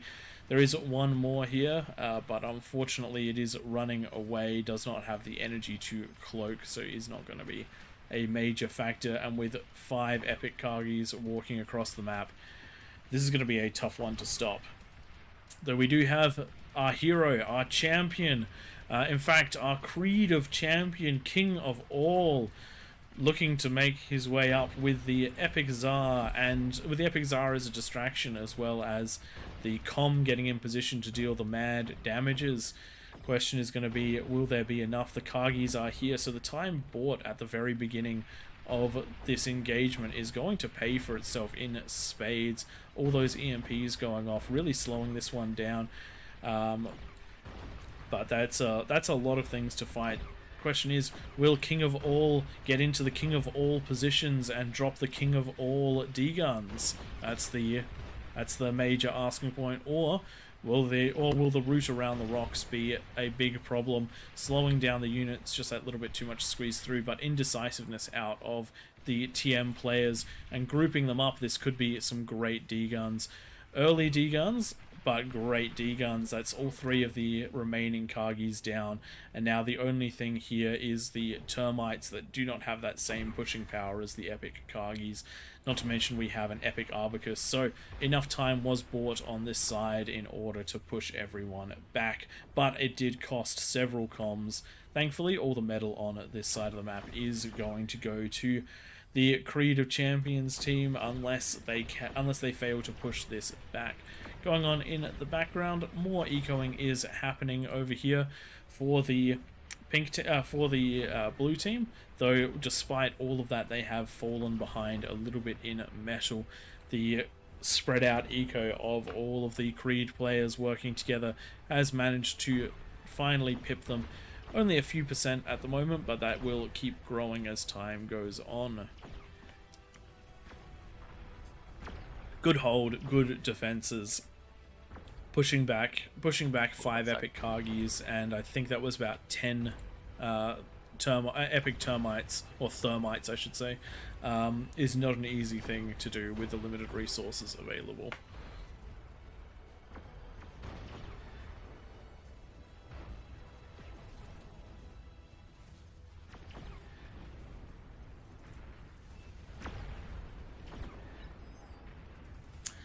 And looking at the rest of the game, it's still pretty even across the board over here. No real damage done to either side as of yet, but it does look like we might have a breach in the wall coming up. Big tumbleweed trying to head across. Oh, actually, I think tumbleweeds can go up hills. Never mind. This thing may just become a walking disaster for either team. If it does get blown up on the red side, that could be a problem. If it does get blown up on the blue side, could be a problem for them. Good shot by that ballista. Very nice. Ballistica, very nicely done. Does look like the next big attack is coming out of TM. They are making their way up onto the high ground with those epic Carganests. They're taking quite a few shots from the Fat Boys on the ridge, but Fat Boys good for AoE, not necessarily so good for the individual units. So these Kargis might make a nice big push, but they're going to have to deal with their own Kargis. What was that? Banks of Olympus getting ready to help defend. Olympus, though, not going to do the most damage against these epic Kargis. This is quite the force of epic Kargis. And all that metal was reclaimed, turned into a nice amount more. Very nicely done so far. The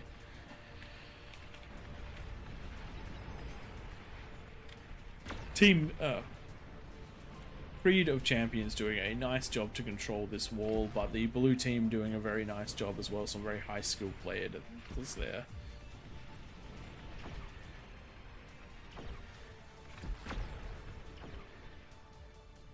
And I see that you're going for the epic fusion reactor. What do you normally go eco-wise before trying to go into that epic fusion reactor?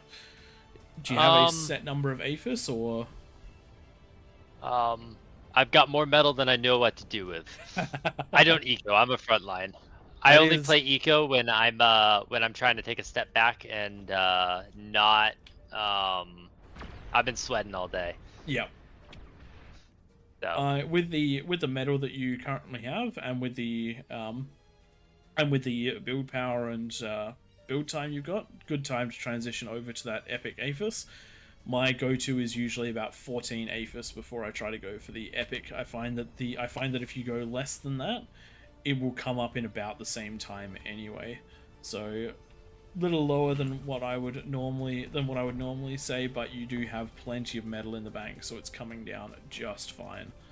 So a good time to do it. Also, those epic converters make a pretty big difference as well. And your whole team looks like it is actually overflowing on metal, so you're able to power a lot of your conversion. More of your conversion than is reasonable based on your current APHIS, so good call just there. But you're going to have a lot of epic APHIS to deal with, and it does look like your epic Karganeth attack is starting to peter out. But with one left, you do still have a big opportunity just here to break through. Jackson in control of this one, and it's found some build power. The question is, will it find the It's found the conversion. Thankfully, enough of a gap between it and a lot of the other converters, but those fusions, if it takes one more fusion, it's going to go down. It's going to take down a large portion of the eco. Unfortunately, it does find the build turrets instead. That was close to a game changer just there. But unfortunately for those Kargis, vision just was not there for them. One more Kargi trying to make its way in, but being nice and surrounded just there, I don't think any more damage out of that one. Closely done, but no, not quite.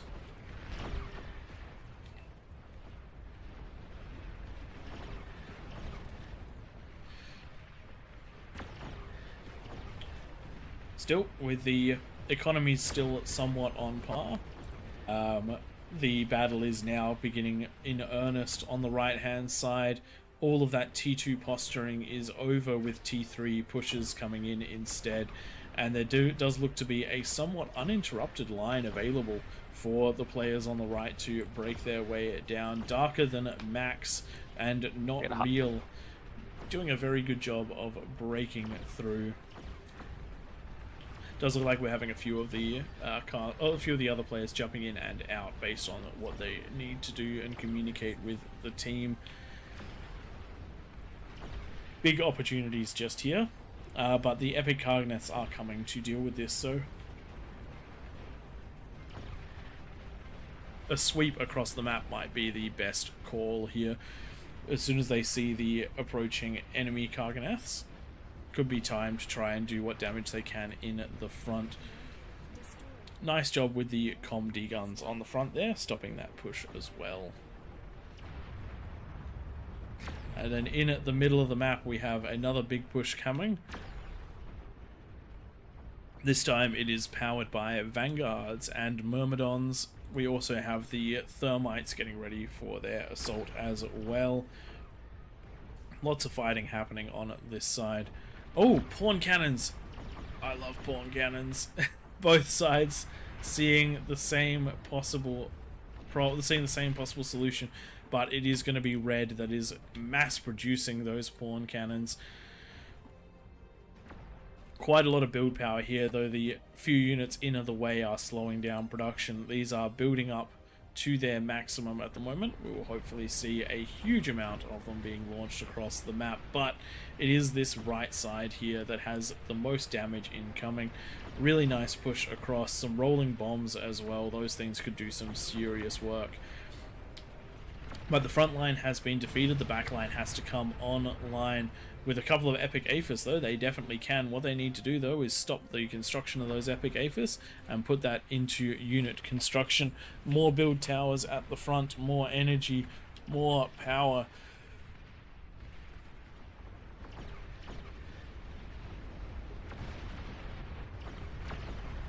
To make all of this work. Does look like a large force of Kargis building up on the left side as well. Could be pushed across, we shall see, but Eco's the same. It is red in the good positioning at the moment, and we will hopefully see some more push. We'll hopefully see this push continue. Rolling bomb does detonate, though. Massive amount of damage to the T3 units. That was a COM degunning it. Good choice to detonate that one, and I reckon with that a lot of this will be able to be cleaned up. Purple has sent a rolling bomb to the front. A lot of units just taken down just there. These rolling bombs are disgustingly strong, but they are also very, very vulnerable, so you've got to be careful with what you choose to do with them.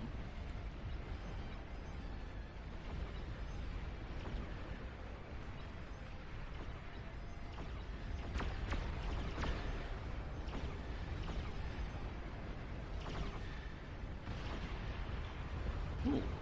Looks like a nuke did get intercepted just there, but no real damage done. I think blue team might be in a little bit of trouble at the moment because the army value is nearly 100% advantage of the red team, but a lot of that is concentrated in the middle of the map and it is not pushing across the map just yet. There we go, big push just here, but it is pushing into an incredibly fortified position, and with a lot of these units climbing, it is going to be a slower affair. These thermites are going to have to do a lot of the work getting in, but it doesn't look like they're going to get too deep just yet. We have a lot of power being pushed down onto these shields, but with plenty of them up, it's going to take a while to break through. The Mass Kargi might do a good job here, the missiles being able to penetrate. We need to take a lot of the damage off the board in order to allow those Myrmidons and the Vanguards to punch through. We also are getting a deep strike into the back of the map with the pawn cannons. It's failing to land though because of all of those shields. Unfortunately, does look like if they bounce too many times, they do not land at all. But the front line is somewhat broken here. Thankfully, Archaic Soul Invictus coming to try and save the day, and it does look like this push will be repelled for the time being. Just too much firepower coming down at the moment. Pawn cannons looking to punch their way deep into another part of the map. They have found an entrance. They are being taken out by this ludicrous number of Arbicus, but not before grabbing a little bit of that wind. They just need to find more. Sometimes even just the scouting information might be enough. If they push that little bit deeper, they might find something over there, but we will see whether they do. I do love the Pawn Cannon. It's such a fun little unit. Does it look like one of the stronger frontline players is now getting hammered down by the by Not Real's Epic Karganeths. Another venue of attack just opened up here. The thing which is interesting, the offensive players will struggle with the units they can build. They have to be all-terrain vehicles. On the defensive side, it's much easier to produce anything you want in order to try and trade with them, so you can trade much more efficiently.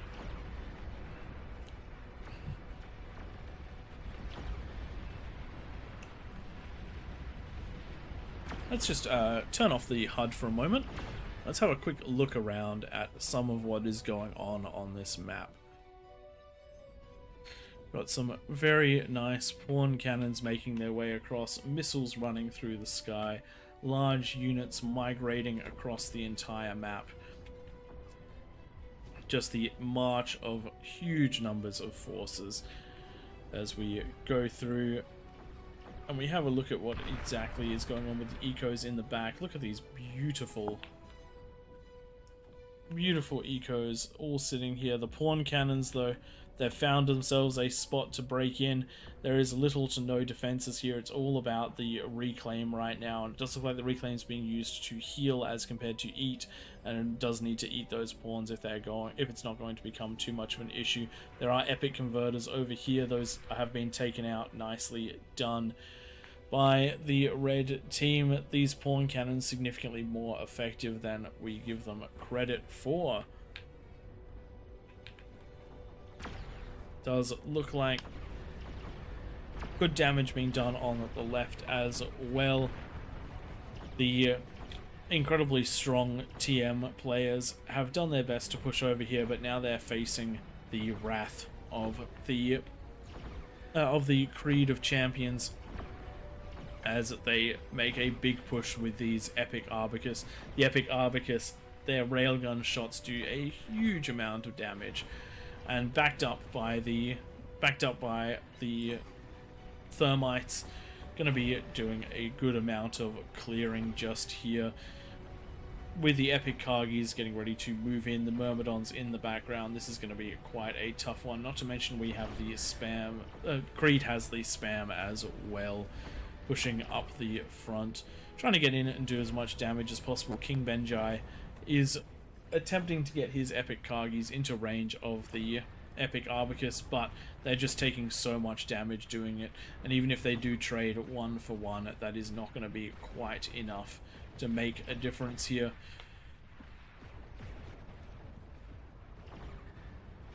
Does look like we have potential mass nukes coming down, but they are being fired somewhat intermittently. You do need to saturation fire these nukes.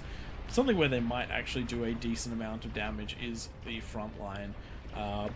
Not necessarily going to be enough anti-nuke there, but the anti-nuke is creeping up. Red in a very good position. The other thing which is interesting, the ecos are even, but a lot of backline players not getting a lot of units to the front, so the red team is significantly up in army value, 3.2 million to 1.9 million of the blue team.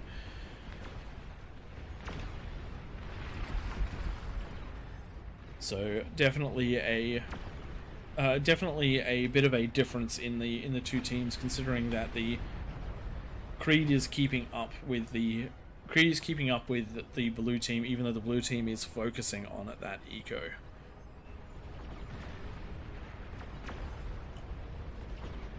It does look like the Epic Arbicus in mass have really started to push deep. Those Kargis breaking their way down the side. A lot of the support for the Arbicus has fallen, but their big heavy railgun shots are doing a great job of breaking the T3 units in front. That slow push will just continue. And with that spam as well, the vision is there. It does look like a lot of these units being cleared up by these Cargonets being cleared up. Unfortunately, running in one by one just isn't going to do it for them. Their mass has been broken, so it is going to be up to the Epic Abacus to push across. The other side of the map somewhat stabilized in a similar position. Middle of the map looking like the pawn cannons, just going to be trying to do what they can to support the rest of the team. Does look like an entire bank of Ragnaroks coming down over here. I'm not sure if that's the best positioning for them. They might... Booting in a block might be problematic, but hey, this is an OS23 player, so they almost certainly know what they're doing. It's going to help in the defense over here, starting to get fire onto the high ground.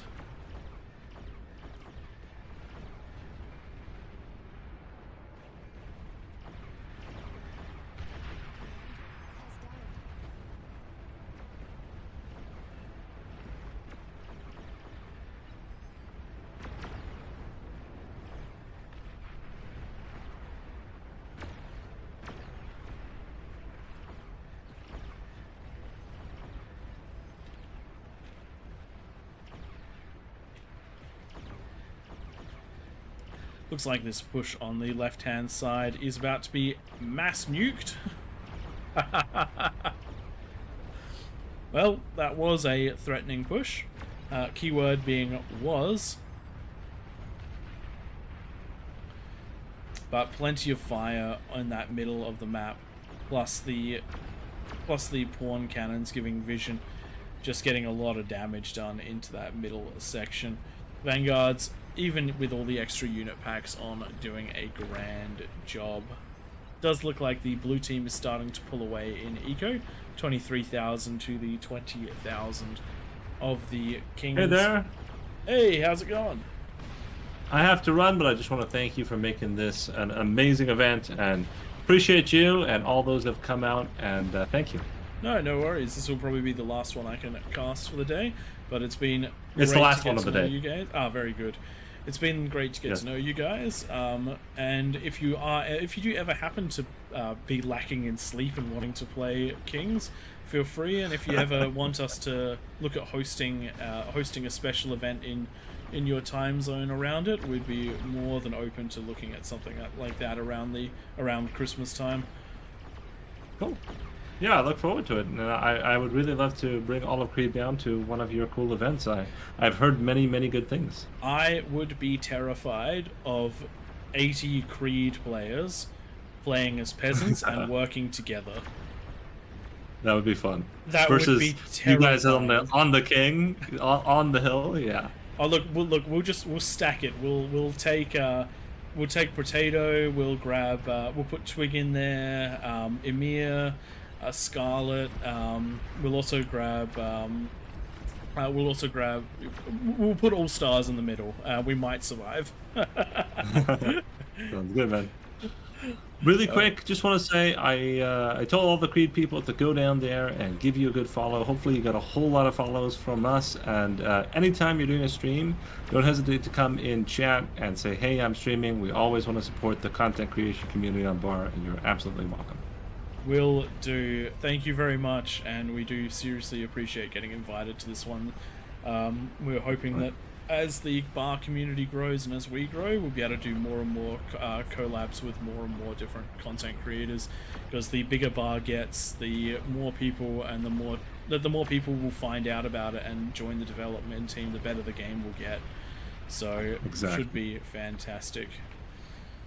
This game is going to be huge when it goes to Steam, and when it goes to Steam, the best of the best will all be watching All Reason, No Logic at that time. We'll do our best to be in that position. So thanks, guys. Okay. And I'm just going to post the link in chat for the Creed server. If you guys do want to play more games kind of like this one with a great community, then this is the place to go. And I'm fairly sure that whenever I paste a link, the Streambot pastes one of our own as well, so if you're not a member of our Discord and want to try King of the Hill in the Australian time zone, more than welcome to as well. Awesome. All right, I'll see you around. Catch you later. Thanks so much again. Bye.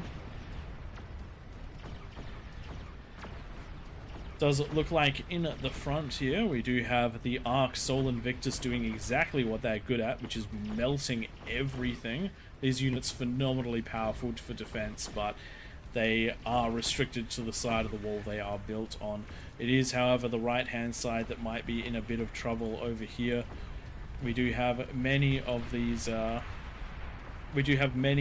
units that have managed to break through, and that's a huge chunk of eco that's been eliminated before not Real's Kargis could clean everything up. Just goes to show just how much damage can be done by even a small number of units here, and that's going to really slow down. That's going to really slow down the push on this side of the map. It does look like that extra eco that has been pumping away in the background might be coming online rather soon, and so there is some opportunity here. But with the red team pushing deeply onto this side, they are so close to getting some big chain reactions, but they just have to be able to break in, and it just doesn't look like it's going to happen. The defensive units are just so strong in this situation.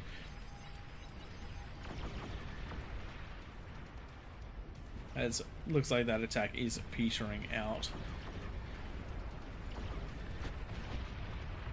Good shelling on this side from the Ragnarok over here and the Starfalls. Starfalls have a uniquely powerful shield penetrative capability.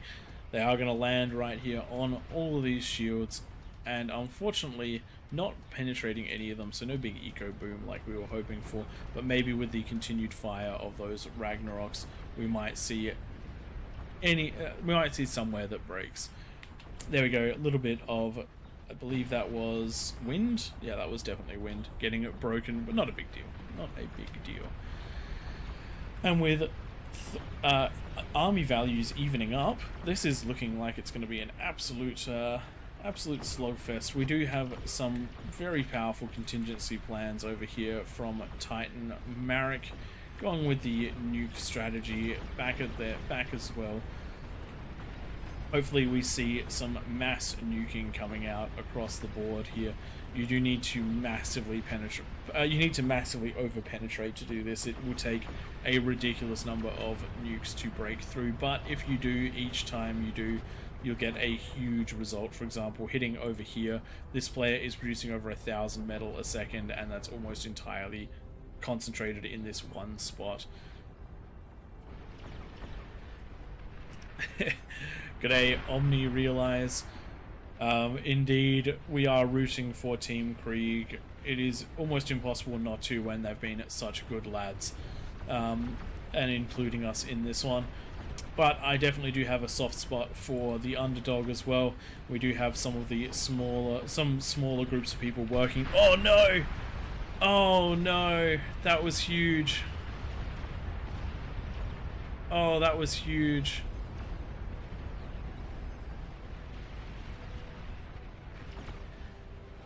That's just dropped off that's dropped off almost 10,000 metal a second off of the blue team.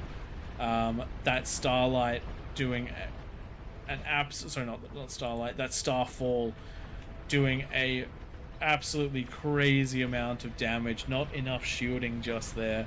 You need to have those T2 shields in order to survive that, and this is going to allow for a huge opening for the red team, for Creed to start breaking through.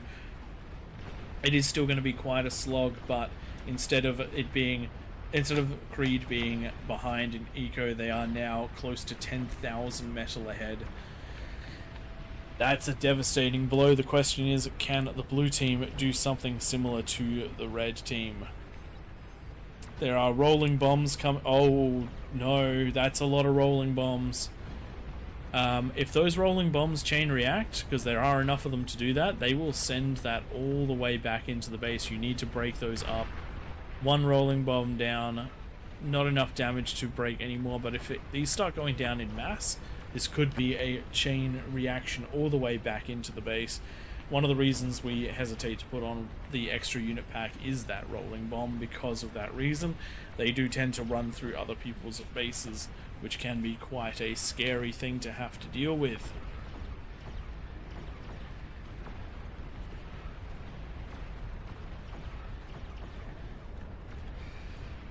Let's grab ourselves some cinematic views of a lot of this.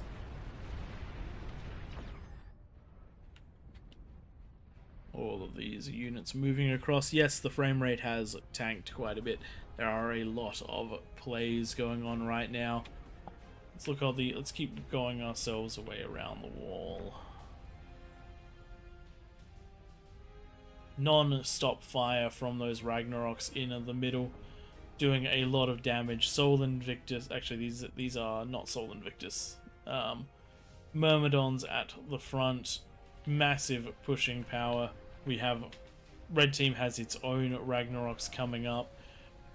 In fact, some already up, and the offensive push just non-stop on this side of the map. The Sol Invictus just trying to hold their own in the middle here, with the Epic Arbicus backing them up. Spiders coming to try and defend. The map is in a crazy position right now. Every single one of those rolling bombs is dealing huge amounts of damage. They are trading very efficiently against these epic Karganeths. They are in fact nuke balls, and they just have to get somewhat close to do a huge amount of damage. This one up the top is going to do a lot of damage. You can see just across all of those units, so much damage done there. Hopefully they don't build up too much and they don't chain react. Does look like this bottom side is struggling very, very much.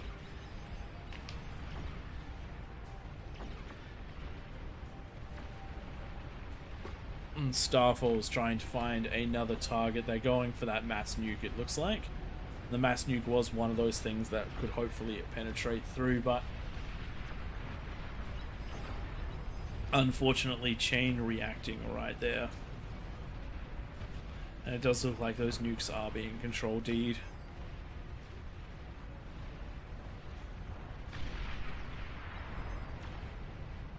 Ragnarok's trying to hold this back best as they can, doing a lot of focus fire on individual units, but there is only so much that these Ragnaroks will be able to do against the force coming at them.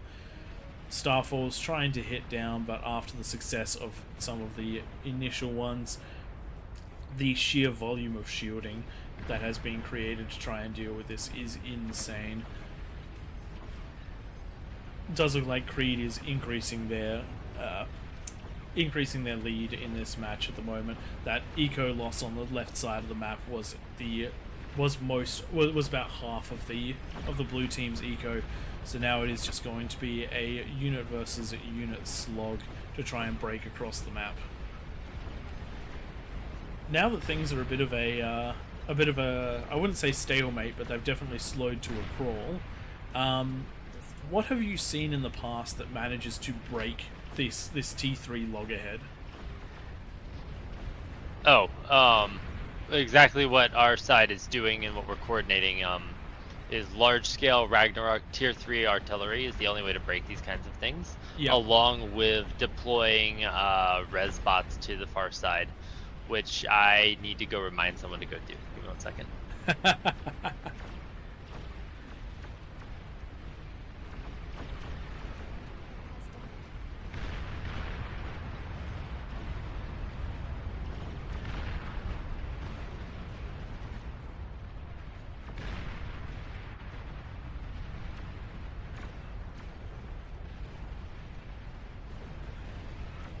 Different people to agree to do that. Yeah, I've noticed that the amount of metal building up is insane. We're wasting metal at this point. Oh yeah, you can't not. You're sitting at 30,000 metal income. Reminds me, I'm just gonna plop down a couple hardened metal storages. I must have it all. I will store it if no one Oh will no, use it. just, yeah, it's going to waste. So I might as well yeah, it's instantly over again. Yep. But I might as well have a larger buffer. Yeah, it's the level of resources these games get up to is absolutely insane. And I think one of the things that might help to punch through some of these eco spots is just mass starfalls, because they other than the most shielded positions, I reckon they're going to be some of the best bets at the moment.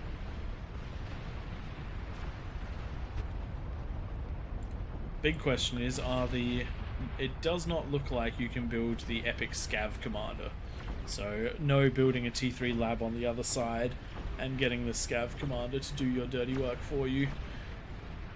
Yeah.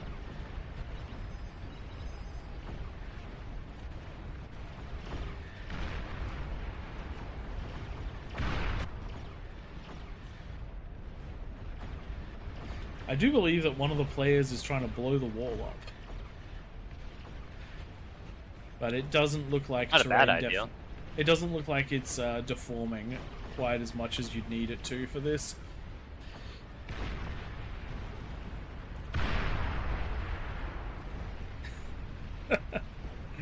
So many rolling bombs.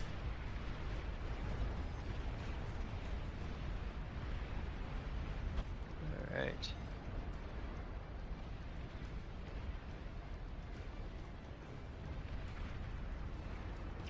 All right. And now for the true thing. I'm deploying epic commandos on the other side. Have they fixed the bug where the epic commandos can't really do anything? What do you mean? Back during the 50k event, tons of players managed to pull off awesome epic commando drops, but the epic commandos couldn't do anything. Oh. I don't know. There was this fantastic moment where there were 4 epic commandos in the very back lines on a game that had been stalemated, and they just ran around and they couldn't build, they couldn't shoot, they couldn't do anything. I haven't noticed that. I have had them sometimes where they glitch out a little bit on me, but they do still work, just inconsistently. So where should I be looking for these epic commandos getting dropped on the other side? Oh, making their way to the other side. On the far left. Far left. Far left. I'm flipping 2 in right now, or I'm trying to anyway. Yeah. The main point of what I'm doing here is to start deploying epic Zars on the other side. Yeah.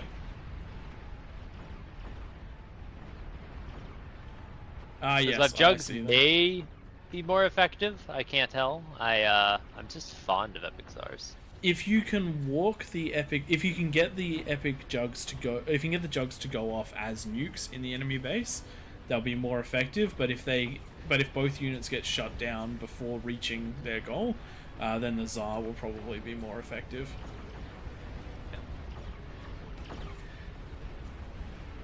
And with what the front line looks like right now, I'm more about removing metal reclaimed from the enemy. I feel like they have the...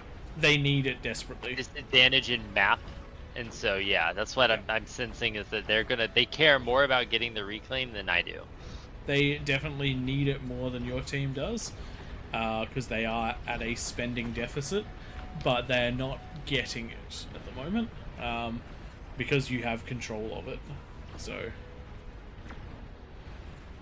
doing quite well. The other side of the map is basically the exact opposite. No one's getting anything on this side because no one controls it, and anything that does get there just gets blown up by rolling bombs. Yeah, my biggest problem right now is the goblins on my team that are running in the exact same path as my cloaked commandos. Yep. Not to mention the Kargis ahead of you are drawing all the enemies towards you. Well, that's less of something I'm worried about and more of a... Friendly fire. Oh, sorry, no, friendly fire. Splash damage. Yeah, the big thing for me that I'm concerned with is the... oh good, they turn here. the big thing for me is I'm just looking to try to get to a base back here, and so I'm just gonna wait.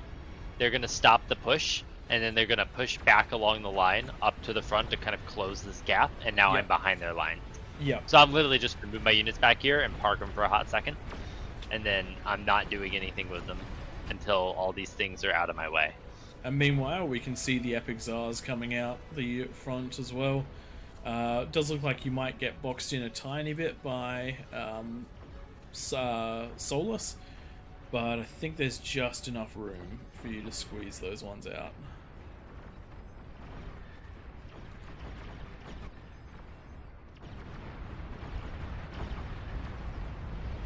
Oh, big push in the middle. All of those epic Kargids trying to make their way across, and they do grab the conversion in the middle of the map. But unfortunately, I'm not seeing that epic Aphis go up anytime soon. No. Which we would rather Might have my to run. see.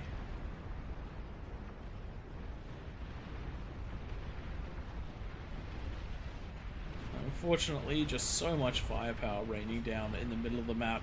Some good comm D guns as well, and the Karganeths are now starting to filter in a little bit slower this time. The big mass at the front has been cleaned up, so now they're taking a lot of focus damage on the front ones. Even the Ragnaroks have turned to fire. I do see that they have that you found your way in. Hopefully. We will see how deep they get. But yes, I do think one of the things I was saying earlier, the defensive advantage is that you don't have to build units that can go over the wall. So instead of having to build the epic Karganeth, you can defend with the Soul Invictus, which does plenty of damage and is cleaning a lot of these up. Unfortunately, some of the things that the Kargis really need to try and target are the shield generators inside of some of those eco zones. Their missiles do penetrate, and they can get close enough to allow the epic Arbicus to do the damage that they need to. But the rest look like they're fizzling out at the moment.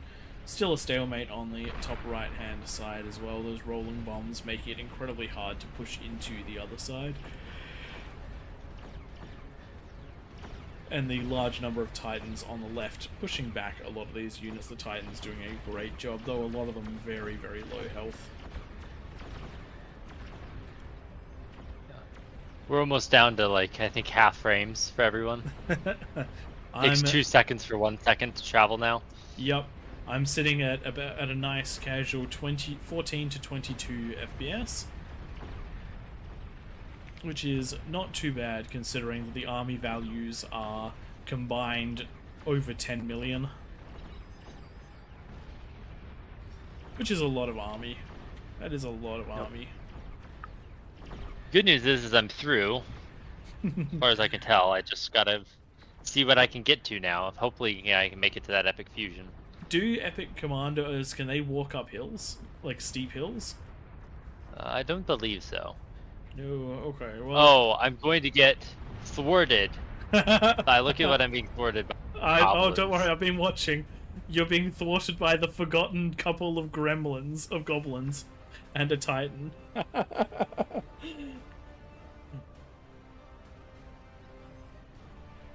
Oh dear.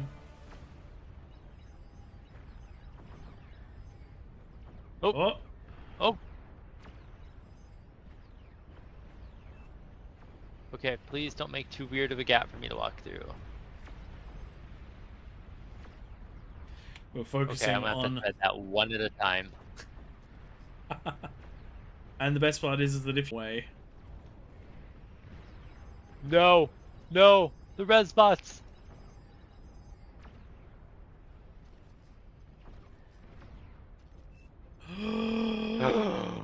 Oh. Oh my god.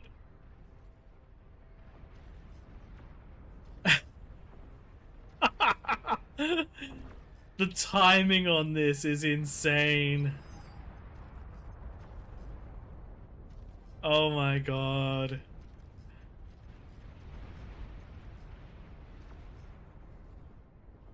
No, don't resign. Don't resign. This needs to happen. Yeah, everyone on the team is spectating. Everyone's watching this moment. You can see all of the... Oh dear.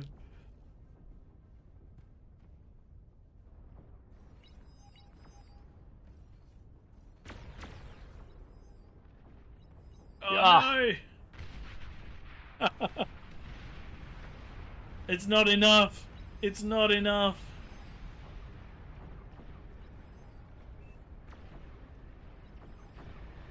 Oh, that was so close.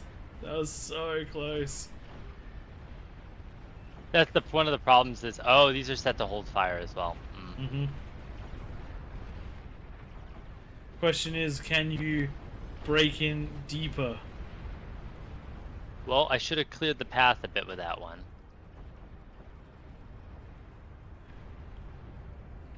And yes, we could be watching the action on the front.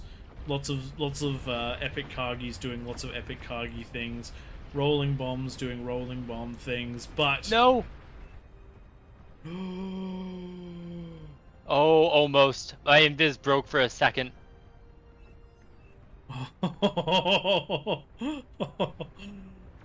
Oh, man.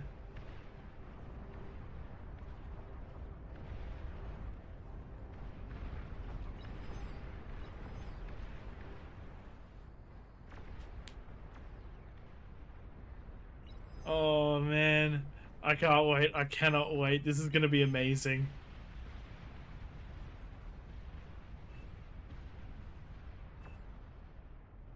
Let's go, King.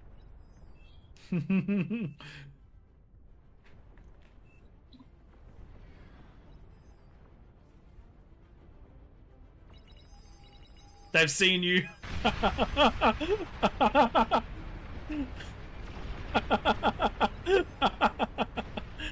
Oh, that was great. That was great. Glorious. That was awesome. And I built up some tanks too. Absolutely huge. Oh man, epic commandos are so good. I did not think I was gonna pull that off. Everyone was watching that too. That is a massive highlight right there. Yeah, it is. That was the primary person holding the left from what I could see as well. It is, and not only that, anyone else who was attempting to help has also lost their conversion now too. Oh, it chained. I didn't see the chain. It chained? So it didn't chain very far, but it chained just enough. So now the enemy's producing huge amounts of energy without, and the conversion is happening in the wrong places now. And they were already running a deficit. Oh, that's not good. So it will, if you can convert this, it'll help. But looking back at the map, it does look like just that line of scrimmage on the other side is just not stopping. Every single time one of those rolling bombs gets close, it's taking so much metal value with it. And I do see a huge number of rolling bombs still coming. What do you need for those? Arm? Cortex, I think. Oh. Cortex do the rolling bombs, I'm fairly sure. Really? Oh, maybe they're not it in is my ARM. build. Oh no, it is ARM. It is ARM. I was just clicking on the... It is in fact ARM that does the rolling bombs. They're 15,000 metal for an epic tumbleweed.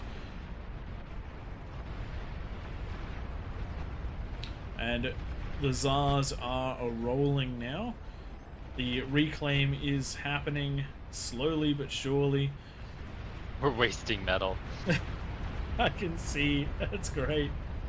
The enemy team is not wasting metal at the moment.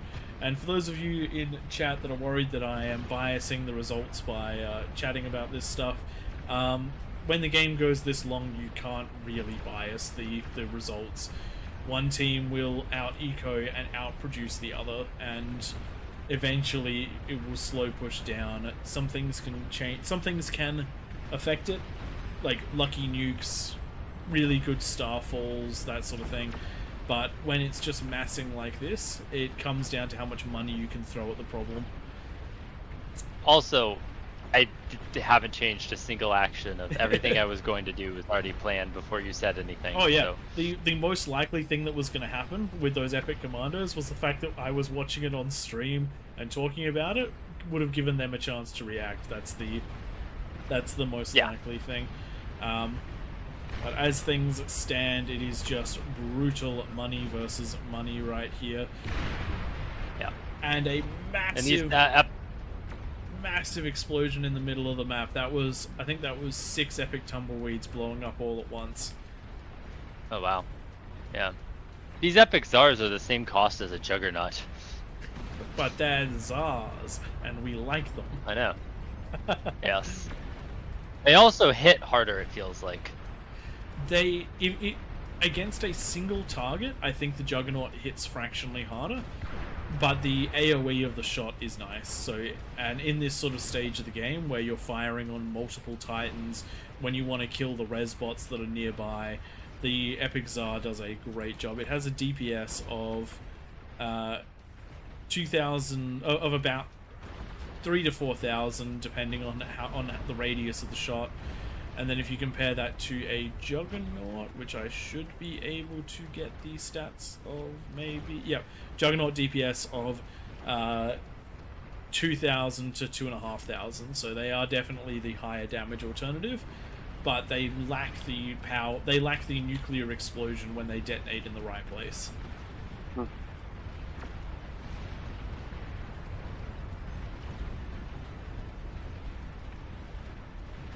Yeah, that Titan line just melted. I think there was like 12 of them. 800k metal sitting on the ground here.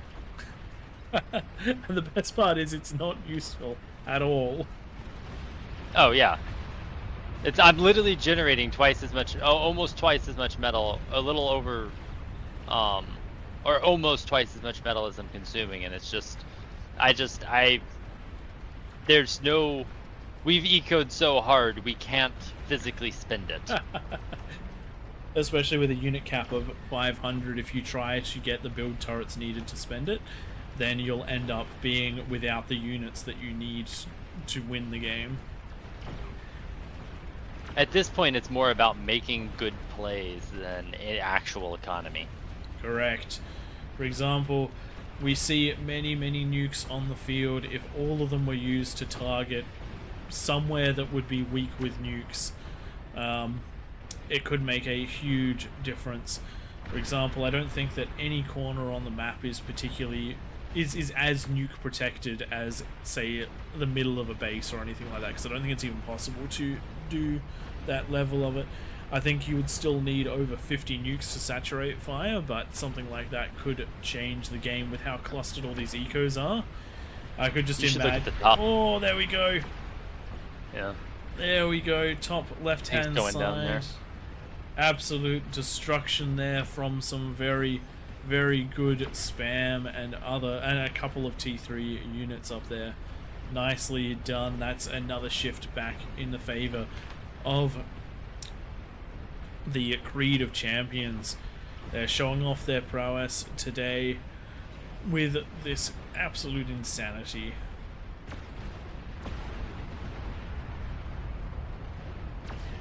And unfortunately, even with the March of the Soul Invictus, there is too much to be stopped at every point.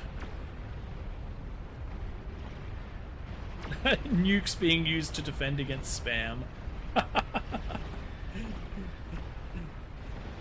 That's where we're at now. I mean, yeah, look, if it's what you got, it's what you got. It's the only reason why left side has taken so long to fall, is they have repeatedly mass nuked us. It's look, it's super effective. Yeah, just look at the terrain though. Yeah, yeah. It's got some holes in it. It has got some holes in it. Now I heard a mass nuke launch. The question is, where are the mass nukes going? Is this an offensive, defensive? 6 slammed into where I was at with my army, but oh dear. Still, the Tsars are rolling. However, they're about to hit their toughest challenge yet. They're about to run into the wall of Soul Invictus. And not just any Soul Invictus, but the archaic Soul Invictus. With those big shots going on, though, big damage. Looks like a volley deals about half the health of a Soul Invictus. So I managed to slip another 3 commandos through. Nice. Man, I did not even realize how much damage the Epic Tsar does. They're nuking those Soul Invictus. Oh yeah, they're crazy. I honestly think they are the most powerful tier 3 in the game. But let's follow the best action over here. Still, even with their base falling to commandos, doesn't look like there is any invisible unit detection that I have seen so far. Doesn't mean there isn't any, but there hasn't been any added since the Epic Commandos fell down. They think that the enemy thinks that they are safe. Oh, don't the anti-radar actually turn off the invis detection? Because these units are anti-radar. They deploy an anti-radar field as well. I think it might. I could be wrong with that. Yeah. I don't think it turns it off. I think that they can be seen as a red pulse on the ground, even when they're inside their anti-radar. Could you click to the player view of your team and check? Because that'd be unless you're just hitting ours, because that would actually hold it down. Player view, no vision whatsoever of them, no dot on the map, and nothing. But the other thing is, I don't see a counter intrusion out of the blue team. So it's hard to tell. Does it look like, though, these Epic Commandos doing their best to find another way in?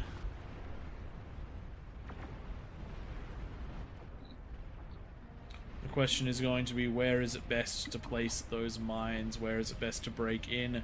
Do you use them all at once, or do you spread them out to try and take multiple ecos in one go? Greed or tactical soundness? A little bit now for great gains later, or go all in?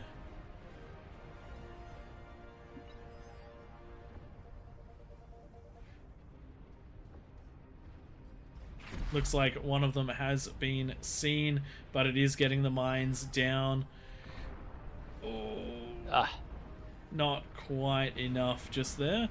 Unfortunately. Oh! The Ragnarok's turned around to destroy the Epic Commando. That worked. So, just by being there, full stop, that was plenty. I'm so confused as to what happened. I zoomed in there. So I have no idea why that base exploded. All the Ragnaroks turned around and fired on your Epic Commando when it became visible, and destroyed the eco themselves.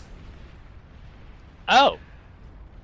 Well, that's just extra special when you get the enemy to kill themselves. Yep. I gotta appreciate that. Not much in the way of survival left for the blue team at the moment. The number of units just pouring in right now. Even the T1 spam is getting in nice and deep. The units just aren't there. The push on the right hand side has petered out. Even with 1 million rolling bombs rolling their way, it is just not enough. And let's have a look at that last commando. Another base destroyed by the Ragnaroks, just piling in on that shield until it can stand no more. And now we have the conversion going down from the Epic Commando, and it does look like there's enough mines down to destroy another. Oh, that chain reacted! Oh, nicely done. Almost the entire way. Oh wait, did that get all the way out to the front? It did not get all the way out to the front, but you did destroy 2 players' ecos with that one. And if there had been one more converter in the chain, it would have destroyed the rest of the eco on the entire map.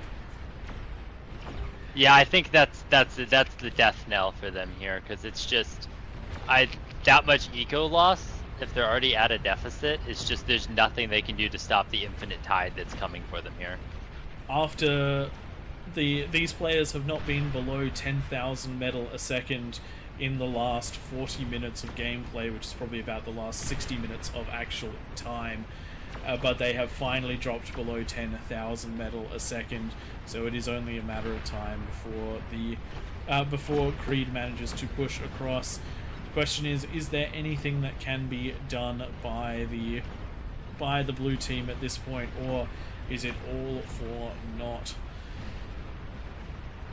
The one Ragnarok outpost at the front is doing its best, but unfortunately that eco was destroyed in that most recent attack, so even the potential of using Ragnaroks to find a lucky shot has been denied.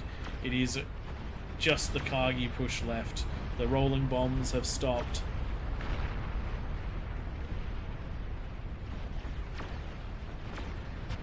And now, will we see any more change in the map? Unfortunately for the blue team, I think that this is going to be it. It will still take a moment. There is still a lot of firepower to be deployed, but there is too much coming.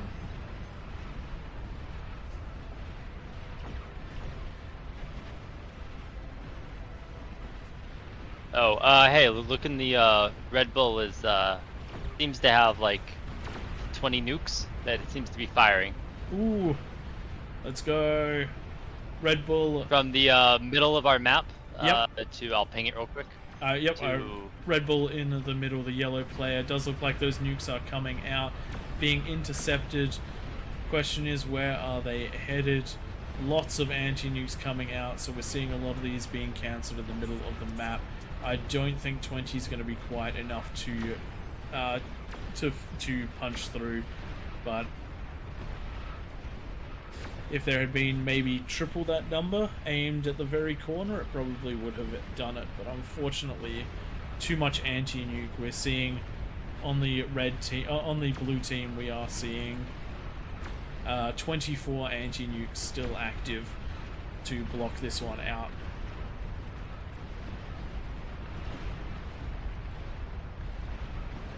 I think the real question is, can Creed win if they control D all of their eco at this moment? Probably.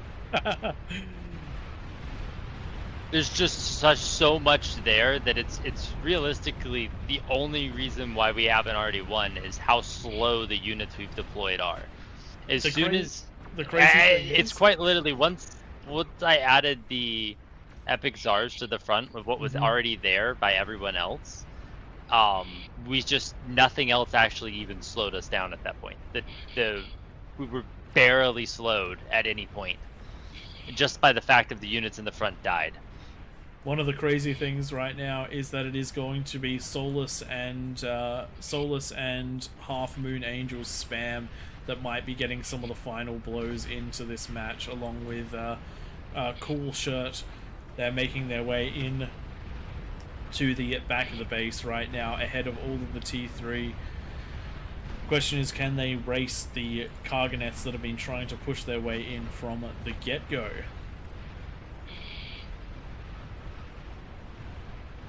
Those Karganeths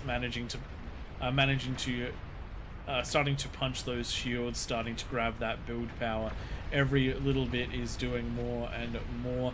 The Starfalls even now starting to penetrate those shields as well. Just the sheer volume of firepower is starting to break the purple team. Conversion for them is down even further. I do believe there is now only one player left with conversion. So, and not only that, they're building rolling bombs, which means that there is huge potential for explosions inside the enemy base. That is the first one going down. There is a lovely amount of those rolling bombs just heading towards these ones are actually close enough to chain react if a couple of them go off.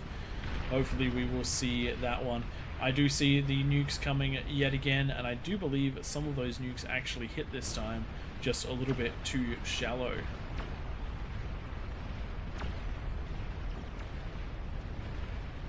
But we do have... Oh! In the corner of the map! Solus, for usual, has a handful of the goblins attacking the epic Aphis. They've taken it from full all the way down to 6%. 5, 4, 3, 2. This is going to be huge. There we go. Chain reaction. That's the rest of the eco completely gone for the blue team. The game has been ended out by 3 heroic goblins with just 181. I found the last bomb. With just 181 metal income. It is going to be a resounding defeat for the blue players. Very well played. But this is going to be too much. There will be no more units out of the blue team. There will only be army value decreasing. Crazy thing is, blue team still has 1 million army value. Rolling bombs starting to detonate as well. 1 comm left. Cannot even see where it is. But that's going to be. This is going to be the end. Anti-nukes trying to stop the fire, but unfortunately there are only a handful of anti-nukes left. The rolling bombs go down. Epic Karganeth's taking those ones out, and just a tiny bit of eco left. It does look like the last commander is in the top left-hand side. He's built himself. What's he spelling over there? Let's clear that out. Help. He's trying to write help. Jelly's World has been spotted. He cannot write his help. And there are titans coming to clean him up, and a nuke coming in. And there we go. That is the end of the match right there, as the last comm doing his utmost to stay alive, the double nuke taking him out, and that is GG. As we look across the map, as Creed blows up the entirety of their base, mass destruction across the board, nicely done.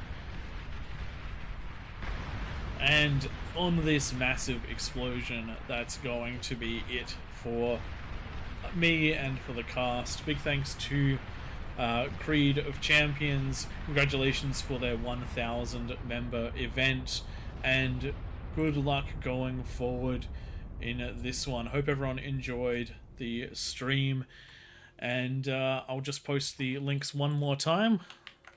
I'll just post the links one more time for their Discord. If you're interested in joining, these are a great bunch of guys doing what we all love, which is bar.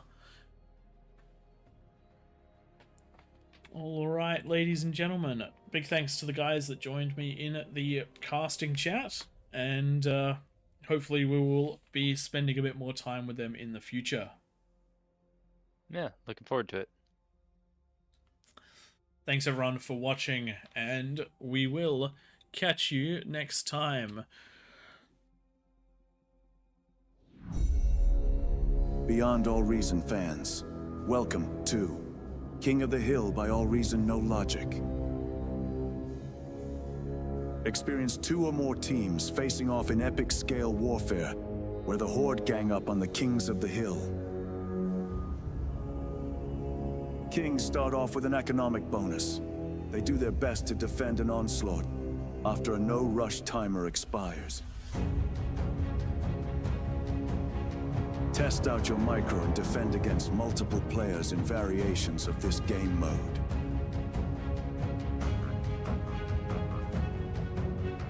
Or be part of the masses.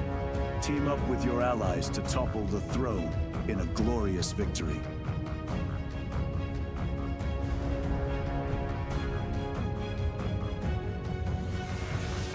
AllReasonNoLogic, hosting King of the Hill.